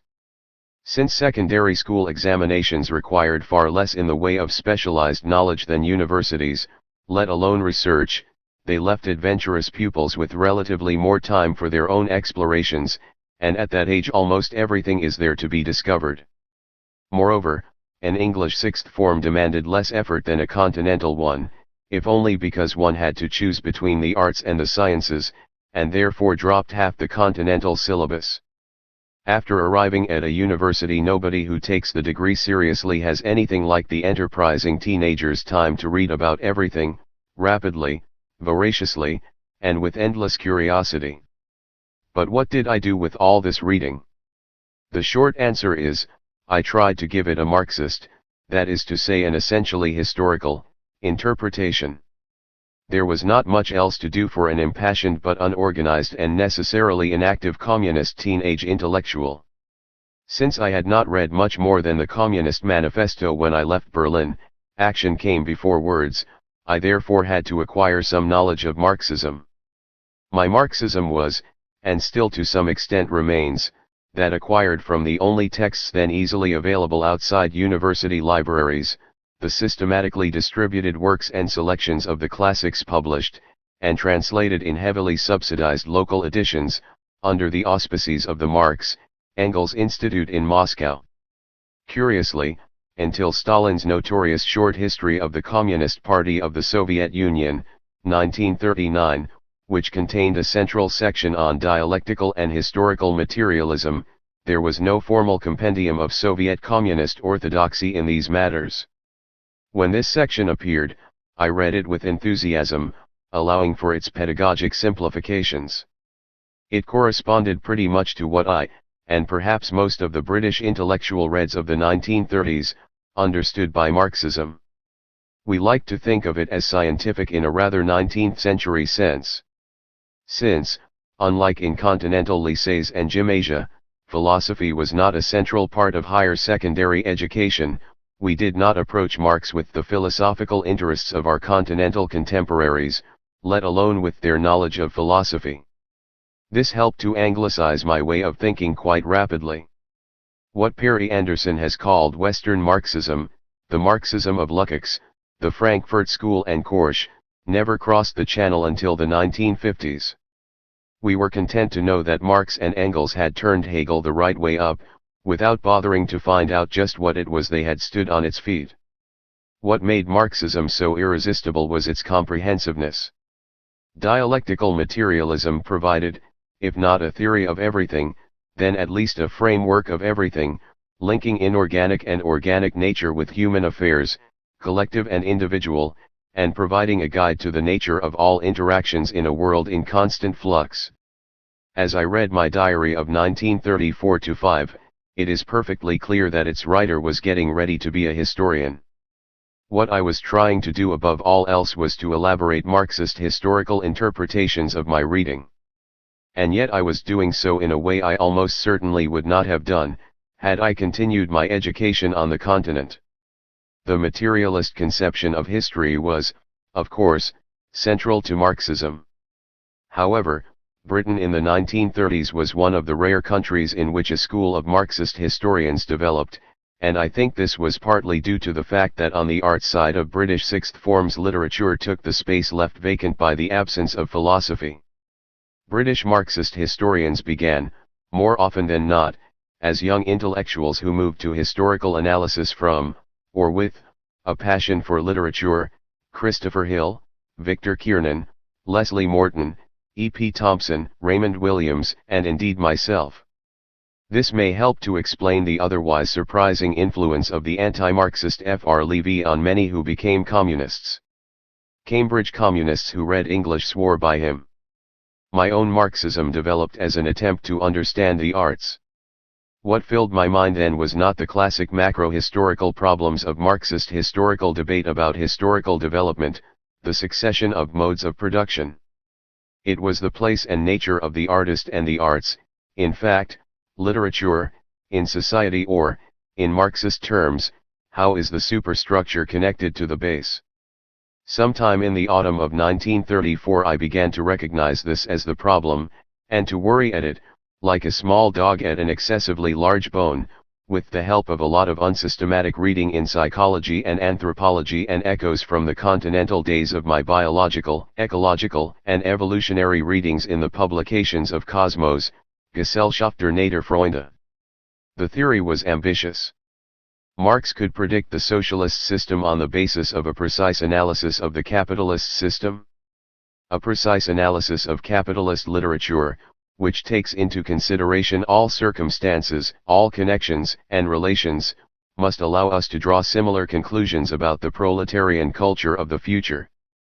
I soon thought no more about such global predictions, but the historical question I asked myself at the age of 17 has permanently shaped my work as a historian. I am still trying to analyze the social influences which determine the form and content of poetry and more generally of ideas at different times. But I had learned little more history than what was necessary, together with a little gamesmanship, a word that had not yet been invented, to get through the Cambridge scholarship exam. At the start of 1936 I decided, cautiously, for I live in the 20th century and, in any case I am not given to optimism, to end the diary I had kept for almost 2 years. I just don't need it anymore, I wrote in the last entry. God knows why. Maybe because I've won my Cambridge scholarship, and, if all goes well, at least 3 years of independence lie ahead. Maybe because S. whom I had got to know during the scholarship exam, and who became a lifelong friend is the first acquaintance I have made myself, and not drawn parasitically from the pockets of other people.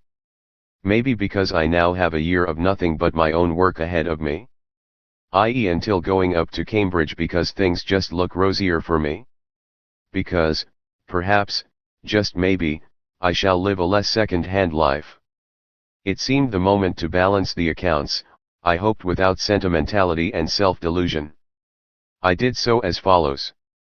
Eric John Ernest Hobsbawm, a tall, angular, dangly, ugly, fair-haired fellow of 18 and a half, quick on the uptake, with a considerable if superficial stock of general knowledge and a lot of original ideas, general and theoretical. An incorrigible striker of attitudes, which is all the more dangerous and at times effective, as he talks himself into believing in them himself. Not in love and apparently quite successful in sublimating his passions, which, not often, find expression in the ecstatic enjoyment of nature and art. Has no sense of morality, thoroughly selfish. Some people find him extremely disagreeable, others likable, yet others, the majority, just ridiculous. He wants to be a revolutionary but, so far, shows no talent for organization. He wants to be a writer, but without energy and the ability to shape the material. He hasn't got the faith that will move the necessary mountains, only hope. He is vain and conceited. He is a coward. He loves nature deeply. And he forgets the German language. In this spirit I faced the year 1936 and Cambridge University. 7. Cambridge. In a society like that of England in the first half of the last century, moving from the milieu of one class to that of another was a form of emigration. So winning a scholarship to Cambridge in 1935 meant moving into a strange new country, stranger because more unfamiliar than the ones I had settled in before. Except in one respect, after a break of 3 years I now returned to the politics and the conversations I had been forced to abandon when we left Berlin. I arrived in Cambridge quite determined to join the Communist Party at last and plunge into politics. As it turned out, I was not alone. Mine was the reddest and most radical generation in the history of the university, and I was in the thick of it. It happened that I also arrived in the middle of what, even allowing for a past that contained the names of Newton, Darwin, and Clerk Maxwell, was probably the most distinguished era in the history of a university that was for some decades virtually synonymous with British scientific achievement. The two were not entirely separated. The 1930s was one of the few periods when an unusual proportion of eminent natural scientists was also politically radicalized. I am bound to add that the achievements of Cambridge science in the 1930s have survived better than those of the political radicalism of Cambridge students. Few of these have left much trace, even on public memory, except for one minor spin-off from 1930s communism, the Cambridge Spies. Since I was one of the leading Cambridge undergraduate communists in the second half of the 1930s, most readers of this book who belong to the Cold War generations will certainly ask what I knew about them. I might as well answer this question at the outset. Yes, I knew some of them. No, I did not know they were or had been working for Soviet intelligence until after this became public knowledge. The Big Five, Blunt, Burgess, Cairncross, McLean, and Philby, belonged to an earlier student generation than mine, and my contemporaries associated none of them with the party except Burgess, whom we regarded as a traitor, because he took care to advertise his alleged conversion to right-wing views as soon as he had gone down. I knew none of them personally before the war, and only Blunt and Burgess casually after 1945. What I know about them came not from politics but via the apostles, for which see chapter 11, or from homosexual friends or from survivors of the interwar Oxbridge establishment such as Isaiah Berlin, whose passion for gossiping about the people he had known was irrepressible. I recall Burgess only from 2 annual dinners of the apostles, the one he presided over in 1948 at the Royal Automobile Club, a suitably bizarre location, recorded in the memoirs of Michael Straight, whom Blunt tried to recruit for the Soviets, and the one I organized in the late 1950s in a short-lived Portuguese restaurant in Frith Street, Soho, and to which, knowing his nostalgia for England, I sent him an invitation addressed to Guy Burgess, Moscow. I remember the first occasion because Burgess asked us to agree that Roman Catholics were not suitable for membership of the Apostles, because their commitment to the Church's dogma precluded the intellectual frankness so essential to the society. I remember the second because he woke me with an early morning phone call from Moscow to Bloomsbury, regretting his inability to be at the dinner, and, I assume, making absolutely certain that my phone would thenceforth be bugged. His message helped to make the dinner a great success. If I had known Anthony Blunt at all well, I would not have committed a heartless gaffe, for which I am still sorry. When I found myself standing next to him at the bar at yet another Apostles' dinner in Soho, shortly after the flight of Burgess and McLean, and made some fairly cynical wisecrack, I had no idea of the close emotional ties between him and Guy Burgess. My words must have hurt him, but how could one tell? That elongated, elegant, slightly supercilious face showed no emotions it did not want to. According to his Soviet handler, he was the toughest of the bunch. He was a man of such ruthless self-control that he spent the day of his public exposure, besieged by the hacks and the paparazzi in the house of a friend, quietly correcting proofs. I knew those of my contemporaries who became Soviet agents as militant members of the student party, which makes it 99% certain that they were not yet recruited for work which, by general convention, was quite separate from the open activities of a legal political party and, if discovered, might be regarded as discrediting these. We knew such work was going on, we knew we were not supposed to ask questions about it, we respected those who did it, and most of us, certainly I, would have taken it on ourselves, if asked. The lines of loyalty in the 1930s ran not between but across countries. Point 3. After this brief intermezzo, let me return to Cambridge in the 1930s. It is first necessary to grasp, in spite of all apparent continuities, how different the place was then from what it is today. I have had an association with Cambridge ever since I first went up for the scholarship exam in 1935, or rather with King's, for, apart from arranging to examine me for a BA and a PhD, the university has firmly kept me at a distance. On the other hand, my links with King's College are unbroken. There is no time of day or night, no season of the year, and no phase of my life since 1935, when I have not looked from the humpbacked bridge over the River Cam, across the unbroken expanse of the great back lawn, to the extraordinary combination of the bleak Gothic rear of the chapel, giving no hint of the marvels inside, and the equally spare 18th-century elegance of the Gibbs building, and always with the same astonished intake of breath as the first time. Not many people have been so lucky. For young men who, like scholars of King's, passed all their undergraduate terms within college, Cambridge was like enjoying the constant and envied public company of a universally admired woman. You might say it was like going to all one's parties with Botticelli's Primavera. The domestic side of college life in the 1930s, peeing into the sink in the gyp room since the nearest bathroom and toilet might be 3 flights of stairs, a courtyard, and a basement away, could be less inspiring. However, even the majority of undergraduates who spent at least part of their years in some remote bedsit in a Victorian terrace could not escape the sheer force of 7 centuries of Cambridge teaching and learning.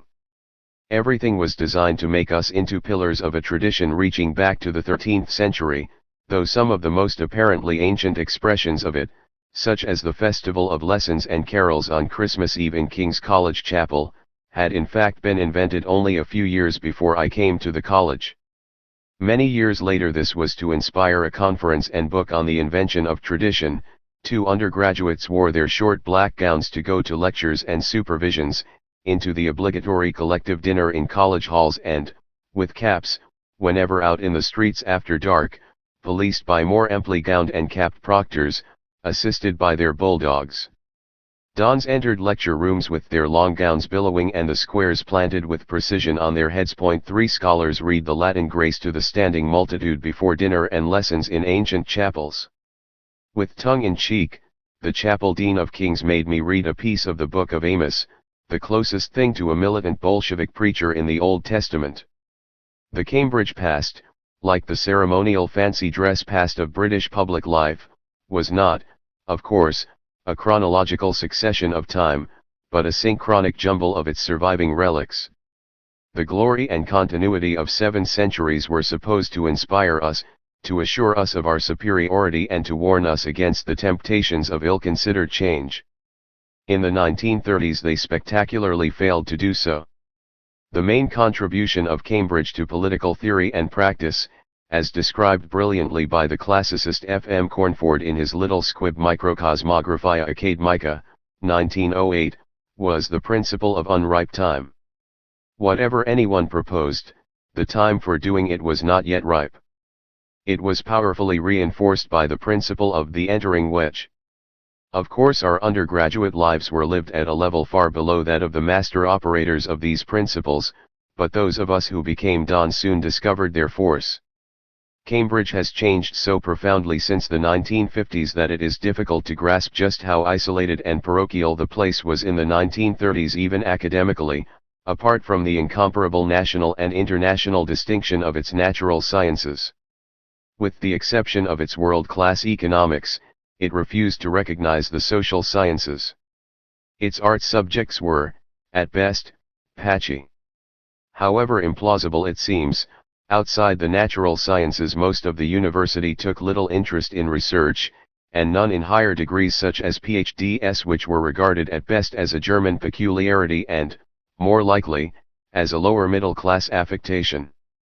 Even on the eve of the war Cambridge contained fewer than 400 research students, for it remained essentially a finishing school for young men and a much smaller number of young women, operating a double standard.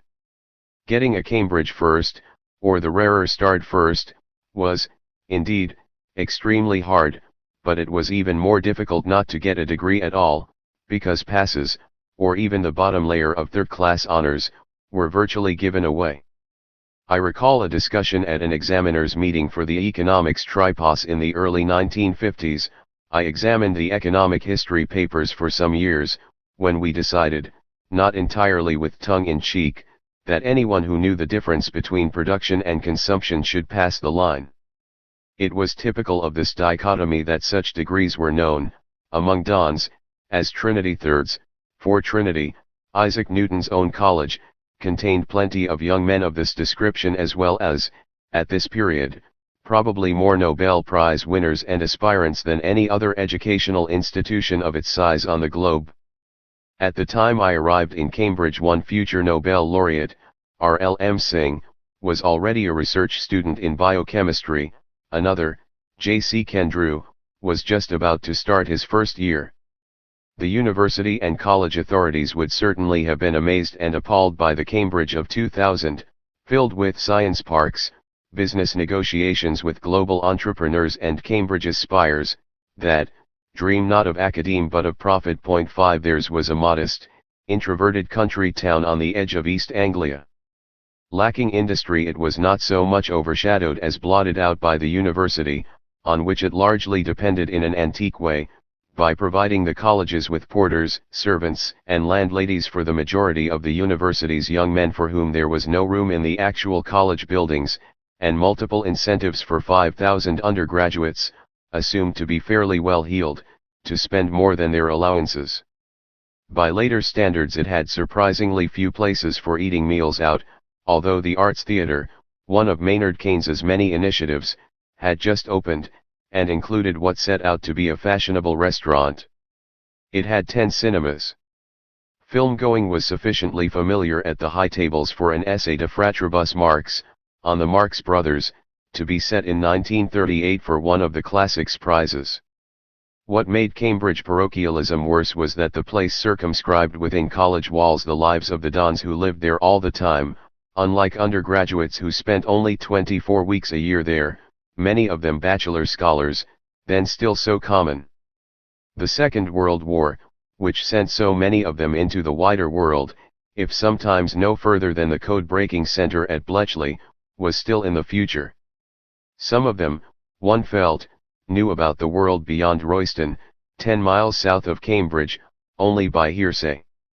Indeed, compared to Oxford, Cambridge University was surprisingly remote from the centers of national life, which may explain why, unlike Oxford, none of its 20th century alumni became Prime Minister.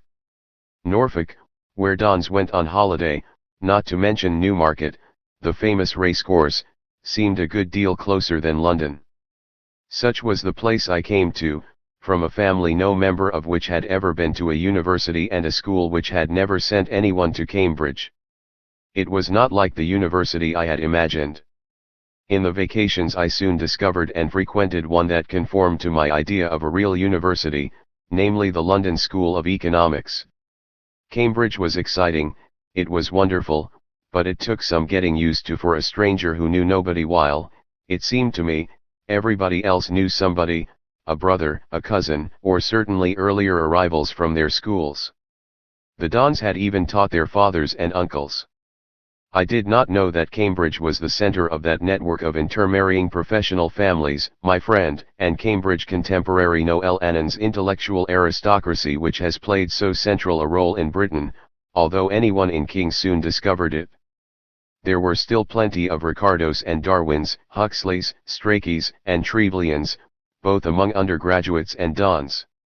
On the other hand, nothing was more obvious than that Cambridge was penetrated by the tribal customs of the British boarding schools, from which most arts undergraduates still came, and which were familiar to the likes of me only from boys' magazines designed for those who did not go to such establishments.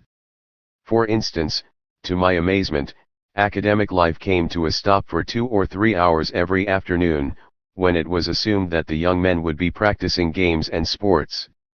I now found myself surrounded by Eton-ians. They still had a special connection with King's, since in 1440 King Henry VI had founded both establishments together, Rugbyans, Carthusians, Stoics, and crowds of people from major and sometimes virtually indistinguishable minor public schools. Ready to supply such a public, the firm of Ryder and Amy's, still present on King's Parade opposite the University Church of Great St. Mary's and the Senate House, stock 656 old school, college, club, and other institutional ties, where necessary designed in-house, as well as top hats, blazers, and the other accoutrements of the traditional Cambridge undergraduate. 6 There were no prefects, but the undergraduate weekly granta published regular profiles of persons regarded as important, such as presidents of major sports clubs and societies, under the heading in authority. Those of its own retiring editors came under the modest heading in obscurity. For practical purposes, for the new undergraduates the university meant their college. Being at King's made things easier. The scholars, having as such the right to live in college, were decanted en masse into a gloomy slum generally known as the Drain, and thus had the chance to get to know each other, and the local mores of Kings favored informality in the relations between teachers and students, seniors and juniors. I cannot say that I was a very characteristic Kingsman. The college was at its social high noon and the center of Cambridge theatre and music, or that I was of any great interest to its establishment. For instance, I never had occasion to meet its most famous fellow, Maynard Keynes. However, King's was liberal and tolerant, even of enthusiasts for team games, religious believers, conservatives, revolutionaries, and heterosexuals, even of the less than good-looking young from grammar schools. Fortunately, in spite of its provost, it also respected the intellect and had a sense of its duty to bright students. After the war I got a post as a university lecturer within a year of leaving the army, entirely on the strength of the reference written about my undergraduate record by my pre-war supervisor, Christopher Morris, admittedly a master at this genre of literary composition. Since he had also originally interviewed me for my scholarship, I suspect that it was his recommendation that got me into King's. A few years older than me and, uncharacteristically for the college, a family man, he was typical of the don of the old school, who was primarily a teacher, or rather a personal tutor. His calling was to get average young men from a public school a decent second in the tripos. Beyond this he concentrated on asking what he called Socratic questions, i.e. forcing his pupils to discover what it was they had written or meant to write in their weekly essay.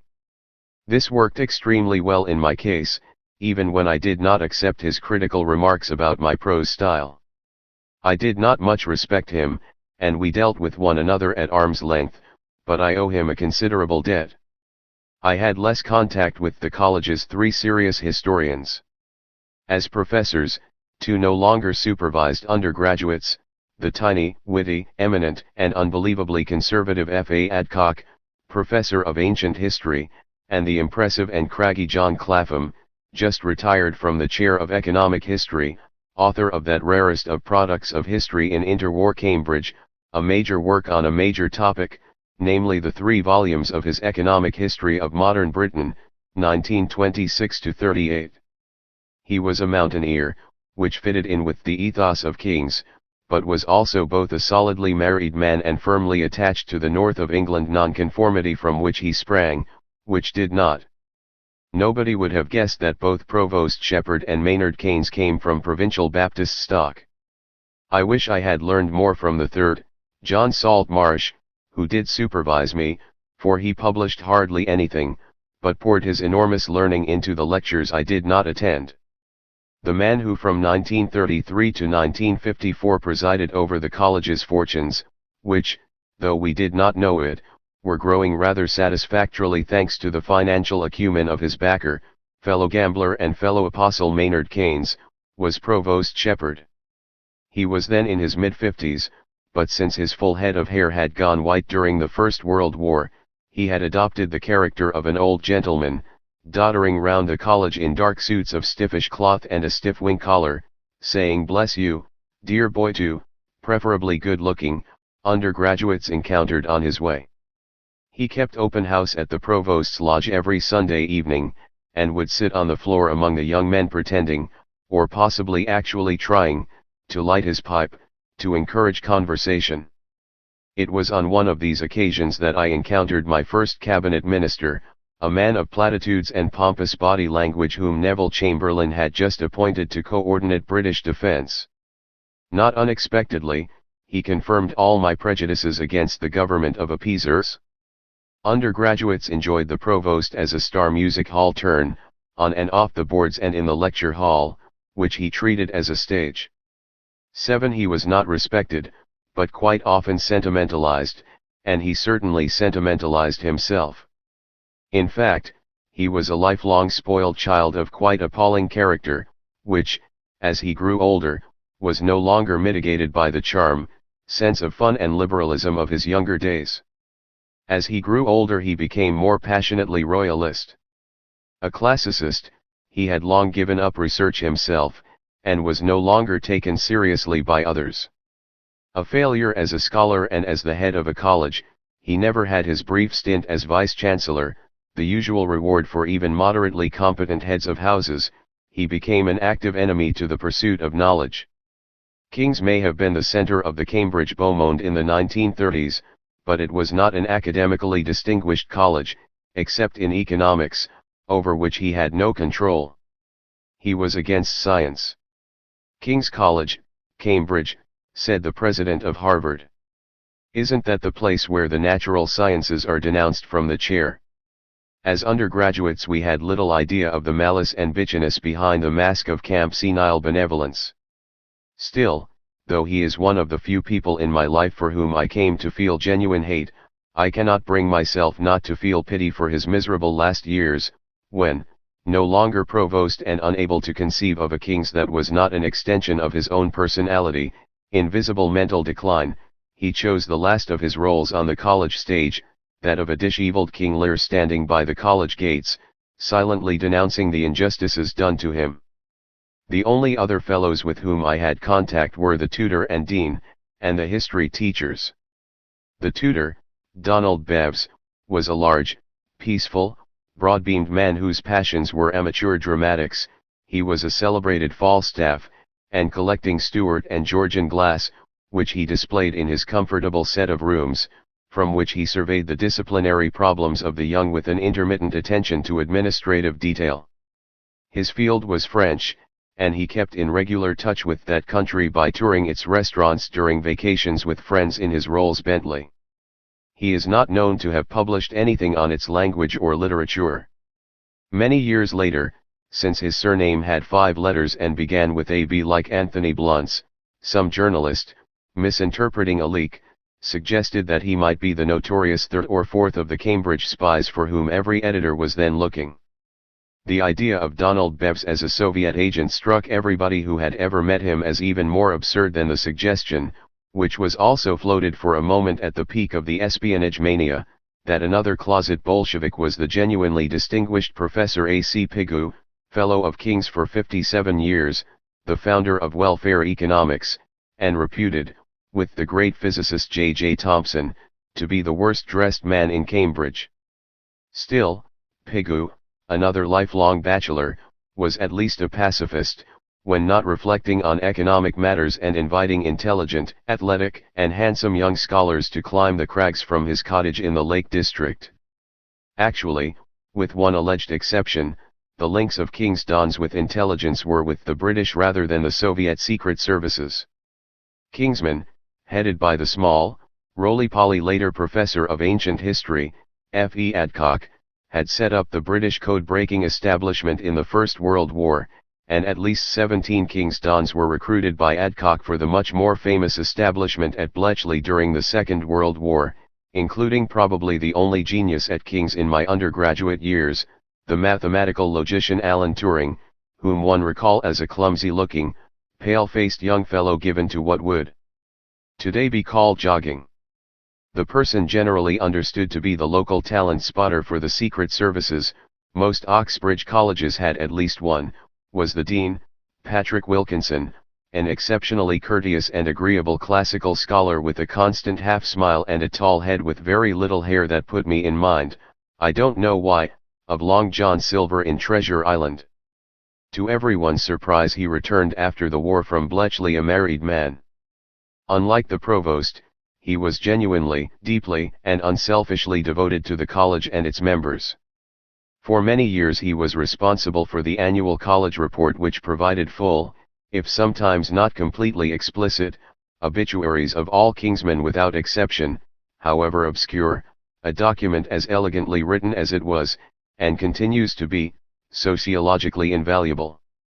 Cambridge in the 1930s no longer paid much attention to the object of medieval universities, instruction for the professions requiring special forms of knowledge, the clergy, the law, and medicine, although it made provision for the early stages of training for them. Its purpose, at least in the arts, was not to train experts, but to form members of a ruling class. In the past this had been done on the basis of an education in the classics of ancient Greece and, above all, Rome, largely achieved by instructing the young in such esoteric practices as writing Greek and Latin verse. This tradition was far from dead. Something like 75 people, as against about 50 each in history and natural sciences, won scholarships or exhibitions in classics in the 1935 scholarship examination, most of them, of course, from the public schools, since not many grammar schools like my own taught Greek. But increasingly since the late 19th century, history, centered on the political and constitutional development of England, had become the vehicle for all-purpose general education at Cambridge. It was therefore taken by undergraduates in their hundreds, almost none of whom envisaged using it to earn their living, except perhaps as schoolmasters. It was not an intellectually very demanding subject. The essential elements in a Cambridge education outside the natural sciences were the weekly essay written for a private session with a supervisor, and the tripos, the degree examination in 2 parts, at the end of a 1-year and a 2-year course. Lectures were less important. They were mainly aimed at those who relied on the notes taken in the so-called bread and butter courses to get them through the tripos. Good students soon discovered that they could get more out of an hour's reading in the magnificent libraries of college, faculty, and university than an hour's listening to undemanding public speech. Except for the special subject taken in one's last year, I doubt whether I went to any lecture course consistently after my first term, other than M. Poston's economic history lectures so intellectually exciting, at the time I wrote about that air of revivalism that pervaded them, that they brought the brightest of my generation of history students out at 9 a.m. Good students might end by hardly going to lectures at all, but nobody seemed to mind. We learned more from reading and talking to other good students. Not that getting a degree, let alone a good degree, was the only thing in the minds of young men and young women who found themselves in a place as full of interesting things to do as Cambridge, and with more leisure to do them than most other adults. I myself found no difficulty in combining enough academic work to do well at exams, with active undergraduate journalism and pretty full-time activity in the Socialist Club and the Communist Party.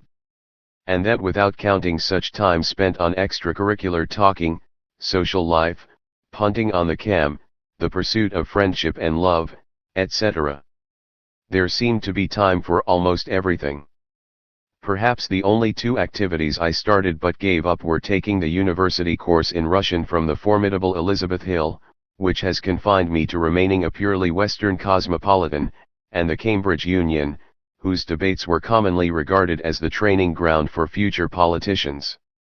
I cannot remember why I decided to give up the Union, although my early efforts had been encouraged by the then president, whom I discovered later to be a non-public party member. It certainly saved money. As soon as I arrived, my politics had been discovered and I was immediately invited to join the Cambridge student branch of the Communist Party. I eventually became a member of its Secretariat of 3, the highest political function I have ever occupied.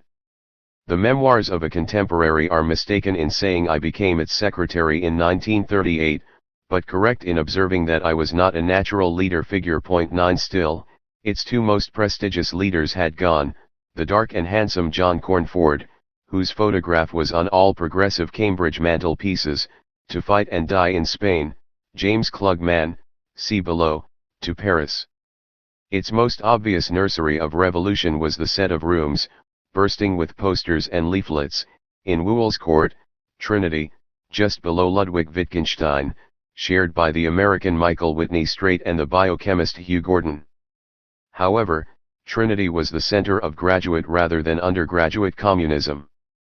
That was, somewhat unexpectedly, Pembroke College, which, in addition to one of the rare communist dons, the superb Germanist Roy Pascal, sheltered a number of comrades, including 2 of the main organizers, David Spencer and Ephraim Alfred, Ram Nahum, a squat, dark natural scientist with a big nose, radiating physical strength, energy, and authority.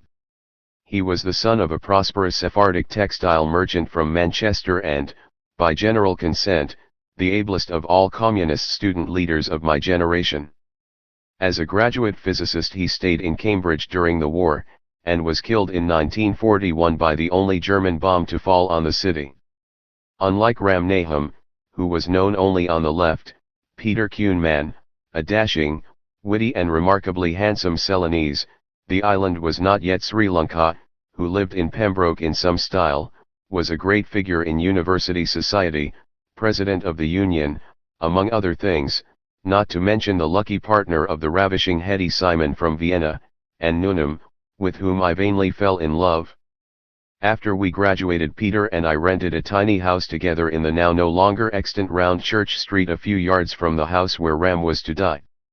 Although both were devoted party members, I do not think anyone would have predicted that this debonair socialite, who first introduced me to the poems of John Betjeman, would spend most of his later life as the General Secretary of the Communist Party of Sri Lanka. On the other hand, we all expected that the elegant charmer Mohan Kumar Mangalam of Madras, Eton, and King's, also President of the Union, the admired friend of so many of us, would become an important figure in his native India, as indeed he did. As an Indian, Mohan was not, of course, officially in the party. Nor were the other colonial students, overwhelmingly from the Indian subcontinent. I soon found myself working with their special colonial group, headed, in a sort of local inheritance, by a succession of Trinity historians with a bent for Third World history. Unlike their mentors, the young colonial communists did not envisage academic life, although that is where one or two ended up. They looked forward to liberation and social revolution in their countries.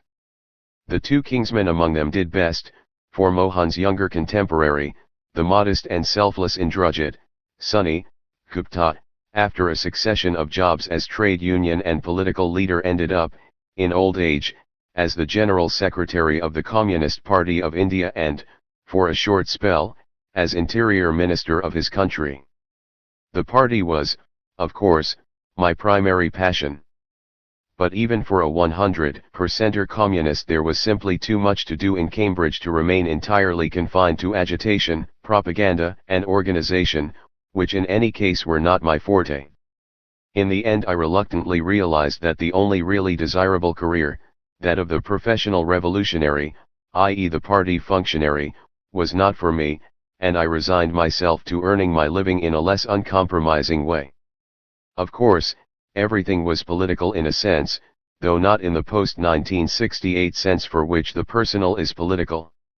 We felt that what we wanted personally was not of interest to the party, so long as it did not conflict with the party line. But it was our duty not only to get good degrees but to bring Marxism into our work, just as politics entered the activities of those who went for acting or undergraduate journalism. Nevertheless, I cannot honestly say that I wrote for, and eventually edited, the Student Weekly Granta primarily for political reasons, nor that it was ever a journal that had much place for politics. Looking at old numbers today, I must sadly acknowledge that it was not much good as a journal, though my predecessor as editor, Charles Wintour, successfully used it to join Lord Beaverbrook's stable, eventually editing the London Evening Standard.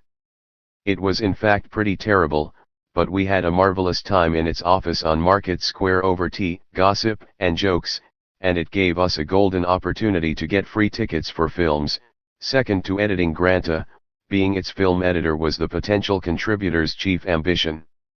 The film reviews even provided a neutral territory for friends of different politics, such as the young Arthur Schlesinger Jr., whom I met there, then as later a consistent anti-communist New Dealer. 8. Against fascism and war. Whatever happened in Cambridge in those years was colored by the knowledge that we lived in a time of crisis. Before Hitler came to power, the modest student radicalization of the time was almost certainly precipitated by the world economic crisis, the miserable collapse of the 1929-31 Labour government, and such dramatic demonstrations of what mass unemployment and poverty meant as the hunger marches from the smokeless and silent industrial areas. After 1933 it was increasingly a movement to resist the advance of fascist dictatorships and the next world war their advance would certainly bring, that is to say a movement directed against craven, as well as capitalist and imperialist, British governments that did nothing to stop the drift to fascism and war. In the second half of the 1930s, and especially after the outbreak of the Spanish Civil War, This was certainly the main force behind the remarkable growth of the Socialist Club.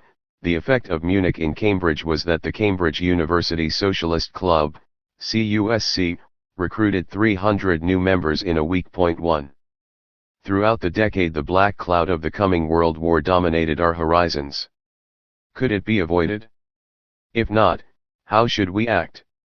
Would we fight for king and country as the Oxford Union had notoriously refused to do in 1933? Certainly not, but should we fight at all? Pacifism divided the Cambridge left, or rather the awkwardly combined anti-fascist and anti-war movement, for pacifism extended far beyond those interested in the politics of parties and movements, and even beyond the range of organized religion. As most of this apolitical pacifism disappeared after the fall of France in 1940, its strength in the 1930s is often forgotten. Indeed, pacifism was the only important issue that divided the Cambridge left, for within the Socialist Club the CPS line of broad anti-fascist unity had virtually unanimous support. Only one prominent member, Sammy Silkin of Trinity Hall, supported the official position of the Labour Party and was consequently cherished as proof of the ideological comprehensiveness of the club, as distinct from the Labour Party itself, which banned any organization with communists in it. For most purposes the CUSC meant the Red Cambridge of the 1930s. This was not true literally, since even at the peak of its strength, in early 1939, it had no more than 1,000 members out of fewer than 5,000 undergraduates, and when I went up in the autumn of 1936 only about 450.2. The party never had much more than 100 members. Nevertheless, given the family origins, socio-political milieu, and traditional customs of undergraduates at the ancient universities, as well as the overwhelmingly right-wing political inclinations of West and Central European university students between the wars, the domination of the left in both Oxford and Cambridge during the 1930s was quite astonishing. All the more so as, with the exception of the London School of Economics, the left was not particularly strong in any of the other British centres of higher education. 4. What is more to the point, the political transformation of Cambridge came from below. The typical politics of Cambridge dons were no doubt in the moderate centre rather than, as in Oxford, strongly conservative, but prominent supporters of the Labour Party were rare, and communist dons could be counted on the fingers of one hand. Even so uncontroversial a campaign as that nominally organised by the Cambridge Peace Council, which succeeded in raising the then enormous sum of £1,000 for food for the women and children of Republican Spain in the autumn of 1938, was officially supported by only 2 heads of houses, St. John's and King's, 6 professors, only one, M. Poston, in history, an eminent pacifist clerical don, and Maynard Keynes. 3 In the natural sciences, what turned Cambridge red were junior physicists and biochemists from the 2 intellectual powerhouses, the Cavendish and the Biochem Lab. But Cambridge science went its own political ways, building its campaigns round the Cambridge Scientists' anti-war group, which entered wider consciousness mainly by demonstrating the inadequacy of the government's defenses against air raids and poison gas, in the next war. A scientists' faculty group of the Socialist Club was not established until late in 1938. Outside the natural sciences, it was unquestionably the conversion of undergraduates that turned Cambridge red. Who were the Cambridge Reds?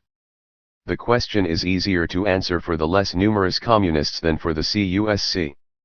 Before the era of anti-fascism and the Popular Front, there were occasional aristocrats, such as the splendidly named A.R. Hovell Thurlow Cumming Bruce, later a kind-hearted judge, who as a small child had played at Chatsworth, where he broke one of the Duke's massive oriental vases, but mostly they came from the prosperous professional, or more rarely business, upper middle class, the Schlegels rather than the Wilcoxes, to use the convenient distinction in E. M. Forster's novel Howard's End.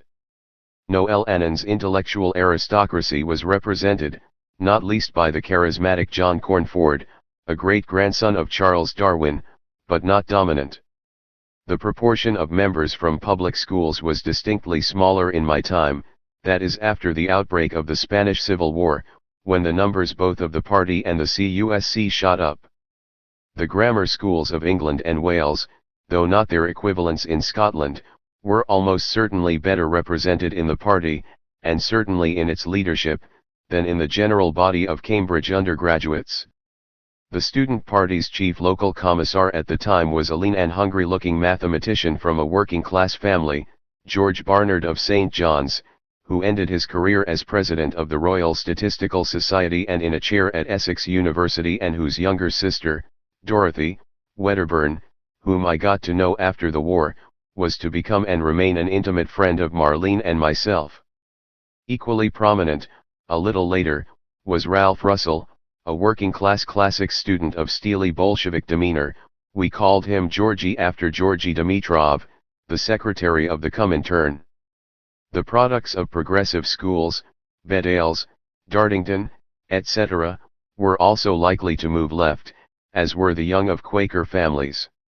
It has been suggested that Jews were slightly overrepresented, but that is not my memory.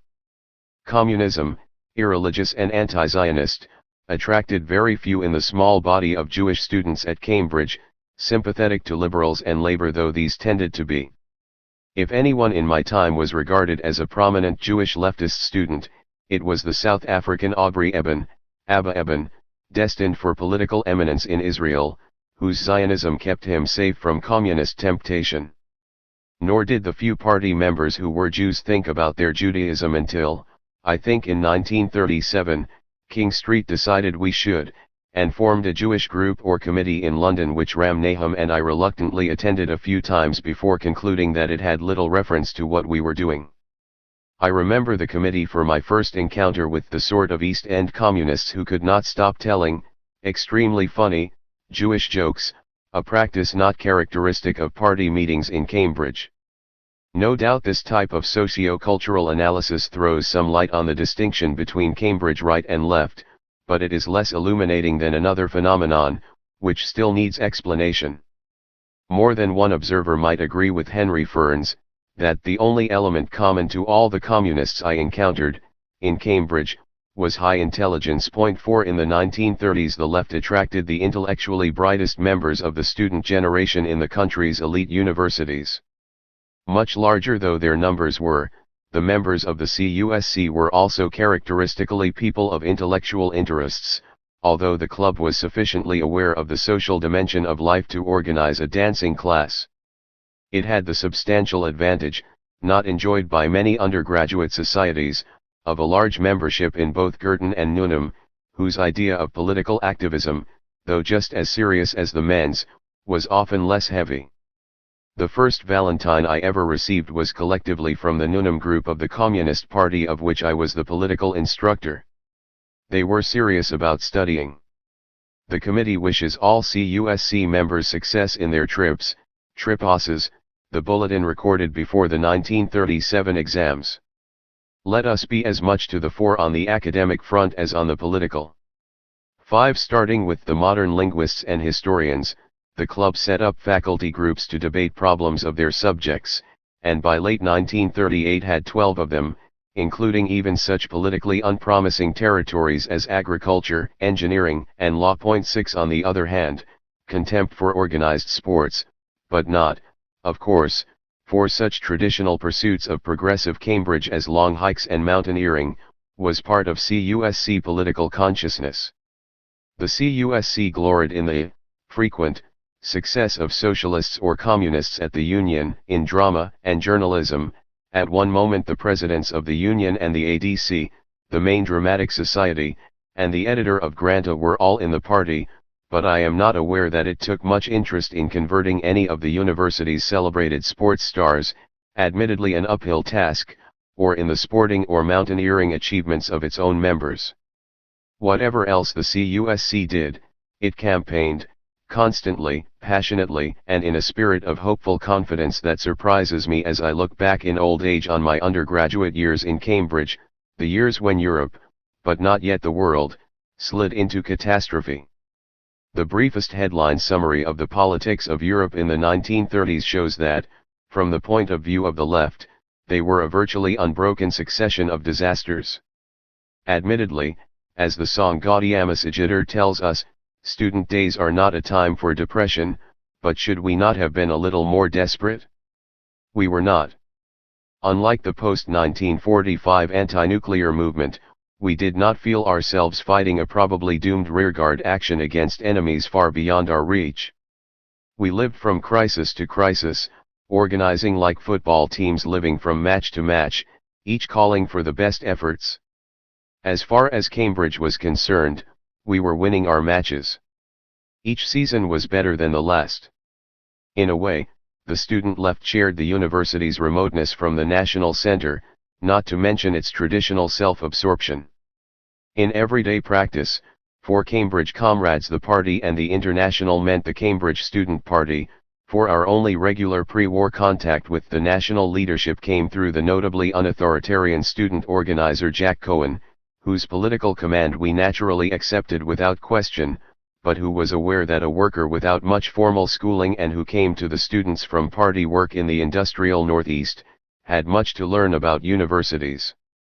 And yet, could we really forget that our greatest triumph, Spain Week, was won at a time when the Spanish Republic was visibly on its last legs and virtually beyond hope?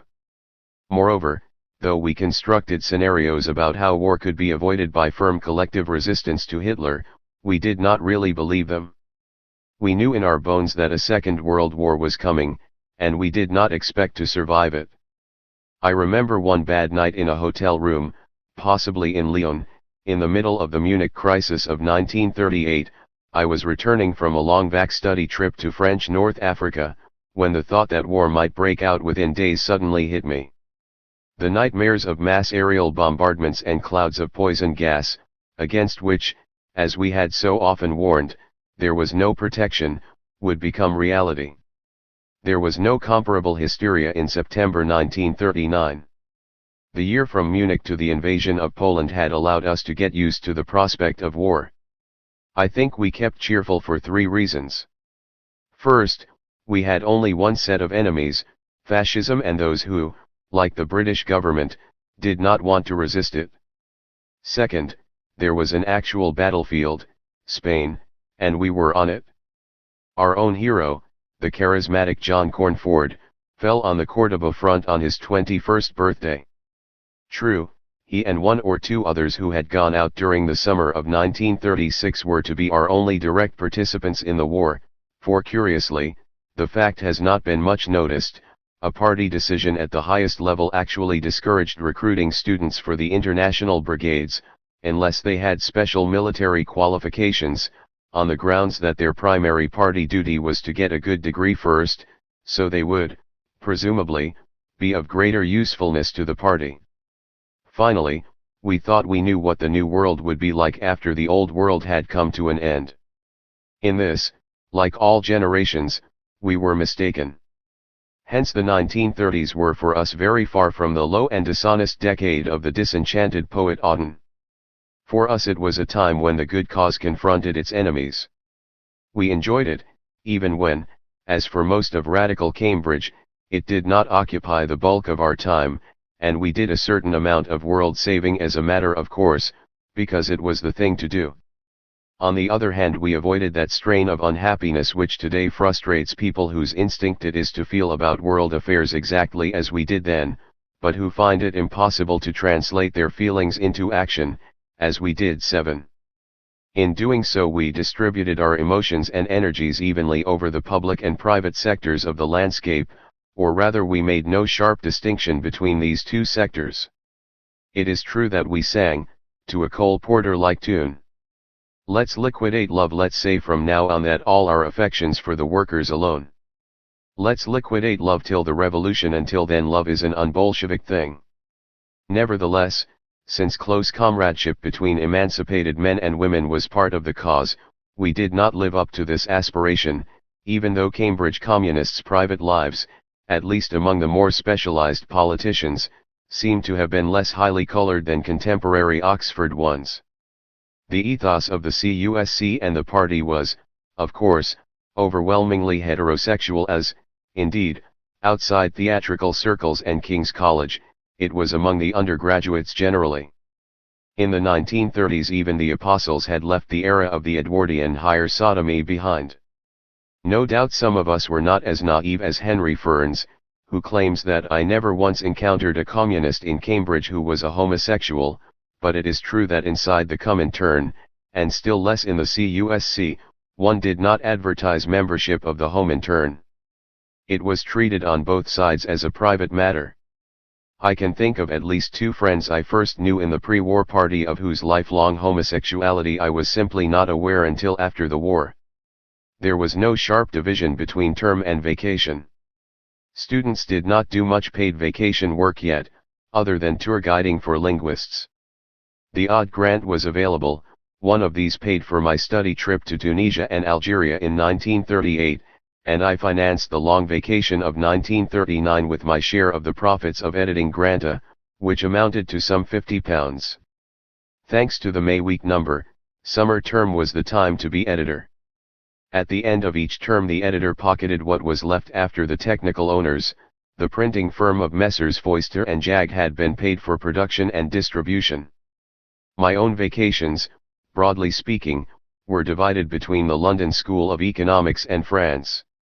The LSE, or at least its main building in Houghton Street, Aldwych, is still recognizably what it was some 60 years ago, even down to the survival of a small snack bar immediately to the left of the main entrance, which in those days was known as Marie's Café, where the student activists used to discuss politics or try to win converts, usually observed by a silent lone Central European rather older than ourselves, apparently one of those eternal students who hang around inner-city campuses. But who was in fact the totally unknown and unconsidered Norbert Elias, just about to publish his great work on the process of civilization in Switzerland. Academic Britain in the 1930s was extraordinarily blind to the brilliance of the Central European Jewish and anti-fascist refugee intellectuals unless they operated in conventionally recognized fields such as classics and physics. The LSE was probably the only place where they would be given house room. Even after the war, Elias's academic career in this country was marginal, and the worth of scholars such as Karl Polanyi was not recognized until after they crossed the Atlantic. I found the atmosphere of the LSE congenial, and its library, then still in the main building, a good place to work. It was full of Central Europeans and colonials, and therefore markedly less provincial than Cambridge, if only by its commitment to social sciences such as demography, sociology, and social anthropology, which were of no interest on the CAM. Curiously enough, the subject that gave its name to the school was at that time, and indeed had always been, both less distinguished and less enterprising than at Cambridge, though it attracted some very brilliant junior talent, which alas found no lasting posts in Houghton Street. I must in some ways have felt more at ease in the LSE student atmosphere, and certainly with its women students, for I established a lifetime friendship with 2 of the girls I met there, and later married another, though less permanently. 3 of my LSE communist student contemporaries became lifetime friends, the historian John Saville, then still known as Stamatopoulos or Stam, his companion and later wife, Constance Saunders, and the impressive James B. Jefferies, who made the transition from a PhD in economic history to wartime convener of shop stewards at Dunlop's, and, less successfully, back again to research, for he became a victim of the Cold War ban on communist academics. It was through another LSE contemporary that I maintained, or rather re-established, links with Austria, the sporting, bushy-haired charmer Teddy Prager, who later got his economics PhD under Joan Robinson in Cambridge, more in tune with his ideas than the LSE's Robbins and Hayek. Sent by his family out of harm's way from Vienna, having got into trouble resisting the Austro-fascist regime after the Civil War of 1934, he abandoned promising careers in Britain and in the ruins of post-war Vienna, to which, like almost all Austrian communists, he returned from British exile.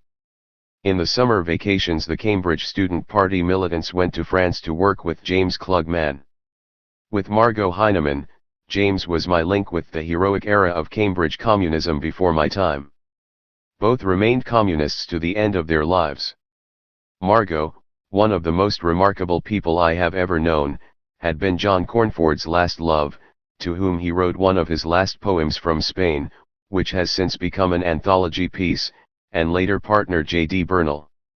Through a lifetime of comradeship, example, and advice, she probably had more influence on me than any other person I have known.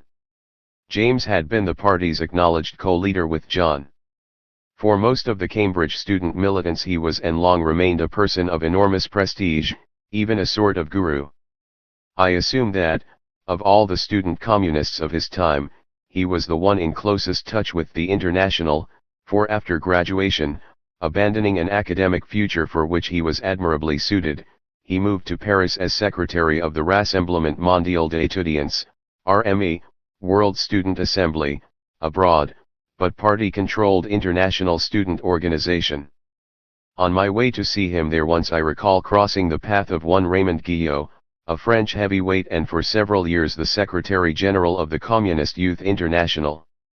It operated out of one of those small dusty Balsatian backstairs offices so characteristic of unofficial pre-war politics, in the ill-named site S Paradis, a gloomy dead end in the 10th arrondissement, and later in a more ambitious locale on the left bank. Its most obvious public activities were to organize periodic world congresses, which Cambridge and other student volunteers helped to prepare. I acted as translator at the 1937 Congress, which coincided with the Great Paris World Exposition, the last before the Second World War, in a marvelous series that began with Prince Albert's Great Exhibition of 1851. I can recall no major spell under James in 1938, much of that summer I traveled in North Africa, nor can I confirm the report that I was mobilized for a meeting with Arab and Jewish students organized by James in the Easter vacation of 1939, to form a joint front against fascism, Mussolini having just occupied the largely Muslim country of Albania. 8 I spent all the summer of 1939 working on the technical preparations for what would be the largest of these congresses, which ended a few days before Hitler invaded Poland. In almost every way except intelligence and political devotion James Klugman was the opposite of the romantic, heroic, highly colorful image of his partner in leadership, John Cornford. Bespectacled, soft-voiced, with a demure wit, always looking as though he was about to smile, he lived alone in a hotel room just by the Odeon Theatre. As far as I know he continued a monastic existence as an unattached man for the rest of his life, surrounded, when the occasion arose, by admiring juniors. I am told he made sexual jokes in the company of intimates, of whom I was never one, and, since he had been at Gresham's school, the nursery of more than one eminent homosexual of his day, he may very well have been queer, but one never associated him with any kind of sexual activity. His only obvious passion, at least in his post-war British life, when I saw more of him, was book collecting. His personal remoteness added to the respect in which we, and indeed most of those who had anything to do with him, held him. What did one know about him? He gave nothing away.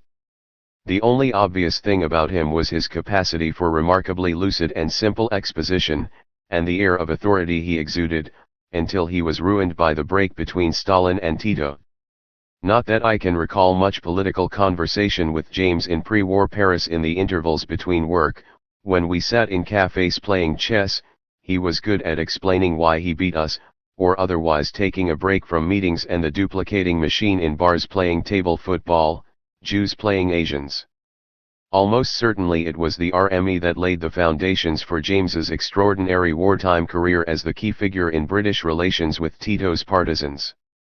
Left-wing student movements of significance were rare enough in continental Europe, where the typical political stance of students, but not necessarily of university teachers, in the 1930s was a right-wing nationalism shading over into fascism. The great exception were the communist students of Yugoslavia, and especially the University of Belgrade, one of whose leaders, Ivo, Lolo, Hribar, a central figure in what would become the partisan movement, was a familiar figure at the RME.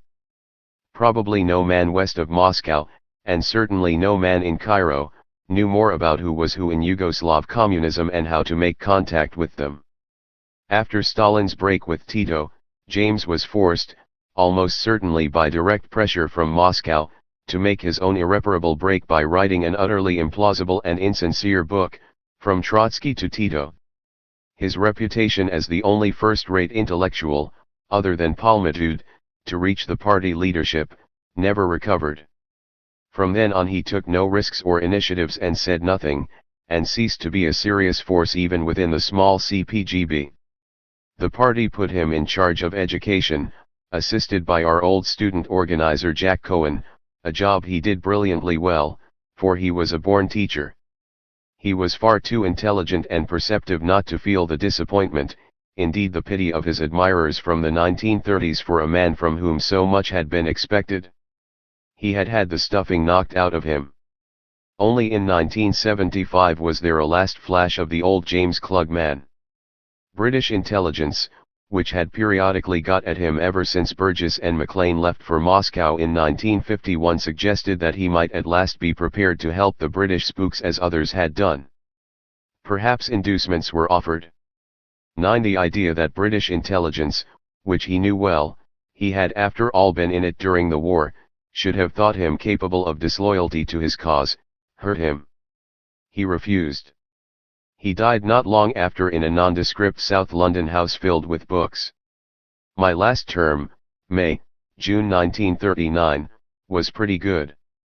I edited Granta, was elected to the Apostles and got a starred first in the Tripos, which also gave me a studentship at King's. There was only one downside. In the spring of 1939 Uncle Sidney, too old for any kind of war service, gave up the long struggle to make a living in Britain and decided to emigrate to Chile with Nancy, Peter, and the few £100 he had been able to raise to start a new life. There was never any question of my going a few weeks before Tripos, and in any case I was not going to leave the country with a war coming. In those days Chile was still a very long way from Europe. I saw them onto the boat in Liverpool, and took the train back to Edgware, to sleep one last night on the floor of the now totally empty house in Handel Close, where I had left my rucksack. The bottle of good Tokay, which I had saved from the old home, had somehow disappeared in my absence. Then I went back to Cambridge. I spent the summer living in a grim but well-placed Paris hotel in the Rue Cuges on the editorial profits of Granta, working on James's Great Congress. A photograph from the Congress is before me, a mixture of whites, mostly from Cambridge, with Indians, Indonesians, the odd Middle and Far Easterner and a solitary African. I recognize that well-meaning girl from Amsterdam, she was later killed in the Dutch resistance. There, among the crowd of forgotten youthful faces, is the handsome Javanese Sajidjitso Igano, who became a major trade union leader in Indonesia after the war until he was killed in the 1948 communist insurrection in Madiun. There, next to James, is Peter Kuhnman, the future General Secretary of the CP of Sri Lanka, and P.N. Haksar, the future Chief of Staff of Mrs. Gandhi. There are the Spanish refugees, little Miggy Robles, who work so hard at the duplicator with Pablo Ejcarate of the Spanish Communist Party. There is the small, intense, Bengali face of Arun Bose.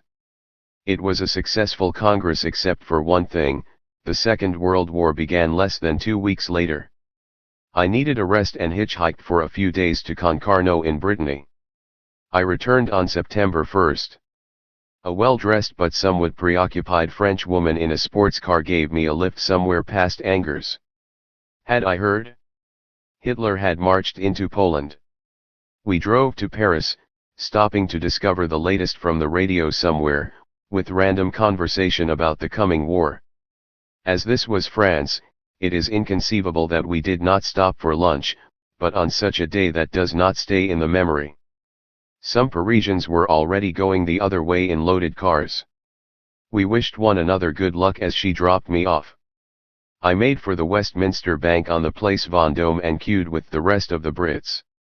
A bad-tempered man with a notably retreating chin was ahead of me, whose passport made him out to be the writer and painter Wyndham Lewis. There was not much to pack before going to St. Lazare to get tickets, if I could, for the night train to London. It was full of tall, long-legged blondes.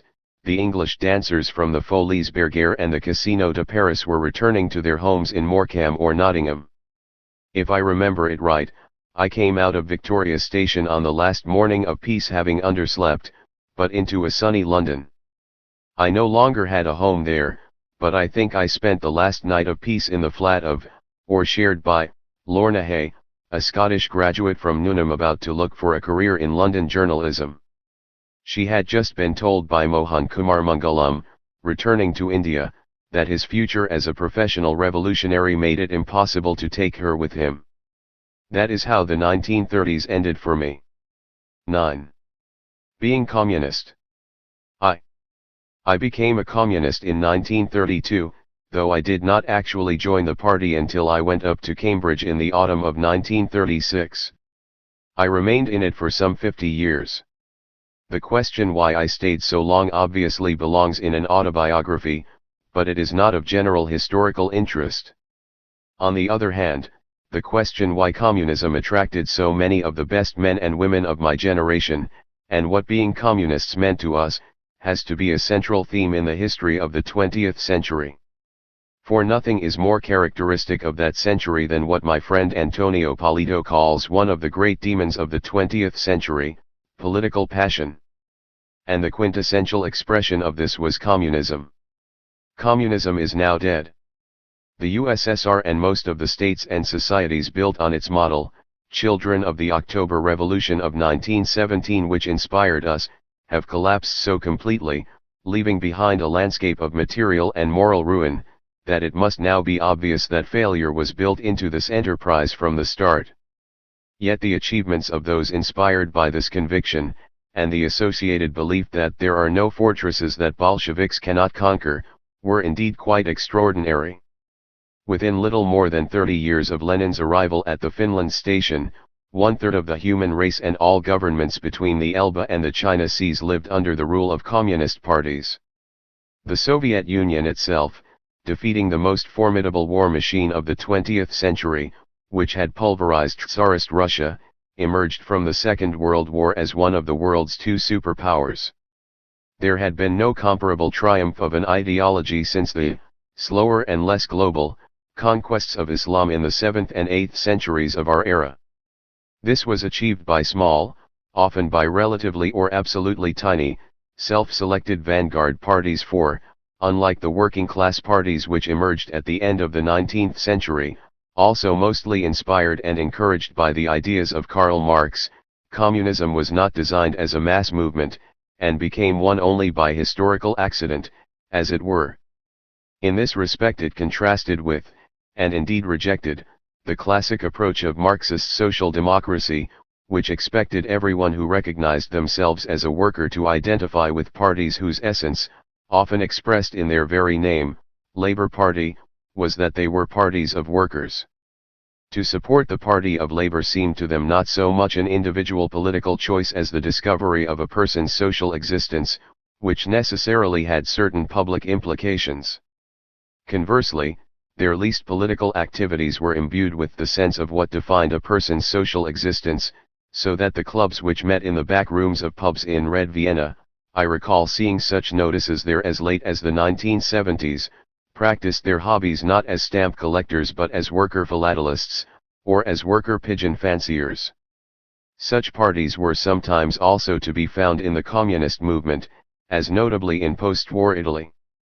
There the party, rooted in family and local community, combined the tradition of the old socialist movement with the organizational efficiency of Leninism and the moral authority of a secular Catholic Church. As Palmiro Togliatti put it in 1945, in every household a picture of Marx next to the one of Jesus Christ.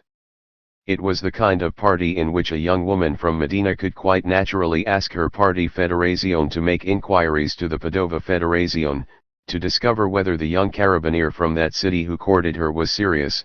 Alas, he turned out to be already married in Padova, one here public and private, becoming a better person and building a better world, were considered indivisible. The communist parties of the Comintern era were of an entirely different kind, even when they claimed, sometimes correctly, to be rooted in the working class and to express its interests and aspirations. They were Lenin's professional revolutionaries, that is to say necessarily a relatively or absolutely small selected group. To join such an organization was essentially an individual decision, and was recognized as life-changing both by those who invited a contact to join the party and by the man or woman who joined it.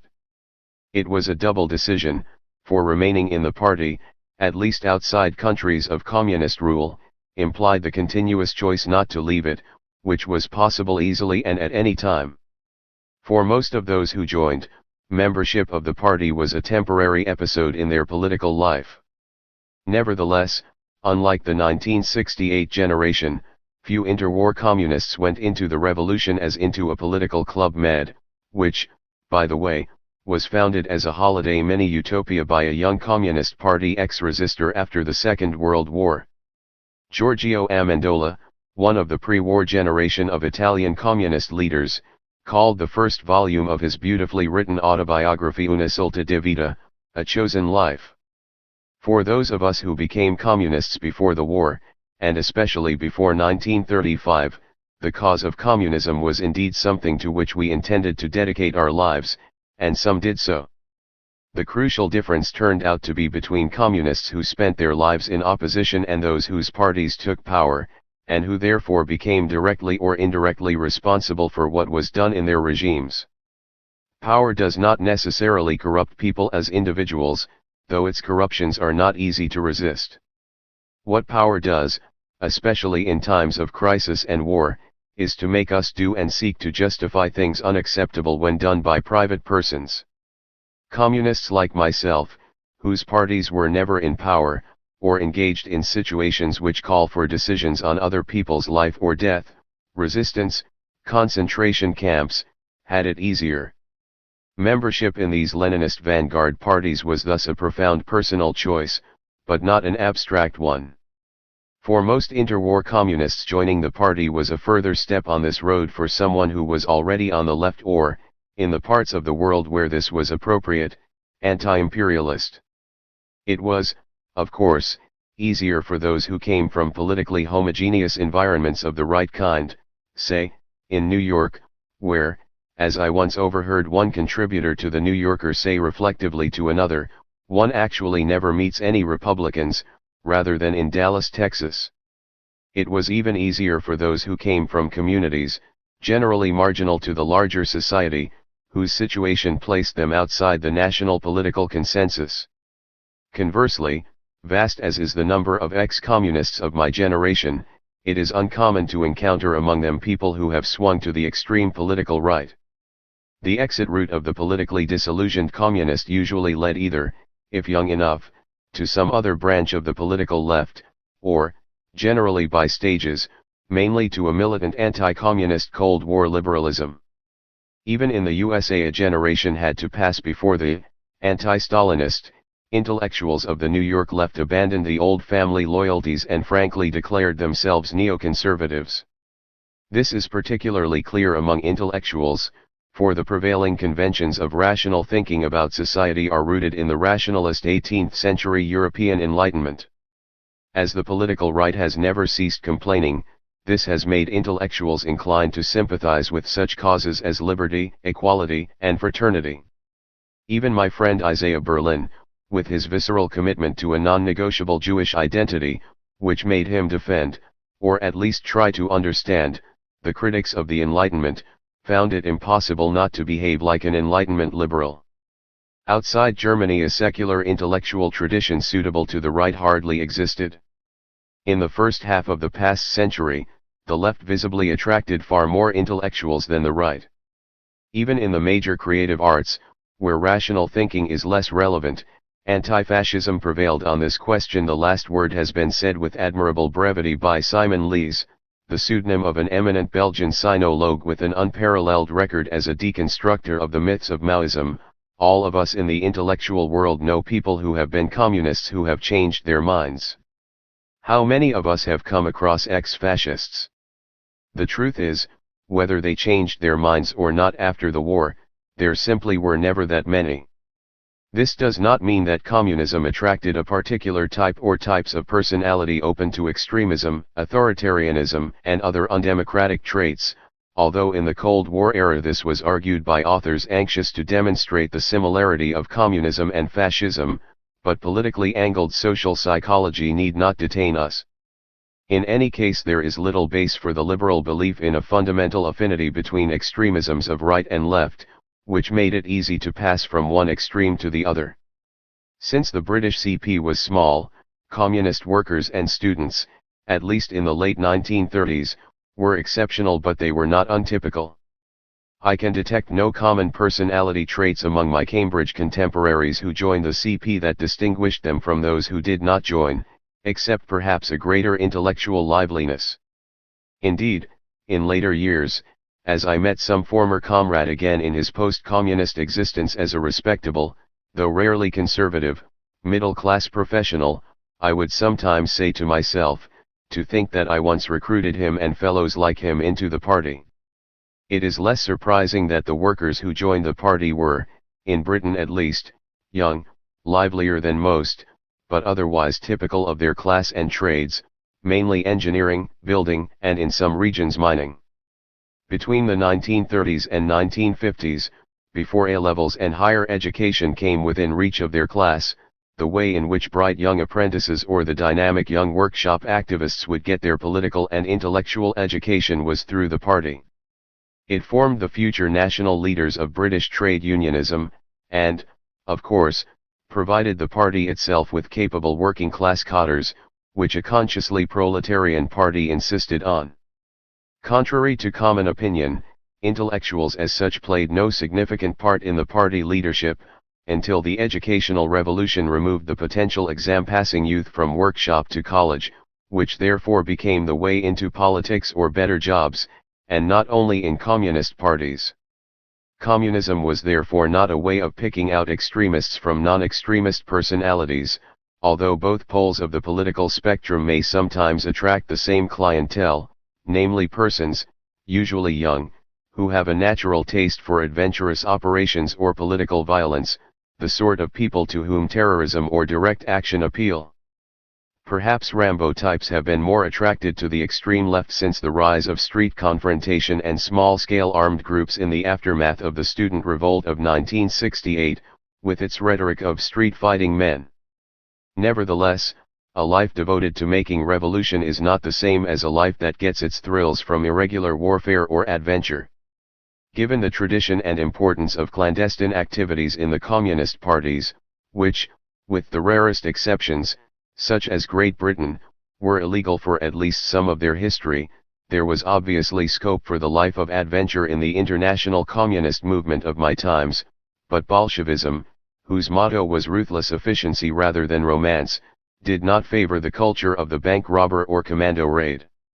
It invented the supremacy of the political commissar, i.e. the civilian, because it distrusted the impulses of the soldier. It was hostile in theory to individual terrorism. Lenin's own reaction to such gestures was utterly typical. He could not understand why in 1916 the Social Democrat Friedrich Adler had publicly shot dead the Prime Minister of the Habsburg Empire as a protest against the First World War. Would it not have been more effective for him, as secretary of the party, to circulate the branches with a call for a strike?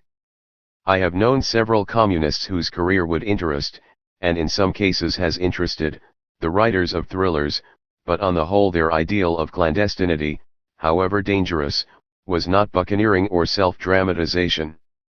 Let me compare the character of Alexander Rado, the head of the extremely important Soviet spy network in wartime Switzerland and the only master spy with whom I have ever spent a somewhat bizarre Christmas in Budapest, and that of his radio operator Alexander Foote, apparently a British double agent, as described in the literature. Foote had not become a secret agent in the first place for ideology, money, or patriotism. He made very little money out of spying, abstract political ideas bored him, and M15 did not regard him as a patriot when he eventually returned to Britain. But he was a born adventurer. Too. Rado did not look like a man thirsting for action, but like a comfortable middle-aged businessman whose natural leisure habitat was a Central European cafe stable. When I met him in 1960, returned to a chair at the Karl Marx University of Economics in Budapest after several years in Stalin's camps, he was what he had always wanted to be, a geographer and cartographer.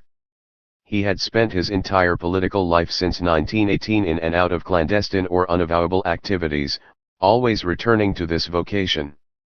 Neither fighting, he was the organizer of the armed workers' brigades destined to head the aborted German Revolution of 1923, nor running spy networks diverted him. No doubt he also enjoyed the thrills of that kind of life, but he did not strike me as a man who chose it for that reason. He did what needed doing. When we were young, he told me, Rákóczi, the former Hungarian communist leader and dictator, at the time of this conversation retired in exile in the USSR, used to say to me, Sándor, why not become a full-time professional revolutionary? Well, look at him and look at me. It was a good thing that I had a proper trade and never gave it up. Communist parties were not for romantics. On the contrary, they were for organization and routine. That is why bodies of a few thousand members, like the Vietnamese CP at the end of the Second World War, could, given the occasion, become the makers of states. The secret of the Leninist party lay neither in dreaming about standing on barricades or even Marxist theory. It can be summed up in two phrases: decisions must be verified and party discipline. The appeal of the party was that it got things done when others did not. Life in the party was almost viscerally anti-rhetorical, which may have helped to produce that culture of endless and almost aggressively boring and, when reprinted in party publications, sensationally unreadable reports which foreign parties took over from Soviet practice. Even in operatic Italy, the young post-war red intellectuals made fun of the traditional style of speech at the great public meetings on which the faithful still insisted. Not that we were unmoved by powerful oratory, and we recognized its importance on public occasions and in mass work. Even so, speeches are not a major part of my communist memories, except for one in Paris in the first months of the Spanish Civil War by La Passion aria, large, black in widow's weeds, in the tense emotion-charged silence of a packed VDHIV indoor arena. Though hardly any of the audience knew Spanish, we knew exactly what she was telling us. I can still remember the words "Y las madres, y sus hijos," and the mothers, and their sons, floating slowly from the microphones above us, like dark albatrosses. The Leninist vanguard party was a combination of discipline, business efficiency, utter emotional identification and a sense of total dedication. Let me illustrate. In 1941, pinned down by a fallen beam, our comrade Freddie thought she would die in the fire set off by the only enemy bomb that hit Cambridge during the Second World War. My friend Teddy Prager, who vainly tried to free her until the fire services came, he lived in what had been my old cottage in Round Church Street, almost within arm's reach of the explosion, tells the story. "My feet," she screamed, "it's burning my feet," and I kept chopping at the beam, but nothing moved. Poor Freddie. "It's no good," she was now crying, "I'm done for." And then, as I wept with desperation and smoke, too exhausted to lift the axe any longer, she cried out, "Long live the party, long live Stalin! Long live Stalin," she cried out, "and goodbye boys, goodbye Teddy. 3. Freddie did not die, though she has spent the rest of her life with legs amputated below the knees. At the time it would not have struck any of us as surprising that the last words of a dying party member should be for the party, for Stalin, and for the comrades. In those days among foreign communists the thought of Stalin was as sincere, unforced, unsullied by knowledge and universal as the genuine grief most of us felt in 1953 at the death of a man whom no Soviet citizen would have wanted, or dared, to call by a pet name like Uncle Joe in Britain or Big Whiskers Baffoni in Italy. The party was what our life was about. We gave it all we had. In return, we got from it the certainty of our victory and the experience of fraternity. The party, we always thought of it in capital letters, had the first, or more precisely the only real claim on our lives. Its demands had absolute priority. We accepted its discipline and hierarchy. We accepted the absolute obligation to follow the line it proposed to us, even when we disagreed with it, although we made heroic efforts to convince ourselves of its intellectual and political correctness in order to defend it, as we were expected to. For, unlike fascism, which demanded automatic abdication and service to the leader's will, Mussolini is always right, and the unconditional duty of obeying military orders. The party, even at the peak of Stalin's absolutism, rested its authority, at least in theory, on the power to convince of reason and scientific socialism. After all, it was supposed to be based on a Marxist analysis of the situation, which every communist was meant to learn how to make. The line, however predetermined and unchangeable, had to be justified in terms of such an analysis, and, except where circumstances made this physically impossible, discussed and approved at all levels of the party. In communist parties outside power, where members were not too scared to pursue the ancient left-wing tradition of argument, the leadership had to go through the process of repeating its case for the official line until there was no room for doubt about what we were expected to vote for. The technical term for this process was patiently explaining. After the vote, democratic centralism required that argument should give way to unanimous action. We did what it ordered us to do. In countries such as Britain, it did not order us to do anything very dramatic. Indeed, but for their conviction that what they were doing was saving the world, communists might have been bored by the routine activities of their party, conducted in the usual ritual of the British Labour movement: comrade chairman, branch minutes, treasurer's report, resolutions, contacts, literature sales, and the rest, in private homes or unwelcoming meeting rooms. But whatever it had ordered, we would have obeyed.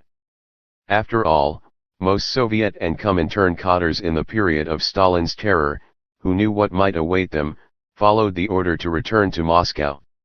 If the party ordered you to abandon your lover or spouse, you did so. After 1933, the German party in exile ordered Margaret Minot, later the inspiration behind the English-language collected works of Marx and Engels, to go to England from Paris, since they needed someone in London and, as known German communists were not admitted, a comrade with valid British documentation was needed. Without a moment's hesitation she abandoned the love of her life, or so she later told me, and went. She never saw him, or was it a her, again. Party dues in Auschwitz, I was told after the war by a former inmate, were paid in the inconceivably precious currency of cigarettes, and it says something about the party's capacity for collective resistance that they could procure them. To have a serious relationship with someone who was not in the party or prepared to join, or rejoin it, was unthinkable. Admittedly, since party members were also apt to be emancipated in their attitude to sex, it is to be supposed that not all militants eschewed completely apolitical sex, but even for the Comintern agent in Brecht's wonderful poem In die Nachtgeborenen, to those born later, his casual couplings, der Liebe pflichtig Los, were yet another proof that the party's work came before everything that was personal. I confess that the moment when I recognized that I could envisage a real relationship with someone who was not a potential recruit to the party was the moment I recognized that I was no longer a communist in the full sense of my youth. It is easy in retrospect to describe how we felt and what we did as party members half a century ago, but much harder to explain it. I cannot recreate the person I was. The landscape of those times lies buried under the debris of world history. Even the image, if there was one, of the wonderful hopes we had for human life has been overlaid by the range of goods, services, prospects, and personal options which are today available to the majority of men and women in the incredibly wealthy and technologically advanced countries of the West. Marx and Engels wisely refrained from describing what communist society would be like, but most of what little they said about what individual life would be like under it, now seems to be the result, without communism, of that social production of potentially almost unlimited plenty, and that miraculous technological progress, which they expected in some undetermined future, but which is taken for granted today. Rather than reconstruct in my 80s what made us communists, let me quote from shortly after the 1956 crisis, when I was closer to the convictions of youth. I wrote that even the most sophisticated revolutionaries share that utopianism or impossibilism which makes even very modern ones feel a sense of almost physical pain at the realization that the coming of socialism will not eliminate all grief and sadness, unhappy love affairs, or mourning, and will not solve or make soluble all problems. I observed that revolutionary movements appear to prove that almost no change is beyond their reach. Liberty, equality, and above all fraternity may become real for the moment in those stages of the great social revolutions which revolutionaries who live through them describe in the terms normally reserved for romantic love. Revolutionaries not only set themselves a standard of morality higher than that of any except saints, but at such moments actually carry it into practice. Theirs is at such times a miniature version of the ideal society, in which all men are brothers and sacrifice everything for the common good without abandoning their individuality. If this is possible within the movement, why not everywhere? By this time I had recognized, with Milovan, who has written wonderfully well of the psychology of revolutionaries, that these are the morals of a sect, but that is precisely what gave them such force as engines of political change. Point 4. It was easy enough in Europe during and between the world wars to conclude that only revolution could give the world a future. The old world was in any case doomed. However, three further elements distinguished communist utopianism from other aspirations to a new society.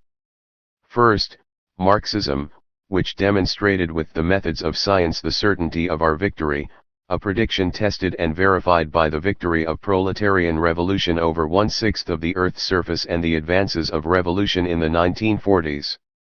Marx had shown why it could never have happened before in human history, and why it could and was destined to happen now, as indeed it did.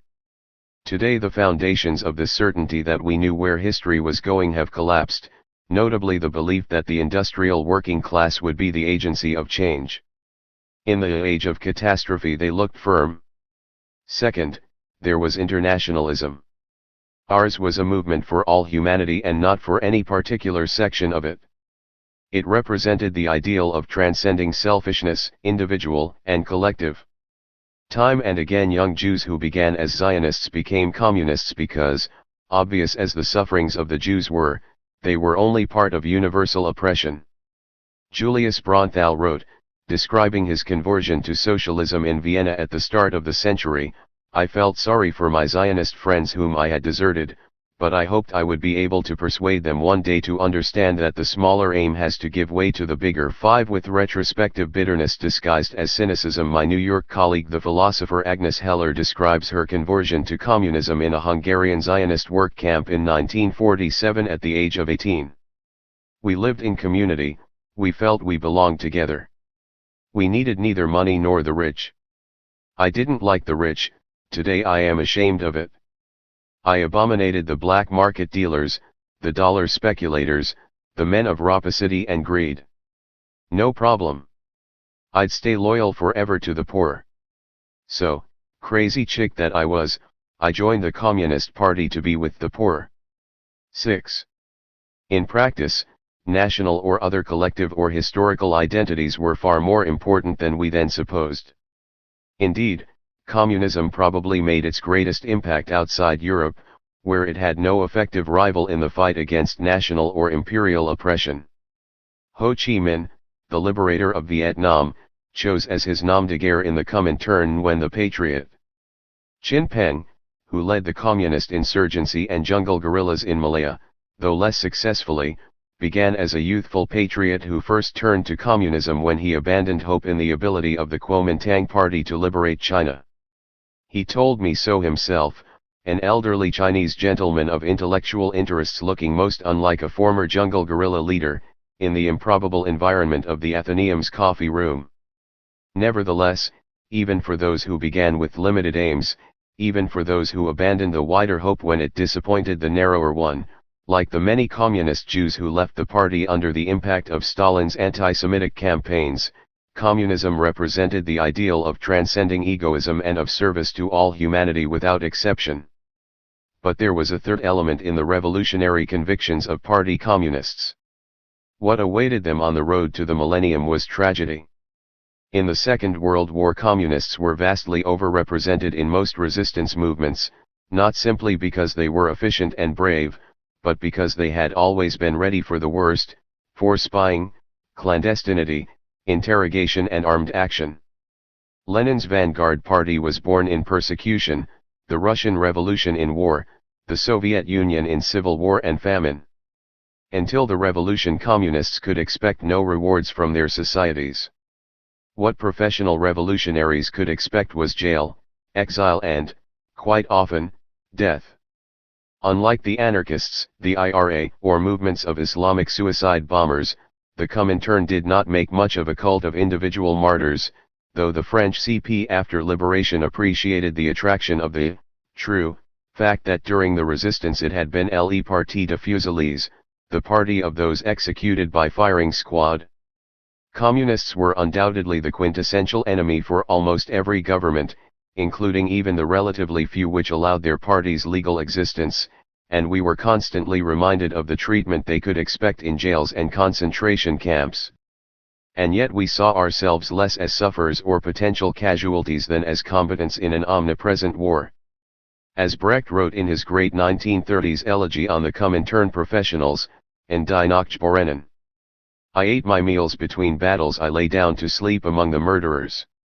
Hardness is the soldier's quality, and it ran even through our very political jargon: uncompromising, unbending, steel-hard, monolithic. Hardness, indeed ruthlessness, doing what had to be done, before, during and after the revolution, was the essence of the Bolshevik. It was the necessary response to the times. As Brecht wrote, "You, who will emerge from the flood in which we have perished, remember also when you speak of our weaknesses the black times you have escaped." But the point of Brecht's poem, which speaks to communists of my generation as no other does, is that hardness was forced upon the revolutionaries. We, who wanted to prepare the ground for kindness, could not be kind ourselves. Of course we did not, and could not, envisage the sheer scale of what was being imposed on the Soviet peoples under Stalin at the time when we identified ourselves with him and the Comintern, and were reluctant to believe the few who told us what they knew or suspected. 7 Nobody could anticipate the scale of human suffering in the Second World War until it happened. However, it is anachronistic to suppose that only genuine or willful ignorance stood between us and denouncing the inhumanities perpetrated on our side. In any case, we were not liberals. Liberalism was what had failed. In the total war we were engaged in, one did not ask oneself whether there should be a limit to the sacrifices imposed on others any more than on ourselves. Since we were not in power, or likely to be, what we expected was to be prisoners rather than jailers. There were communist parties and functionaries, such as André S. Marty, who appears in Hemingway's For Whom the Bell Tolls, who took pride in their necessary steel-hard Bolshevism, not least the Soviet Communist Party, where it combined with the absolutist tradition of unlimited power and the brutality of everyday Russian existence to produce the hecatombs of the Stalin era. The British CP was not among them, but party pathology appeared in more masochistic and peaceful forms. To take a case in point, the late Andrew Rothstein, 1898 to 1994. Andrew was a rather boring, round-faced petit bourgeois figure, who defended whatever needed defending in the Soviet Union, the son of a more dramatic Russian old Bolshevik, Theodore Rothstein, who had once been a Soviet diplomat and had written a pioneering book of Marxist labor history. We shared a cold bedroom once at a conference of the Association of University Teachers, and I still recall him carefully unpacking his toilet set and slippers. Possibly I was mandated to protest against the failure of the University of London's School of Slavonic Studies, where he taught Soviet institutions, to renew his time-limited contract as a lecturer.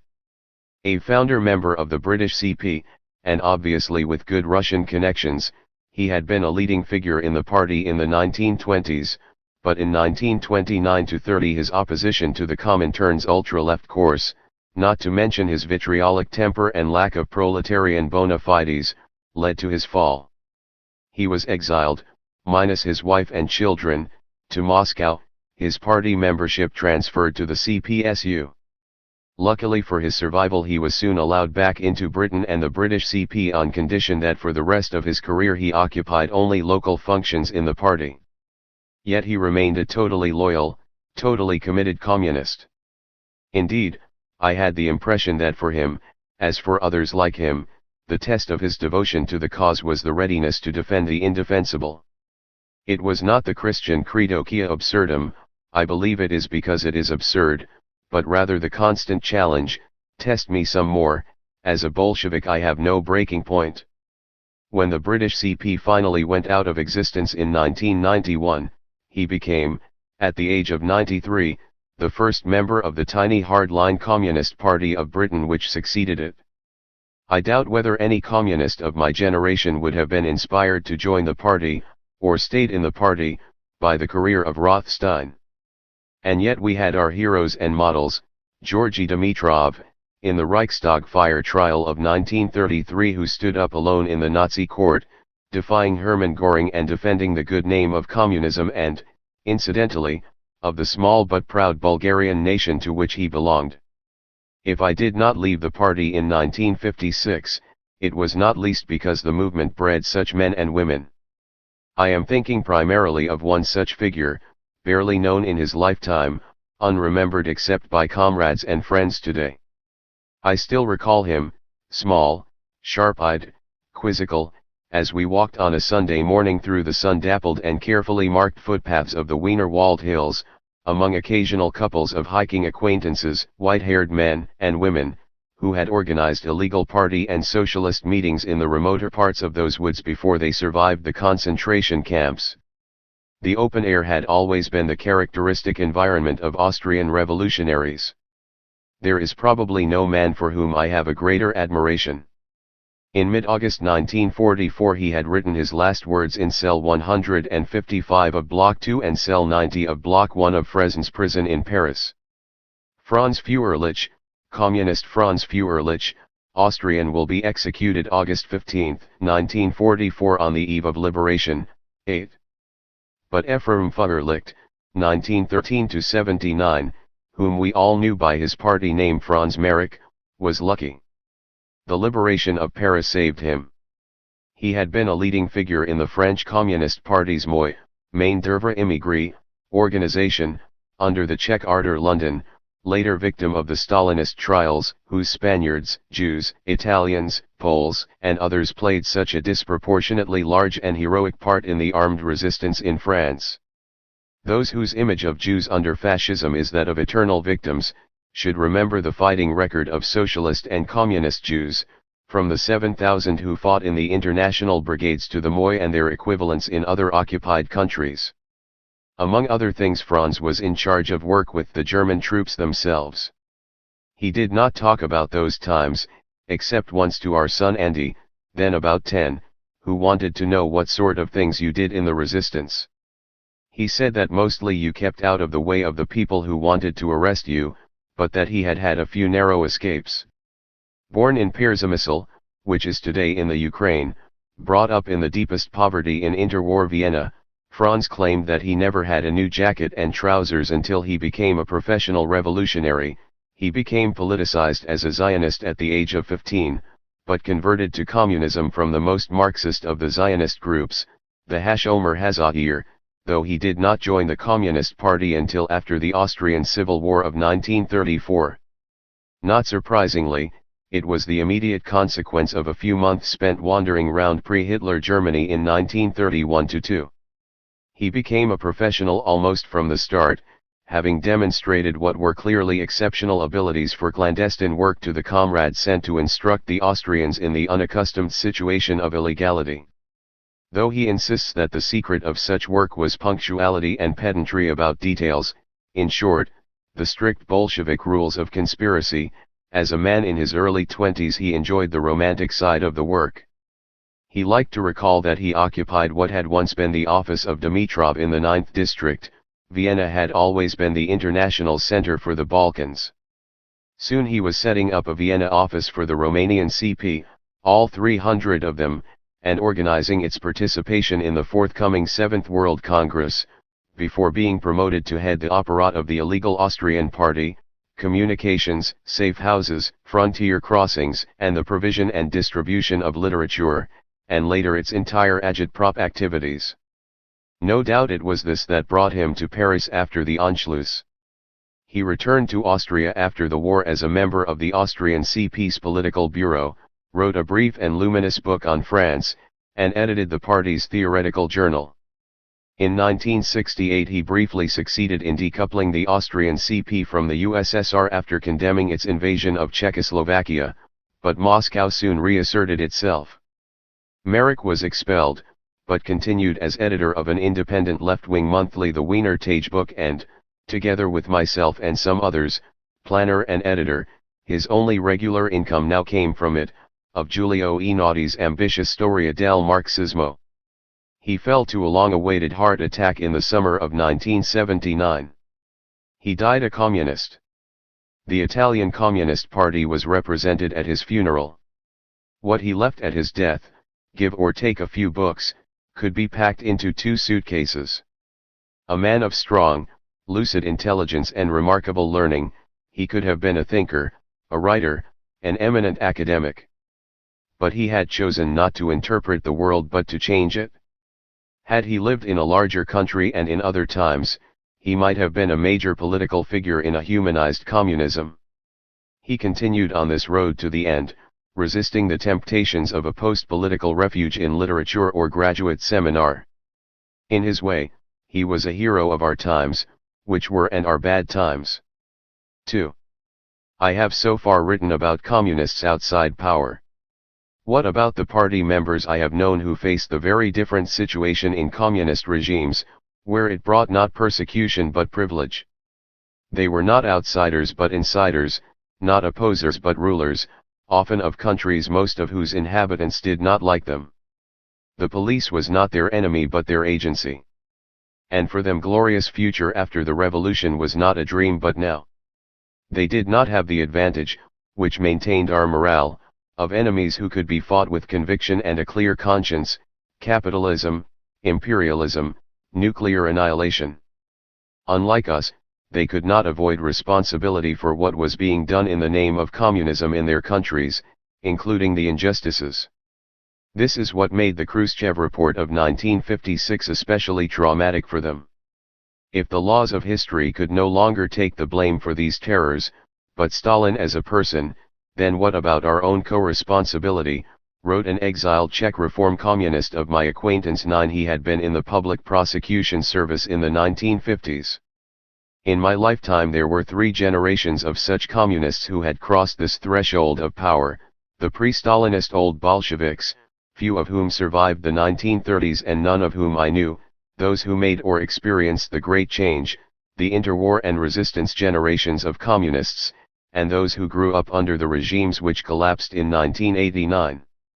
There is nothing to be said about the last of these.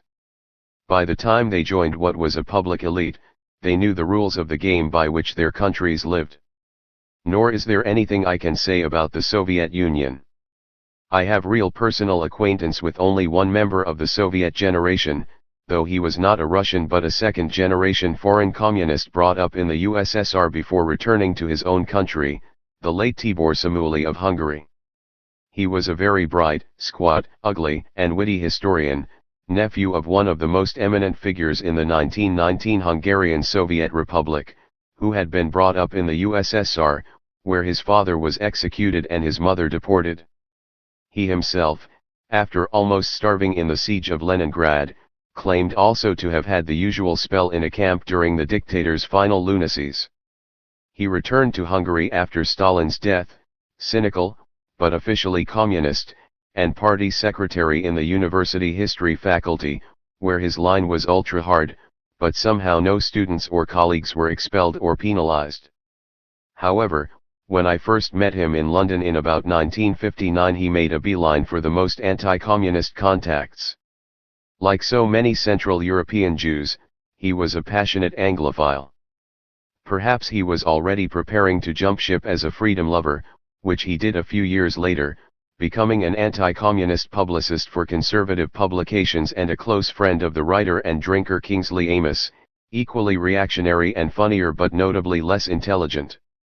In spite of what he must have regarded as my illusions, we liked one another and got on extremely well. It was through him that I first went to Hungary in 1960, though, as a high official, I think he was then vice-rector of the university, he was not pleased at my insistence on visiting the great Marxist philosopher George Lukács, who had recently been allowed by the Russians to return to Budapest. Lukács had been seized and exiled after the 1956 revolution and now sat in his apartment above the Danube once again like an ancient high priest in civilian clothes, smoking Havana cigars. It was in Tibor's flat that I had the memorable Christmas dinner with the master spy. It was to our flat in Bloomsbury that he chose to come directly from the airport with wife and children.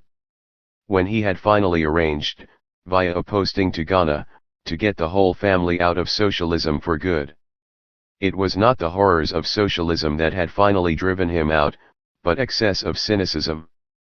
For, though he was received in Britain as a victim of Soviet repression, in fact he had taken no part in the 1956 revolution. Indeed, after its defeat he re-established the party unit at the university. Samueli's career therefore advanced rapidly in the next years. Unfortunately, in the course of those years, under the benevolent eye of the Katar government, the sympathizers with the 1956 movement, that is to say the bulk of communist intellectuals and academics, quietly re-established their positions. The career of the Soviet collaborator who had risen so steeply after 1956 went into a decline. But, of course, he had no doubt been as contemptuous of the illusions of the 1956 revolutionaries as of the Soviet regime. Taking another step away from the party world of my youth, in subsequent years I successfully resisted the temptation to say anything in public about the 1956 record of the great freedom lover. It was more than the reluctance to score what would have been, after all, no more than a passing political debating point at the cost of embarrassing a personal friend. Marlene and I recognized that there was a principle here. There are times when a line must be drawn between personal relations and political views. And yet, excellent company, charming and witty as he was, we and the Samuelis drifted apart. Perhaps private and public lives are not as separable as all that. Czechs, East Germans, and Hungarian academics were the party members in the Soviet bloc I saw most of. Of the major political figures of the regimes I met only one or two briefly, notably András Hegedűs, the last Hungarian premier under Rákosi, who recycled himself as an academic sociologist after 1956, traveled, protected dissidents but said little, though allowing it to be understood that the quality of the party leadership had declined after his day. None of my friends was a party figure, although Ivan Baron turned down the offer to become a minister of education in his country, Hungary. He was and is a superb historian, president of his country's Academy of Sciences under communism, whose merits were recognized, after the end of communism, by election as president of the International Committee of Historical Sciences. Almost all the Czechs I knew, some of whom dated back to the pre-war English emigration, became supporters of the Prague Spring of 1968, and some, such as my friend Antonin Lim, played a notable part in it as editor of the leading cultural political journal of the time, Leader Arni Listi.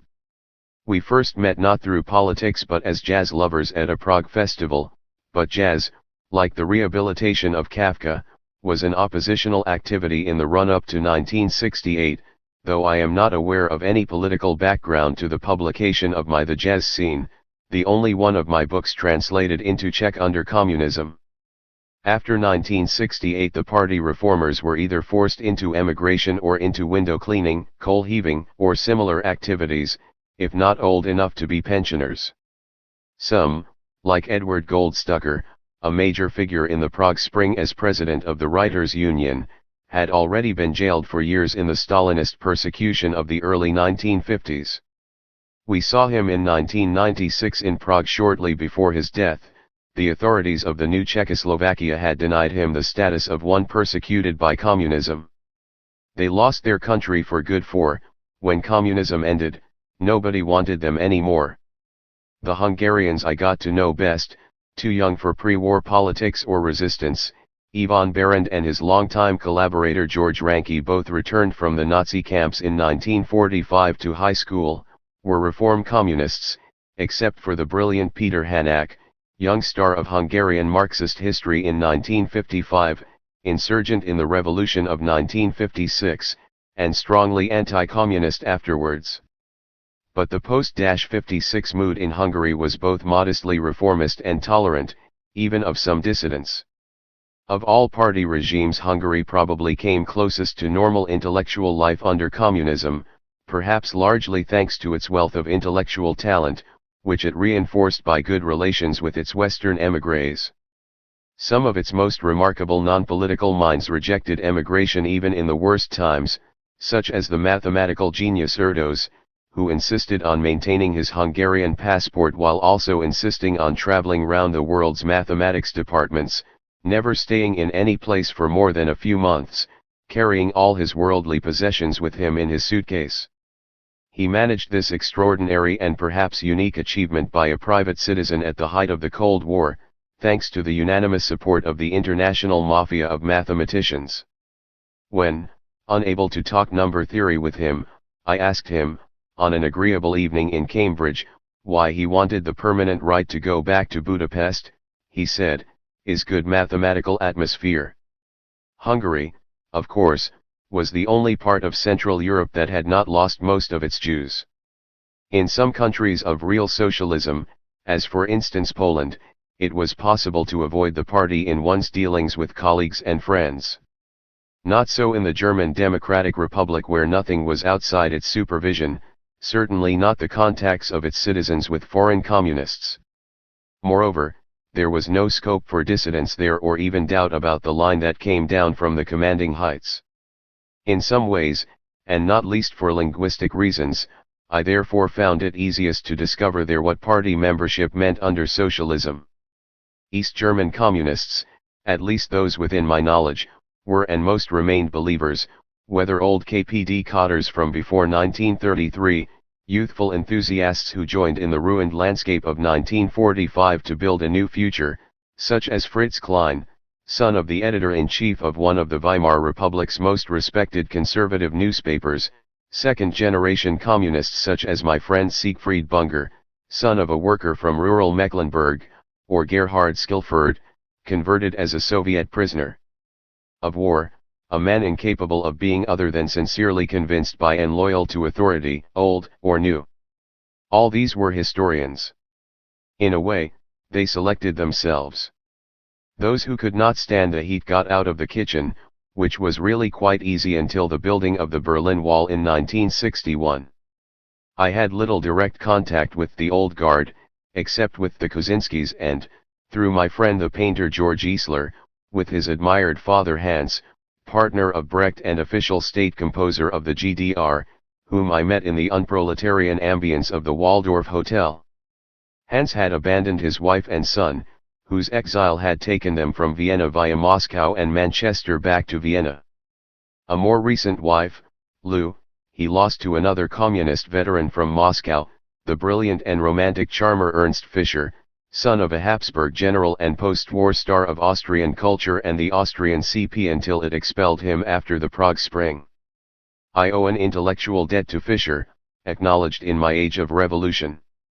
All remained in friendly contact, as Fischer did with his first wife, a handsome aristocratic girl from Bohemia who became a Soviet agent, whose revolutionary credentials went back to the German Communist insurrection of 1921. The Leipzig-Viennese Eislers were almost the quintessential Comintern family. Aunt Elfriede, known to history as Ruth Fischer, had been the young communist believer in free love who moved Lenin to his criticism of casual sex, the glass of water theory. Some years later, she emerged as part of the ultra-left leadership of the KPD before disappearing into expulsion and exile, having picked the wrong side in Soviet and Comintern politics. She reappeared after the war in the USA, among other things as a denouncer of her brother Gerhard Eisler. He, also a defeated, but more moderate, leader of the KPD, had become a Comintern agent of importance in China, the USA, and elsewhere. He was expelled from the USA, jumping ship en route in Britain, and returned to East Germany where, during the mania of late Stalinism, he was, or so it is claimed, cast as a potential and no doubt in due course self-confessed traitor in a show trial. Fortunately the East German regime, though occupied by the Soviet forces, never joined this murderous Stalinist fashion, though it is rarely given credit for such restraint. Gerhard Eisler spent the rest of his life in politically minor jobs in the GDR, such as head of the broadcasting services, gently fending off his nephew's questions about his past. Had he written his memoirs, which he refused to do, they would have been as meaningless as those of most diplomats. His generation did not talk. Hollywood, where he spent his exile, suited Hans, the musician, fat, witty, cynical, and far better at succeeding there than his partner Brecht, but he went back nonetheless and wrote the new state's national anthem. One can hardly accuse them of having many illusions about the reality of Comintern communism, the USSR, and least of all the GDR. They stayed, controlled, and harassed by a rigid political hierarchy to whom they were from time to time denounced by rivals and ambitious juniors, constantly watched, even as they were publicly honored, by the largest permanent policing system ever operated in a modern state, the Stasi. But they stayed. In one way the peculiar situation of the GDR made it easier. The East German regime suffered from the patent fact that it had no legitimacy, initially almost no support, and would have never in its lifetime won a freely contested election. The successor to the said Socialist Unity Party has probably more genuine popular support today than when the old regime tot up the habitual 98% of votes. To this extent East German communists were still, speaking globally, in embattled opposition, especially under the threat and temptation of their overpowering neighbor, the vastly larger Federal Republic. This justified measures which would otherwise have horrified communists, even allowing for their party's rejection of liberal democracy. One remembers Brecht's bitter wisecrack about government dissolving the people and electing another. On that very occasion, June 17, 1953, my friend Fritz Klein, a devoted communist of 29, supported the Soviet intervention after the Great Workers' Revolt, because he thought the regime socially more just and politically more reliably anti-fascist than the Federal Republic. Similarly, in 1961 he supported the building of the Berlin Wall. My view then, he writes, was that it had to be accepted as the lesser evil, faced with the inevitable alternative, to abandon the still legitimate experiment of building a new society. The most they could hope for was that the socialist society they were constructing would work and eventually win over the people. Without doubt the best and most intelligent East German party members were both critics of the system and remained hopeful reformers to the end. But they were powerless. It was, of course, easier for party members to abdicate their judgment and play it by the book, that is, at the top, ask for advice from Moscow, or simply do whatever the party told them had to be done. And the party was run by old hardliners from before 1933 or their successors of the next generation.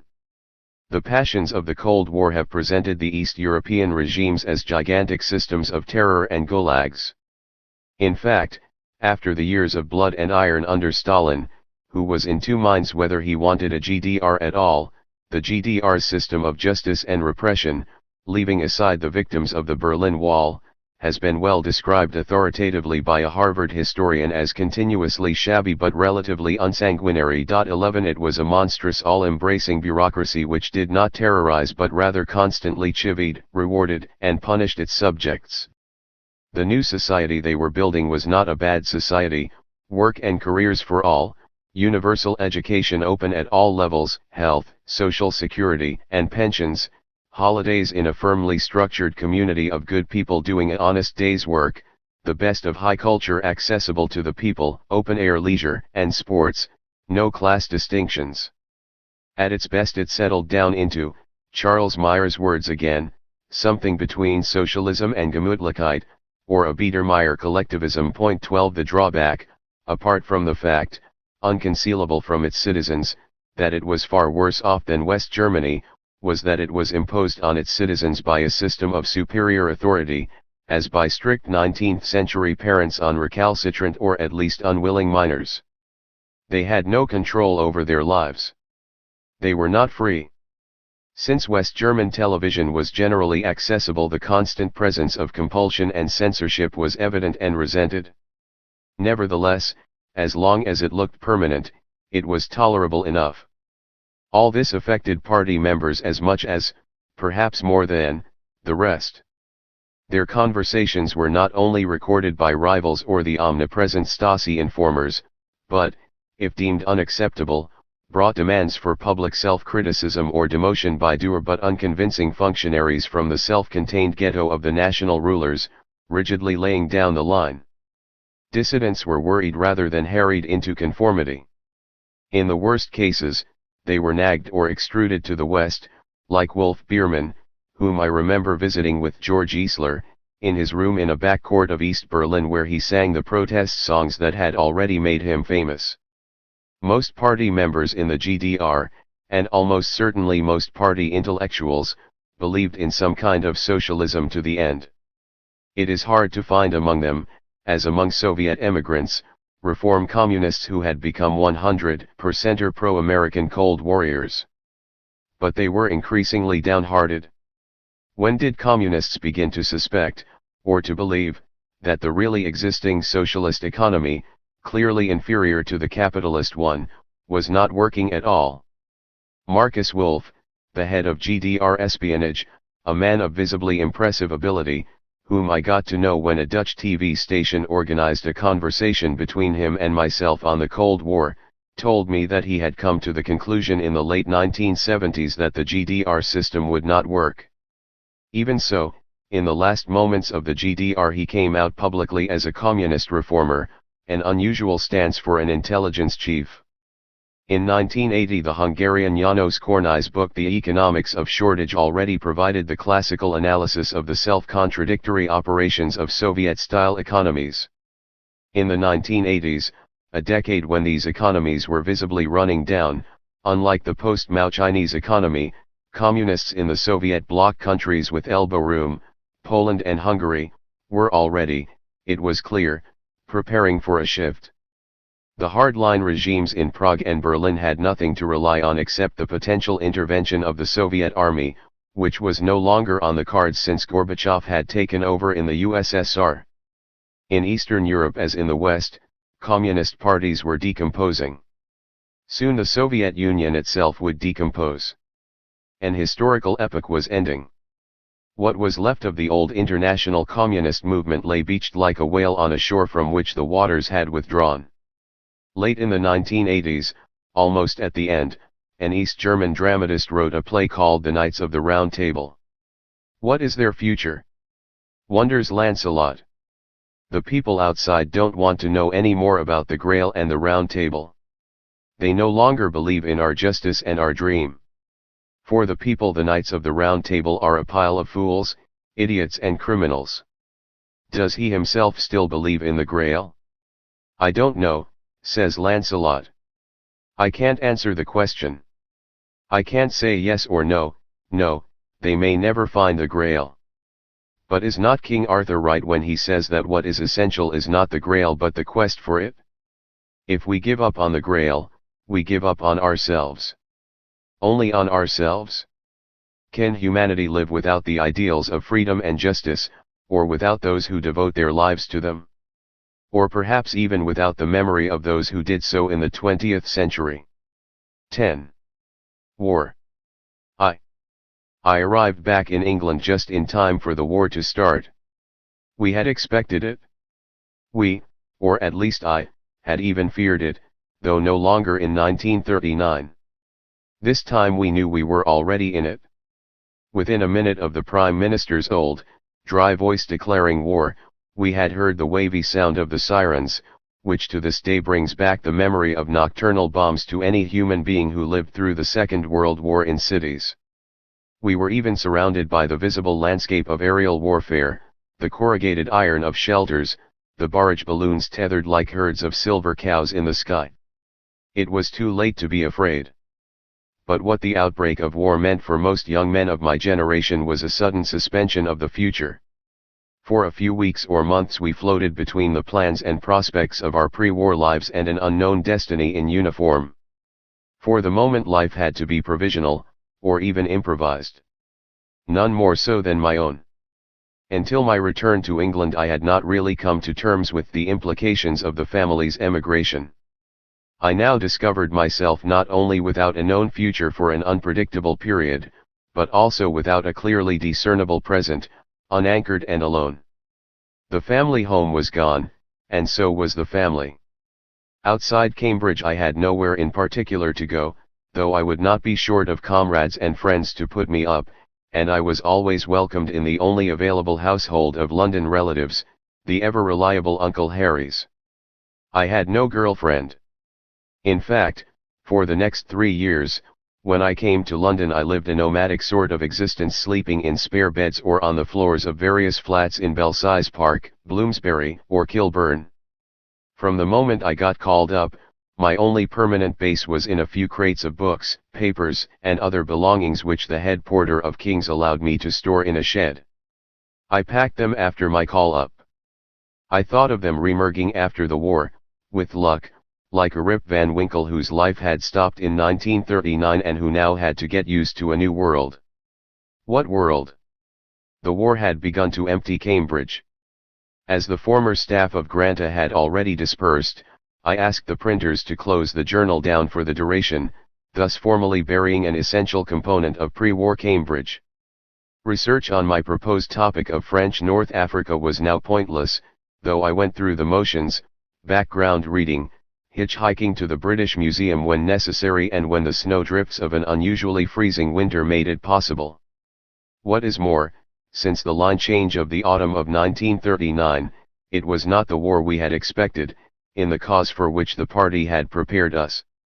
Moscow reversed the line which the Comintern and all European parties had pursued since 1935 and had continued to pursue after the outbreak of war, until the message from Moscow came through.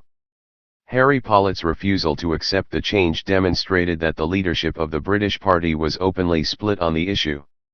Moreover, the line that the war had ceased to be anti-fascist in any sense, and that Britain and France were as bad as Nazi Germany, made neither emotional nor intellectual sense. We accepted the new line, of course. Was it not the essence of democratic centralism to stop arguing once a decision had been reached, whether or not you were personally in agreement? And the highest decision had obviously been taken. Unlike the crisis of 1956, see Chapter 12, most party members, even the student intellectuals, seemed unshaken by the Moscow decision, though several drifted out in the next 2 years. I am unable to remember or to reconstruct what I thought at the time, but a diary I kept for the first few months of my army service in 1940 makes it clear that I had no reservations about the new line.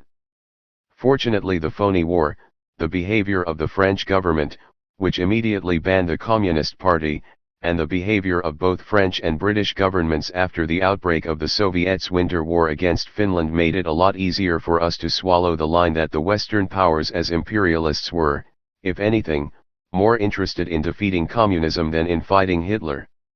I remember arguing this point, walking on the lawn in the Provost's garden in King's with a sympathetic sceptic, the mathematical economist David Champernowne. After all, while all seemed quiet, if not somnolent, on the Western Front, the only plans of the British government for action envisaged sending Western troops across Scandinavia to help the Finns. Indeed, one of the comrades, the enthusiastic public school boy and boxing half-blue John Mouse, Vickers, he actually looked more like a large weasel than a mouse, thin, quick and mobile, was due to be sent there with his unit when the Russo-Finnish War ended. For communist intellectuals Finland was a lifeline. I wrote a pamphlet on the subject at the time with Raymond Williams, the future writer, critic, and guru of the left, then a new, militant, and obviously high-flying recruit to the student party. Alas, it has been lost in the course of the alarums and excursions of the century. I have been unable to rediscover a copy. And then, in February 1940, I was at last called up. The best way of summing up my personal experience of the Second World War is to say that it took 6.5 years out of my life, 6 of them in the British Army. I had neither a good war nor a bad war, but an empty war. I did nothing of significance in it, and was not asked to. Those were the least satisfactory years in my life. Although I was clearly not the military type, and still less a potential commander of men, the main reason why I wasted my country's time and my own during most of my 20s was almost certainly political. I had, after all, some qualifications relevant to a war against Nazi Germany, not least a native knowledge of German. Moreover, as a rather bright history student at King's, whose intelligence veterans of the First World War were given the responsibility of recruiting for the future staff of Bletchley, and which sent 17 of its dons there, it is inconceivable that my name would not have crossed the mind of one of these. It is true that I lacked at least one conventionally accepted qualification for intelligence work, namely doing the Times crossword puzzle. As a Central European I had never grown up with it, nor did it interest me. It is also true that I did not rate highly on the other traditional qualification, the one that had got my Uncle Sidney into code breaking in the First World War, namely chess. I was an enthusiastic but very far from distinguished player. Still, had I not been quite so public and prominent a Bolshevik as an undergraduate, I rather think that I would not simply have been left in Cambridge to await the decisions of the East Anglian call-up authorities. On the other hand, the official view that someone of such obvious and recent continental provenance and background could not, in spite of his and his father's passports, be a 100% real Englishman, may well have played some part. Such a sentiment was far from uncommon in the Cambridge of the 1930s and was shared perhaps by my supervisors. After all, plenty of party members did serve in intelligence during the war, including some who made no secret of their membership. Certainly my nomination a few weeks after call-up for what turned out to be a divisional cipher course, 2 officers, 7 NCOs, 3 other ranks, was aborted for this reason. "Nothing personal, but your mother was not British," said the captain as he told me to take the next train from Norwich back to Cambridge. "Of course you're against the system now, but naturally there's always a bit of sympathy for the country your mother belonged to. It's natural. You see that, don't you?" "Yes, sir. I mean I have no national prejudices. It's all the same to me what the nations do, so long as they behave themselves, which the Germans aren't doing now." I agreed. He promised to recommend me for an interpreter's job.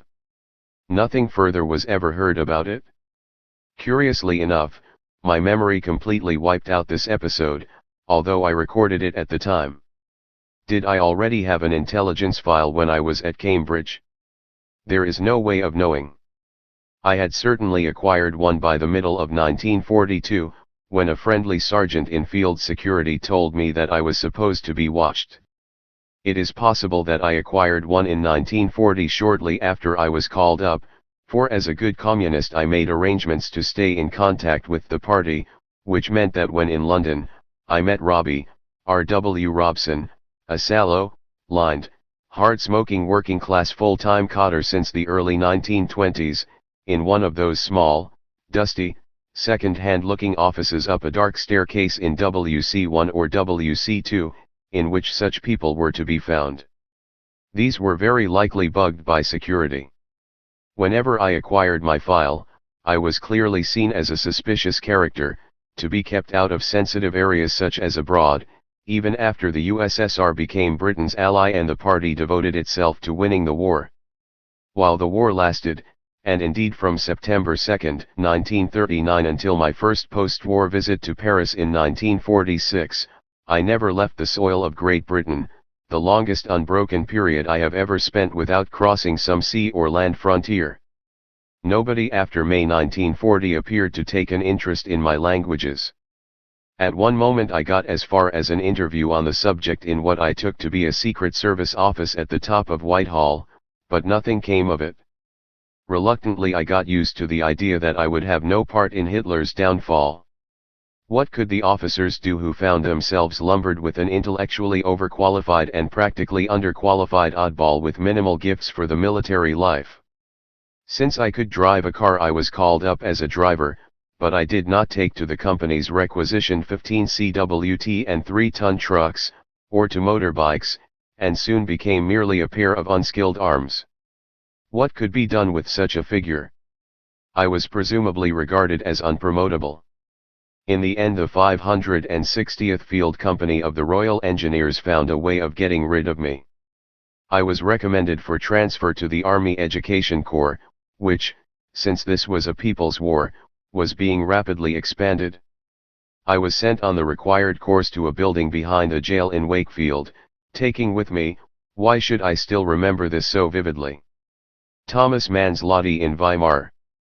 There I discovered the enormous superiority of northern fish and chips to what I had hitherto been used to, and passed, in the company of another historian and future Vice-Chancellor of London University. My transfer came through some time later, in the early autumn of 1941, a few days after we had moved to Hay-on-Wye, on the Welsh borders, near which, exactly 50 years later, I found myself buying the Breckenshire cottage in which I write these lines. It may well have saved my life, for in the meantime the unit had been ordered abroad, and we already had our embarkation leave behind us. As usual, I spent it among the bombs in London. Naturally nobody told us where we were bound for, though the Middle East seemed the most likely. But the 15th East Anglian Division, including the 560th Field Company RE, did not set sail for the Middle East, but via Cape Town and Mombasa for Singapore, where they were captured by the Japanese in February 1942. Those who survived spent the next 3 years building the Burma Railway. About a third of them did not. I never saw my mates again. Would I have survived? Who knows? In any case, I did not find out how lucky I was until much later. 2. My army career thus falls into two sharply distinct parts. The first of these, my time with the Royal Engineers, was by far the more interesting. As might be expected, a field company of sappers was a purely working-class unit, except for its few officers. I was the only intellectual in it, indeed almost certainly the only other rank in it who habitually read the news pages of the daily newspaper before or instead of the racing pages. This unusual habit gave me my nickname during the weeks when France collapsed, Diplomatic Sam. For the first time in my life I found myself a member of the proletariat whose emancipation was to bring freedom to the world, though an uncharacteristic one. To be more precise, I found myself living in the country in which the majority of the British people spent their lives, and which had only a marginal contact with the world of the classes above them. Being called up in Cambridge dramatized the contrast, since for 2 or 3 months I lived in both worlds. After duty, i.e. mainly learning the elements of drill on the green turf of Parker's Piece, I moved from one to the other as I walked to the centre of University Cambridge from the working-class street where the military authorities had quartered me and a barber's assistant and former hotel porter from Lowestoft called Bert Thirtle, on an elderly widow, Mrs. Benstead. We shared what had been the Benstead matrimonial bed, which was fortunately a wide one. It was not an ideal introduction to the world of the proletariat, since Thirtle lacked the social reflexes which I found so striking in my otherwise politically disappointing mates, and which explain so much about British trade unionism. Most of my mates saw themselves essentially as civilians who put on uniforms as their dads had done in 1914-18. They saw no special virtue in the martial life or look. Civvy Street was where they hoped to go back to as soon as possible. But Thirtle had always secretly dreamed of wearing a uniform, although it did not get him far with the girls. Any girl was a tart in our jargon, he picked up in petty curry. His fiancée, a 17-year-old who worked in a kitchen, wrote him daily letters and sent parcels containing the local papers, The Wizard, comic cuts, and American strip cartoons. In retrospect, I am amazed how powerful an instinctive sense or tradition of collective action was in a bunch of young working men, ranging from the unskilled to some apprenticed tradesmen, mostly builders, assembled in the same NAFI canteen or games room by the accidents of conscription. This struck me less at the time than their wavering uncertainty, and indeed my own, about what we should all do at moments that called for some action, and the general sense of helplessness in the face of authority. And yet, as I read the notes of my diary, what impresses me is the familiarity with the procedures of collective action, the constant, almost intuitive, potential for militancy. They were at home in the public sphere of the British working class. Had not someone, during one protest, suggested that we should organize a proper meeting at the locomotive like a real union, with a table and a bell and a glass of water? The proletarian experience was novel in other respects. I think it is safe to say that in 1940 few Kingsmen had had occasion to operate a road drill, and I found the experience of doing so tiring but exhilarating. The sappers were essentially a formation of workers skilled and less skilled, more from general manufacture and the building trades, for a lot of metal workers were in reserved occupations and those needed by the army went into other, more specialized corps, from many parts of Britain, the Black Country, London, Nottingham, a sprinkling from the northeast and Scotland, but mainly from the eastern counties, since ours was essentially an East Anglian division. A few anomalous Cantab recruits found themselves in its ranks, myself, slightly older friends and acquaintances such as Ian Watt, later a distinguished professor of literature, whose work on the origins of the English novel the student Marxists were already discussing, and slightly younger ones such as the witty graphic satirist, Grant as cartoonist Ronald Searle. Both returned, marked for life, from Japanese gulags. Ronald, whom I occasionally saw during our common time in the division, was already being discovered by the admirable K. Webb, then commissioning editor at Lilliput, a pocket-sized and very hip magazine founded by an emigrant Middle European, and much appreciated by our generation, who later married him. She also took a few articles from me during and after the war, until the magazine disappeared. Meanwhile, he became one of the most successful cartoonists of his time, thanks largely to the invention of St. Trinian's, a girls' school peopled by the most appalling pupils, inspired, one understood, by the small terror-bringing Japanese of his wartime prison camps. By and large in my days as a sapper I lived among workers, overwhelmingly English workers, and in doing so acquired a permanent, if often exasperated, admiration for their uprightness, their distrust of bullshit, their sense of class, comradeship and mutual help. They were good people. I know that communists are supposed to believe in the virtues of the proletariat, but I was relieved to find myself doing so in practice as well as in theory. Then Hitler invaded Norway and Denmark and the war really began. As soon as the Germans, we could hardly believe it, began to overrun the Low Countries, the 560th Field Company had something real to do. For anything up to 14 hours a day, virtually isolated from the civilian life of Norfolk which went on around us, we improvised defenses for East Anglia against a potential invasion. We shifted sandbags, revetted the walls of giant anti-tank trenches round the town that were being dug ahead of us by a civilian excavator, inexperienced, clumsy and above all utterly unconvinced that the ditch would stop any tanks, especially since there were no anti-tank guns or anything else, but our main work was mine-laying and attaching explosive charges to bridges, ready to blow them in case of need. As spring turned into summer, we had absolutely miraculous weather for this work. I can still feel the wonderful elation of climbing, a bit nervously, up the sides of the girders of the great bridge across Braydon Water, just outside Great Yarmouth, to work on the high span between blue sky and salt water, the deceptive sense of power that comes from the routine handling of explosives, fuses and detonators. I can remember the holiday idleness of lazing in small detachments of 3 or 4 posted to some remote lock or bridge with a tent and 200 pounds of explosives, waiting for the invaders. What would we have done, had they come? We were raw, without military experience or even arms. In addition to our clumsy Lee Enfield rifles, the company had exactly 6 Lewis guns with which to keep enemy aircraft at bay. We would not have made an impressive first line of defense against the Wehrmacht. The lads' reaction to the German invasion of Denmark and Norway was a confident indignation. gloom, depression, and even defeatism had been the mood by the time they invaded the Low Countries, in the middle of the political crisis that finally threw out Neville Chamberlain. "What kind of English soldiers are you?"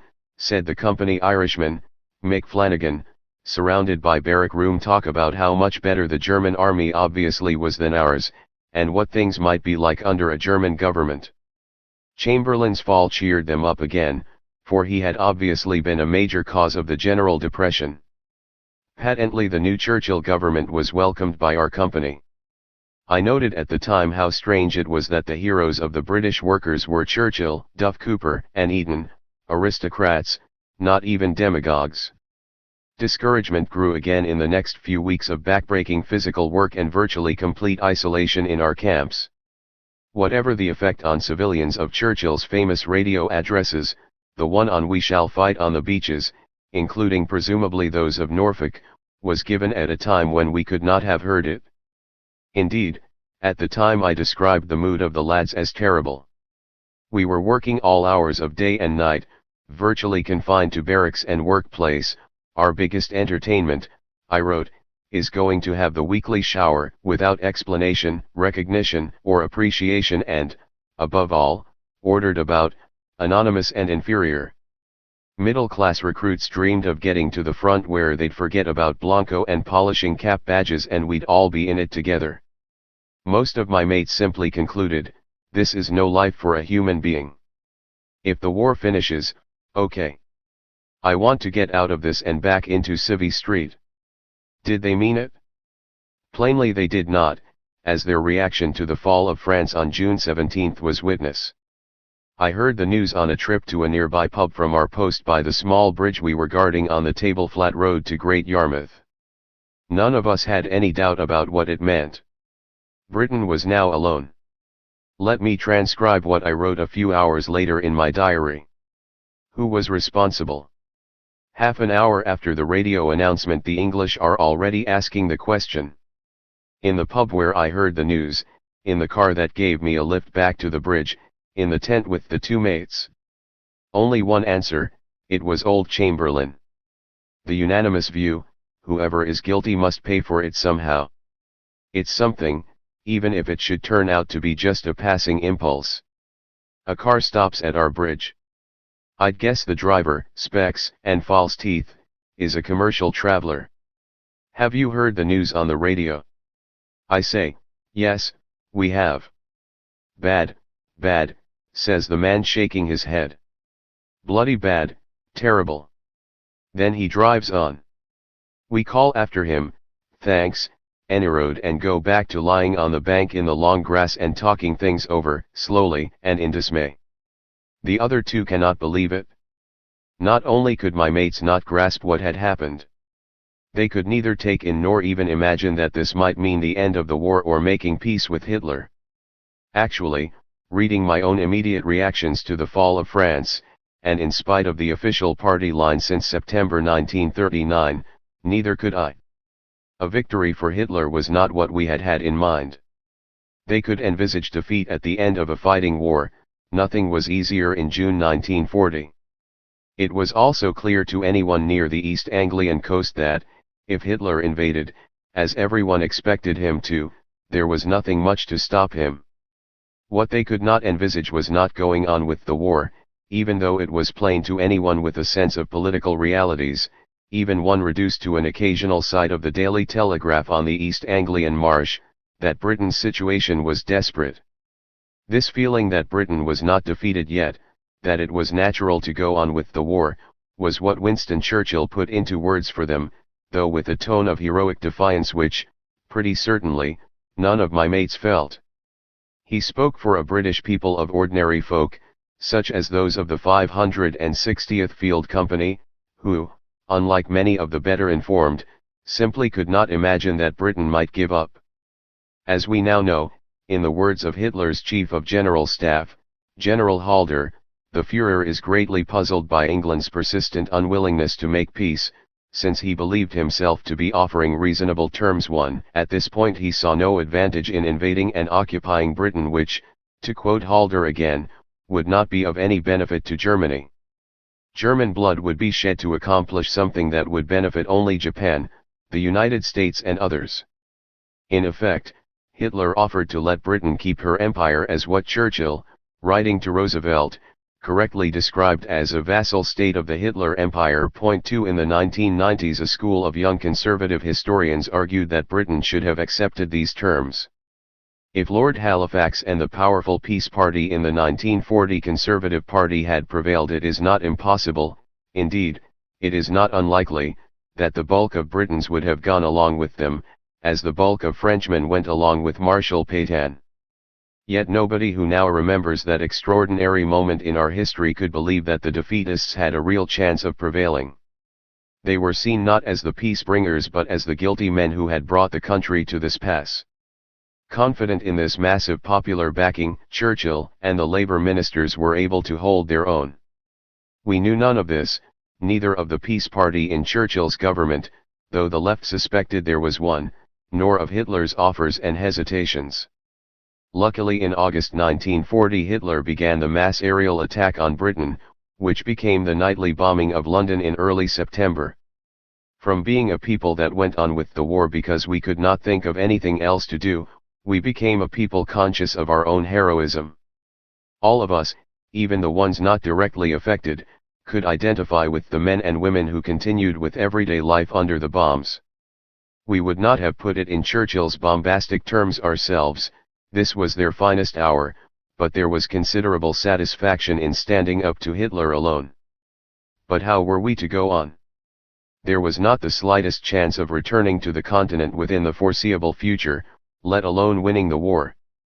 Between the Battle of Britain and the time the East Anglian Division was sent to its doom, we moved across vast stretches of Britain, from Norfolk to Perthshire, from the Scottish borders to the Welsh marches, but during this entire period nothing that the 560th Field Company did appeared to its members to have any bearing on fighting the war against Germany, except the time in 1941 when we found ourselves stationed on Merseyside during the great German raids on Liverpool and consequently mobilized to clear up among the ruins on the mornings after. A picture of myself in a tin hat being fed tea at a Liverpool street canteen by friendly ladies may well be my first appearance in a newspaper. On the other hand, there was no way in which Hitler could get Britain out of the war either. Nor could he simply leave things as they were. In fact, as we now know, the failure to defeat Britain in the West decided him to turn east against the Soviet Union and, in doing so, to make the war winnable again for Britain. At all events, from the summer of 1940 one thing was clear even to party members as passionate and devoted as myself: in the army nobody would listen to the official party line against the war. It made increasingly little sense, and, from the moment when the Germans swept into the Balkans in the spring of 1941, it was clear to me, and indeed even to most in the party leadership, that it made no sense at all. We now know that Stalin became the chief victim of its unrealism, stubbornly and systematically refusing to accept the accumulation of detailed and utterly reliable evidence of Hitler's plan to attack the USSR, even after the Germans had crossed its borders. The probability of Hitler's attack on Russia had been so great that even the British Party appears to have expected it by early June 1941, worried only about Winston Churchill's reaction to it. 3. Both communists and non-communists, therefore, felt the same sense of relief and hope when Hitler invaded the USSR on June 22, 1941. In what was essentially a working-class unit like our company, there was more than relief. Generations brought up during the Cold War are not aware how widely British workers and even labor leaders before the war had thought of Soviet Russia as in some sense a workers' state, as well as the one great power committed to opposing fascism, as it were ex officio. And, of course, everybody knew that its support against Hitler was indispensable. There was no shortage of deeply hostile observers and critics, but until the Cold War the dominant image of the USSR in the British labor movement was not that of totalitarianism, mass terror, and the Gulag. So in June 1941 party members, sighing with relief, returned to what they had been saying before the war, and rejoined the masses of ordinary Britons. On my suggestion, I got a football signed by every member of the 560th starting with the company sergeant major, and sent it to the Soviet embassy in London for transmission to an equivalent engineers unit in the Red Army. I think the Daily Mirror, already very much the forces paper, published a photo. After June 22, 1941, communist propaganda more or less made itself. 3. However little I contributed to Hitler's downfall or to the world revolution, there was a lot more to be said for serving in the Royal Engineers than in the Army Education Corps. It is far from clear what the traditional army thought of an outfit that claimed to teach soldiers things they did not need to know as soldiers, and to discuss non-military, or any, matters. It was tolerated, because its head, Colonel Archie White, was a professional soldier who had won a VC in his time, and because most serving soldiers in the war were undeniably past and future civilians, whose morale required more than the inculcation of regimental loyalty and pride. The Army did not like the AEC's link with the new Army Bureau of Current Affairs, ABCA, which issued regular monthly discussion pamphlets on political subjects, as like as not written by labor sympathizers. Conservative politicians were later to hold ABCA responsible for the radicalization of the armed forces who, in 1945, massively voted labor.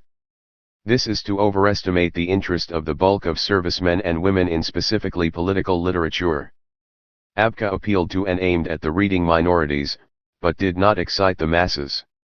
If any reading matter shaped the squatties' politics, at all events in or within reach of the UK, it was the Daily Mirror, a brilliantly produced and certainly labor-sympathizing tabloid more widely read and discussed by the troops than any other.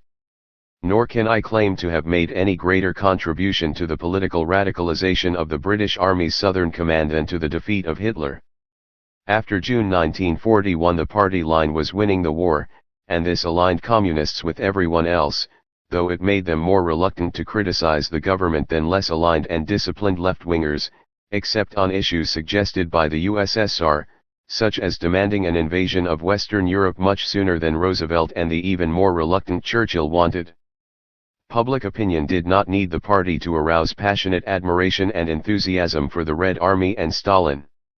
During the war, my then father-in-law, a retired and non-political sergeant major in the Coldstream Guards, though a Labour voter in 1945, liked to remind visitors proudly that he looked like Vyshinsky, the notorious prosecutor in the Stalinist show trials of the 1930s.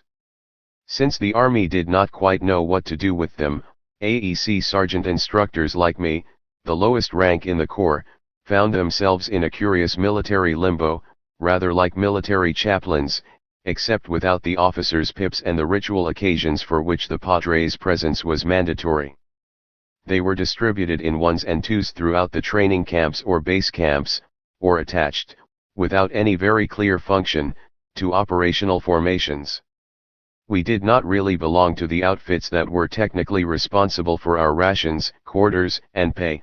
Nobody troubled us much. We had arms, but they were so irrelevant that, when I was finally demobilized, there was no available mechanism for handing in my rifle. On the other hand, wherever stationed, I had no difficulty finding a place for my typewriter and a few books. I cannot recall that anyone in the Guards Armored Division, to which I was attached for a while, ever commented on the appearance of a sergeant whose dress and bearing made no serious attempt to live up to the notoriously exigent requirements of the household brigade. Nobody but an education sergeant would have got away with it. At least until we went overseas, the army allowed us to live a life of semi-detachment. I cannot remember how often I went to London from the various places in southern England to which the AEC took me, but in the end, and particularly after I married in the spring of 1943, I spent practically every weekend there. So, for practical purposes, I increasingly found myself living like a civilian weekend commuter. Indeed, there were times when even my daily life was hard to distinguish from that of civilians, except for the fact that I wore a uniform. Thus in my last 18 months I lived in Gloucester, billeted on a Mrs. Edwards, an agreeable middle-class lady, friend and supporter of past and future Labour MPs in the area, whose sitting room contained a Matisse of medium quality which her financial advisor, evidently a good one, had persuaded her to buy for investment in 1939 for £900. In the election campaign of 1945 I even canvassed there for the Labour Party, amazed like so many others at the unexpectedly massive support I encountered on the doorsteps. I even found myself, representing the army, addressing the workforce at one of the great aircraft plants along the road from Gloucester to Cheltenham, which were the strongholds of the local CP. I concluded that I was not a natural mass orator. Nevertheless, London was where I really lived as an adult human being. That is where I had spent all my leaves anyway, in the days of the Blitz of 1940–41, discovering on nighttime walks that only a degree of desensitized fatalism, it will only hit you if it's got your name on it, makes it possible to conduct the usual activities of life under bombardment. That was also where, since I could now get there so often, a less irregular and unpredictable private life became possible. In May 1943 I married Muriel Seaman, whom I had vaguely known as a very attractive LSE communist girl, and who was now working in the Board of Trade. This enables me to say that I was once married to one of the few literal cockneys, born within the sound of Bow Bells, for she was born in the Tower of London, her mother the daughter of a beefeater, the wardens of the Tower, her father a sergeant of the Coldstream Guards detachment detailed to guard its treasures. It also helped to clarify my post-war future. As someone married to a full-time senior civil servant, I would have to change my post-war field of research, or face leaving a wife in London while I spent a couple of years in French North Africa. After consulting my old teacher Mounia Poston, now also a temporary civil servant in London, I hit on the history of the Fabian Society, practically all of whose sources were in the metropolis. The subject turned out to be disappointing. But then, so also did my own marriage, like a number of other wartime marriages, although I did not think so at the time. Fortunately, we had no children. I had met Muriel again through my main London friends, Marjorie, an old flame from the LSE, and her partner, the charming economist Teddy Prager, another old LSE Red, who had returned from the temporary exile, Isle of Man, Canada, to which the British government had almost automatically sent so many of the passionately anti-Nazi young Austrian and German refugees. After his Cambridge doctorate he worked in what would today be called a think tank, PEP, Political and Economic Planning, before returning to Austria in 1945 as a loyal party member, by then with another wife. From the point of view of his career, professional or perhaps even political, he would have done better to stay. They were among the rare couples of my student generation or age group who lived and worked permanently in wartime London. My cousin Dennis Preston's menage was another, for most of the physically fit men were in uniform, and only a few servicemen, mostly in staff and intelligence work, were based in the metropolis. On the other hand, the place was full of women one had known in student days, for the war provided far more significant jobs for women than before.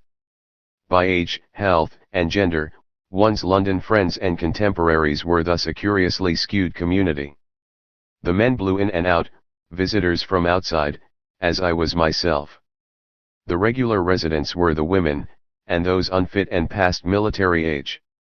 But there was one more constantly present scene, the foreigners, which, so far as I was concerned, meant those who operated in the German language.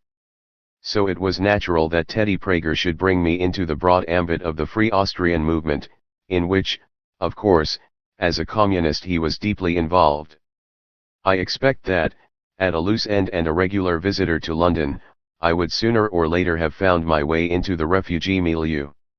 Indeed, I had come across them from the start in the course of my military duties on Salisbury Plain, for nobody was more likely to be found in restrooms and libraries than the miscellaneous collection of musicians, former archivists, stage managers, and aspirant economists from Central Europe whom Britain was employing as unskilled laborers in the Pioneer Corps. In due course many of them were more rationally employed in the armed forces. Although I had absolutely no emotional tie to Germany, and little enough to Austria, German had been my language, and since leaving Berlin in 1933 I had made enormous efforts not to forget it in a country where I no longer had to use it. It still remained my private language. I had written my voluminous teenage diaries in it, and even in wartime the diaries I occasionally kept. While English was my regular literary idiom, the very fact that my country refused to make any use of my bilinguality in the war against Hitler made me want to prove I could still write the language. In fact, in 1944 I became a freelance contributor to a poorly printed German exile weekly, financed by the Ministry of Information, Die Zeitung, for which I wrote various literary pieces. Whatever the political or propagandist object of this journal was, it failed to achieve it, and so its disappointed backers shut it down immediately the war ended. The paper was bitterly opposed both by the German Social Democratic and Socialist exiles and by the Communist émigrés. From this I infer that I cannot have consulted the party about it, or, in other words, that I did not think of it as political at all. I had written out of the blue to the paper's literary editor Peter Bratt, who turned out to be one Wolfgang von Einsiedel, a wonderfully cultured, soft-faced, homosexual relative of Bismarck and numerous Prussian generals, literary editor on the Vossische Zeitung before 1933. He treated me with exemplary kindness, understanding, and friendship, no doubt correcting my German. We used to meet and talk in wartime Soho pubs. I lost contact with him after he moved to Munich, but perhaps this book is a suitable place to give thanks to one of the few persons in wartime outside my family and the Communist Party to whom I owe a personal debt. The Free Austrian movement, into which Teddy Prager brought me, was a much more serious matter, politically and culturally. Though behind the scenes it was organized by the Communists, and therefore run with great efficiency, it succeeded in mobilizing the great bulk of the not very heavily politicized Austrian emigrant community, including my future father-in-law in Manchester, on the basis of a simple and powerful slogan, Austrians are not Germans. This was a dramatic break with the tradition of the First Austrian Republic, 1918-38, in which all parties, with the exception of the handful of surviving Habsburg loyalists, and since about 1936 the Communists, assumed the opposite and emphasized that their country was German Austria, and, until Hitler, looked forward to an eventual unification with Germany. Ideologically Hitler's Anschluss in March 1938 therefore disarmed its opponents. The old socialist leader Karl Renner, who was to become the first president of the Second Austrian Republic in 1945, had even welcomed it. The Communists had for some time developed an interesting argument in favor of the historic and even cultural separateness of Austria from Germany, for which I was also eventually mobilized, being both a communist and an available qualified historian. From April 1945 to the time I was demobilized in 1946 I wrote a series of historical articles along these lines in the Free Austrian journals, probably my first published historical work. Not being Germans was a line that naturally appealed to the overwhelmingly Jewish Austrian emigrant community, which, with all its gratitude and admiration for Britain, in any case seems to have found it harder to assimilate to local society than the emigrant Germans. It also fitted in with the post-war policy of the Allies, which meant that the Free Austrian movement, by far the best organized section of the continental refugees, enjoyed some official respect and was largely free from the more public squabbles so typical of émigrés politics. It was also unusually successful in giving the Austrian child and teenage refugees of the 1938-9 Kindertransporte a sense of community and future in its young Austria. At all events, they returned to Austria with the warmest memories of their British exile. Several of my later friends, notably the poet and translator Erich Fried and the painter George Easler, came from this milieu. Life in semi-detachment from the army was thus acceptable enough, even if hardly demanding. I had a wife, friends, and a cultural scene in London, and, thanks to my cousin Dennis, who was associated with a tiny periodical for intellectual and mostly left-wing aficionados, jazz music, I got to know and learn from the small community of serious jazz and blues fans in and out of London. Indeed, One of my more successful army educational enterprises was a jazz record class I organized for a so-called young soldiers training unit in deepest Dorset, for which I traveled regularly to Bournemouth to borrow records, and improve my own knowledge from one of them, Charles Fox. Moreover, though I was not formally organized in any party branch, as far as I recall, there was plenty of politics to discuss, since in 1943 Moscow seemed to put the entire future of the communist movement into question. It dissolved the Communist International. In the same year the Tehran meeting between Stalin, Roosevelt, and Churchill moved Stalin to announce the prospect of a continued post-war collaboration between capitalism and socialism. The Communist Party of the USA was consequently dissolved. The American Communist leader Earl Browder announced that capitalism and socialism have begun to find a way to peaceful coexistence and collaboration in the same world, a proposition no communist would have maintained in public without prior clearance with Stalin, and the British CP based its plans for the future on the assumption that this is what the Tehran line meant. Indeed, someone at King Street, I suppose it must have been Emil Burns, the culture commissar at the time, actually asked me to prepare a memorandum for their discussions on the economic possibilities of post-war capitalist, communist development.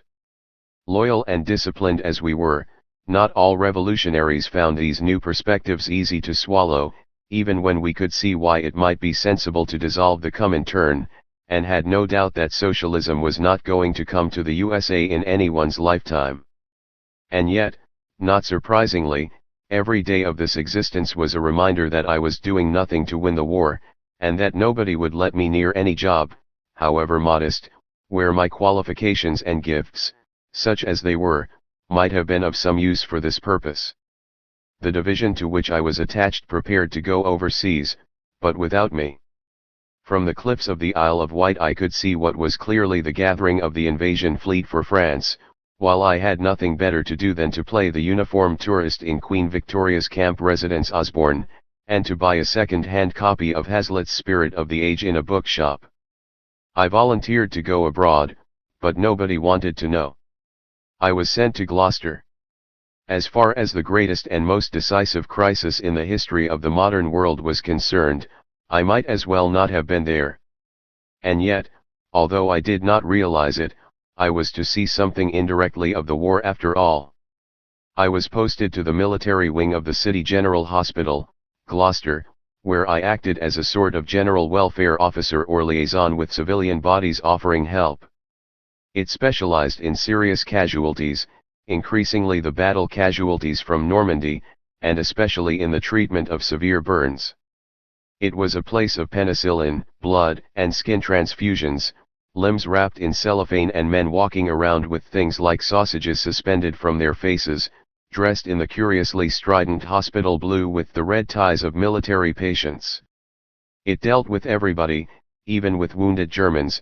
One officer explained to me that he had not been a Nazi, but he had given a personal oath of loyalty to the Führer, and Italians, one of them, in bed and reading Strindberg in an Italian translation, talked and would not let me go, though I could barely understand Italian, about Italian officers, Britain and Italy, the future of Italy, the war, anything.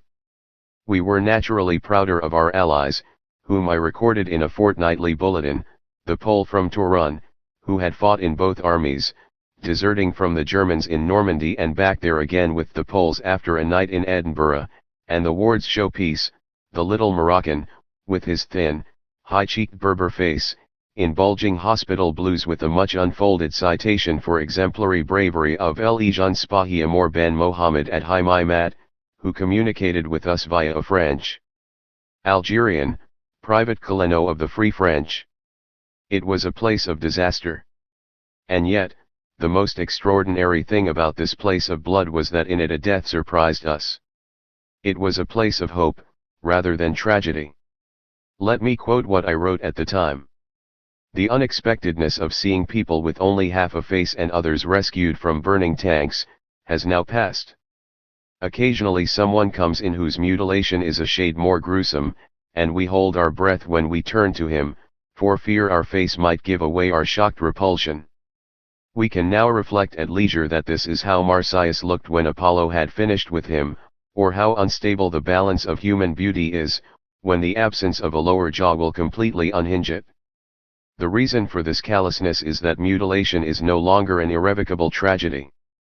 Those who come here know, in general, that they will leave in the end as, approximately, human beings. It will, in fact, take them months or even years. The process of completing them, a delicate living sculpture, will take dozens of operations, and they will pass through stages when they will look absurd and ridiculous, which may even be worse than looking horrific. But they have hope. What faces them is no longer an eternity shut away in some home, but human life. They lie in saline baths because they have no skin, and joke with one another because they know they will get some. They walk round the ward with faces striped like zebras and petticles dangling like sausages from their cheeks. It is only in a hospital such as this that one begins to realize the meaning of hope. And not only hope for the body. As the end of the war, and certain victory, drew nearer, hope for the future was in the air. Here are 2 news items from the bulletin I published for the military wing. I used to be in agricultural work, but my feet are gone, and I can't do it any longer. Mr. Pitts asked me what I wanted to do, and I said, having been a motor mechanic in the army, how about it? So I'm going to a training school in Bristol, to polish up my IC engines, 45 a week if I live at home, and I'm not forced to stick to the job. I think this plan for setting disabled soldiers on the road is pretty good. And again, the ABCA discussion on Friday will be opened by SGT Owen RA of HUD 9, who will give his idea of how I'd set about rebuilding. And SGT Owen, a foreman bricklayer and once TUC delegate for his union, wondered whether any other men in building have any ideas to bring forward. The end of the war was near, there would be a general election, some wards actually asked for the voting forms before they had been distributed, and things would be different. Who did not share this belief in 1944 and 1945, even if the first of our worries after the end of the war was naturally when we would get demobilized? It was mine too. Pointless as my military service was, while the war lasted it was both normal and necessary. I had no complaints.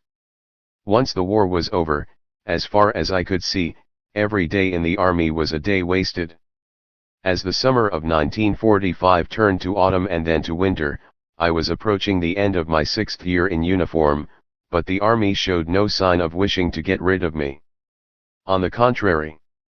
Early in 1946, to my utter astonishment, it proposed to send me, attached to, of all things, an airborne unit, to, of all places, Palestine.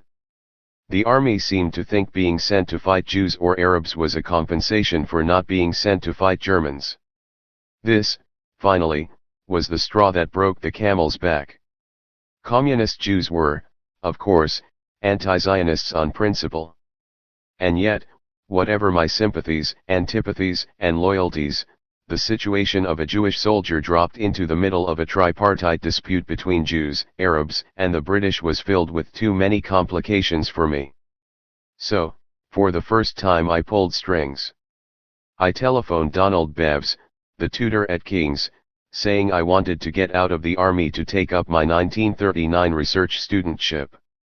He wrote the necessary letters, saying how indispensable it was for me to return to Cambridge, and they did the trick. On February 8, 1946 I handed in my uniform, though keeping a gas mask case, which turned out to be a useful shoulder bag, received my civvy clothes and 56 days demobilization leave. At the age of 28.5 years, I returned to London and to human life. 11. Cold War.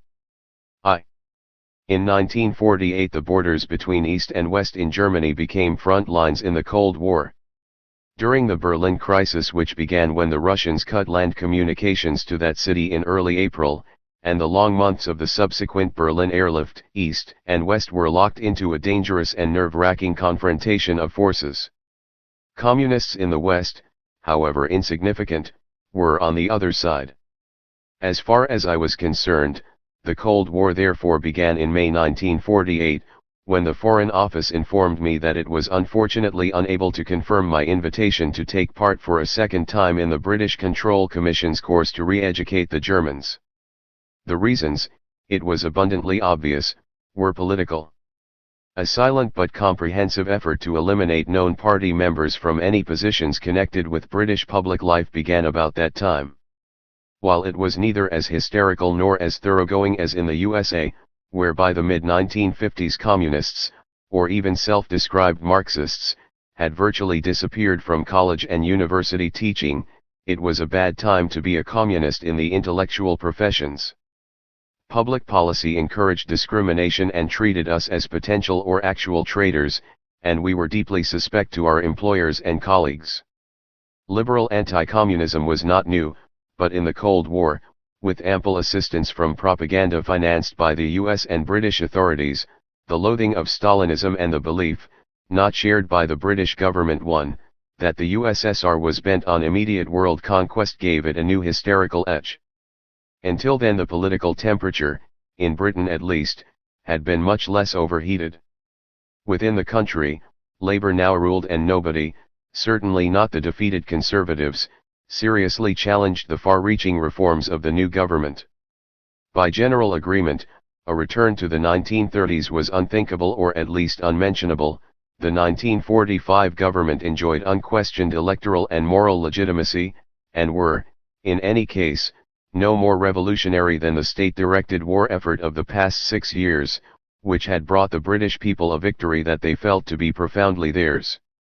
Internationally, the Grand Alliance of Britain, the USSR, and the USA had won the war, and, diplomats and intelligence services apart, frictions between the wartime allies had not yet erased the consciousness of that common struggle. 2 In 1945 to 7 communist parties were represented by ministers in the governments of most belligerent and occupied countries in Western Europe as well as non-communist ones in Eastern Europe.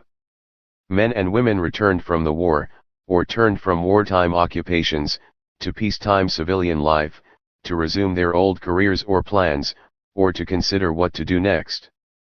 Friends, who might not have seen each other for years, met again. Most of them would still be alive, for Britain had had a comparatively easy war, compared to the Russians, the Poles, the Yugoslavs and, of course, the Germans.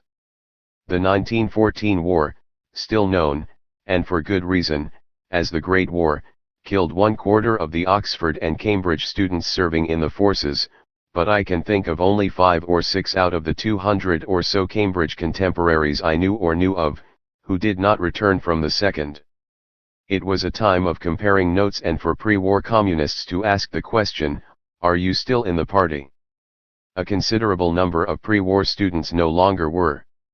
I returned from the army first, for about a year, to a curious double existence in London and for several days a week as a research student in Cambridge, but from February 1947 to September 1950 as a full-time Londoner. We lived in Gloucester Crescent, a middle-class sliver on the edge of Camden Town, the westernmost outpost of the vast zone of London's bombed and as yet totally ungentrified East End, which attracted intellectuals both because it was then still extraordinarily cheap and wonderfully accessible, 10 minutes by public transport from the university and the British Museum. Nobody one knew in those days had a car.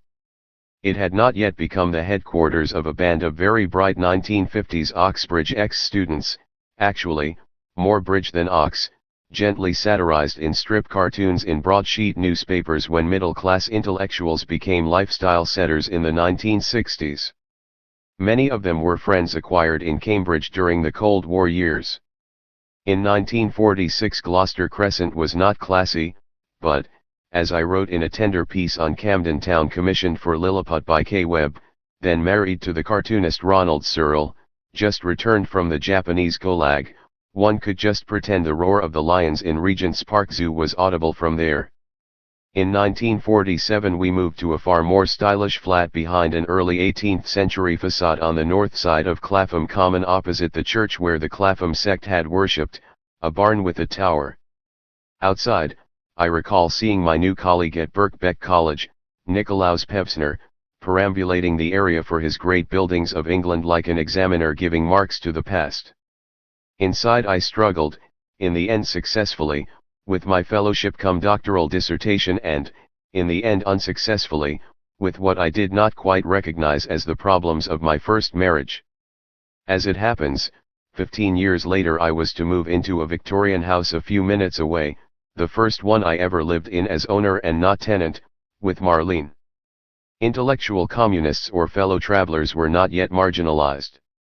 Indeed, when the BBC began transmitting its groundbreaking third program, a pre-war, non-communist, Cambridge historian, Peter Laslett, who acted as a talent scout for it, introduced me to the elderly, worldly-wise, culture-watching Anna Nyuta Kalin, its Russian talks producer, who helped my first, initially stumbling, steps in the world of microphones. Of course it did not matter much, one spoke at most to only a few tens of thousands. I did several pieces for her in 1947, including what may well have been the first ever radio talk in English on Karl Kraus. Party members as yet had no difficulty in getting academic jobs, and several historians, including myself, did so, or could have done. I became a lecturer at Birkbeck College in 1947, though the head of my department was well aware of my politics. Students reassured him, when he asked whether I was trying to indoctrinate them. I went to the World Youth Festival in Prague with my then wife, who took time off from her job as a principal in the Board of Trade, that is to say a member of the tiny policy-making elite of the civil service. She was, of course, also a communist, having rejoined when we married. In those days I would have found it inconceivable to marry a non-party member, and the senior civil service branch met in our Clapham flat. 3 As far as I can remember, she did not at the time suggest that it might be better for her career in the civil service not to go to Prague. 10 years or so later, when I offered to sublet half my flat in Bloomsbury to a friend who had gone from Cambridge into the Treasury, he told me sadly that, given my known politics, he simply could not take the risk. In my case, the end of the war even brought a brief relaxation of anti-communism. The British government, having totally refused to employ my knowledge of German for any purposes whatever during my 6 years in the army, now found it useful. In 1947 I was asked, presumably via some pre-war Cambridge acquaintance now in the Foreign Office, to help in re-educating the Germans in what had once been an imperial hunting lodge on the Lübecker Heide in North Germany, a few kilometers from the zonal border with the east, to and from which the railway transported the traveling and smuggling traffic of several thousands a day, plainly winked at by both the British and Russian authorities. 4 The democratizing team, which contained at least one other man band in the following year, could not possibly be described as politically or even economically sound. The students were a well-assorted lot, from both West and, still, East, my first experience of the Germans who had stayed in Germany. I note in retrospect that the largely Jewish re-educators from Britain, actually the idea that we came to these intelligent people from across the channel with some patent formula for a democratic future was a bit embarrassing, did not feel the sort of visceral anti-German reaction which the knowledge of Auschwitz and the camps, already common, is today expected to have provoked. We, or at least I, did not. Certainly one could not help wondering all the time, as I wrote, what may these harmless-looking people not have done between 1933 and 1945. Every Ashkenazi Jew lost relatives in the camps, in my case Uncle Victor Friedman, transported east with Aunt Elsa, a small Sephardic lady, from somewhere in France, Uncle Richard Friedman with Aunt Julie, who would not leave their fancy goods store in agreeable Marienbad, and Aunt Hedwig Lichtenstern. As so often among Austrian and German, but not among East European Jews, the old died, while the young got out in time. Their names were entered in the only memorial I know worthy of the Jewish genocide, the whitewashed walls of the Altneu School, the ancient synagogue in Prague. These walls, surrounding an empty interior, were completely filled with the names of all Czechoslovak Jews who perished under Hitler, line below line of tidy writing, names, dates, places, in alphabetical order from roof to floor. Nothing at all except the uncountable names of the dead. I read Uncle Richard's and Aunt Julie's names there through tears, not long before the Prague Spring of 1968. Sometime in the 1970s the Czech regime took the astonishing decision to desecrate the memorial by painting out all the inscriptions. The official excuse is said to have been that no particular group among the many victims of fascism ought to be singled out for special commemoration. They were restored with some delay after the end of communism. I had not then met people who had survived the camps, Buchenwald, and Auschwitz. Some of them were to become colleagues and friends, apparently unmarked by their experiences, and even, much later, prepared to talk about the time when every day of a survivor's life was bought at the price of someone else's death. Like Primo Levi, they were not unmarked. At least one of them, dear, witty, enthusiastic Georges Haupt, who had entered Auschwitz as a Romanian schoolboy, suddenly collapsed and died at the age of 50. Still,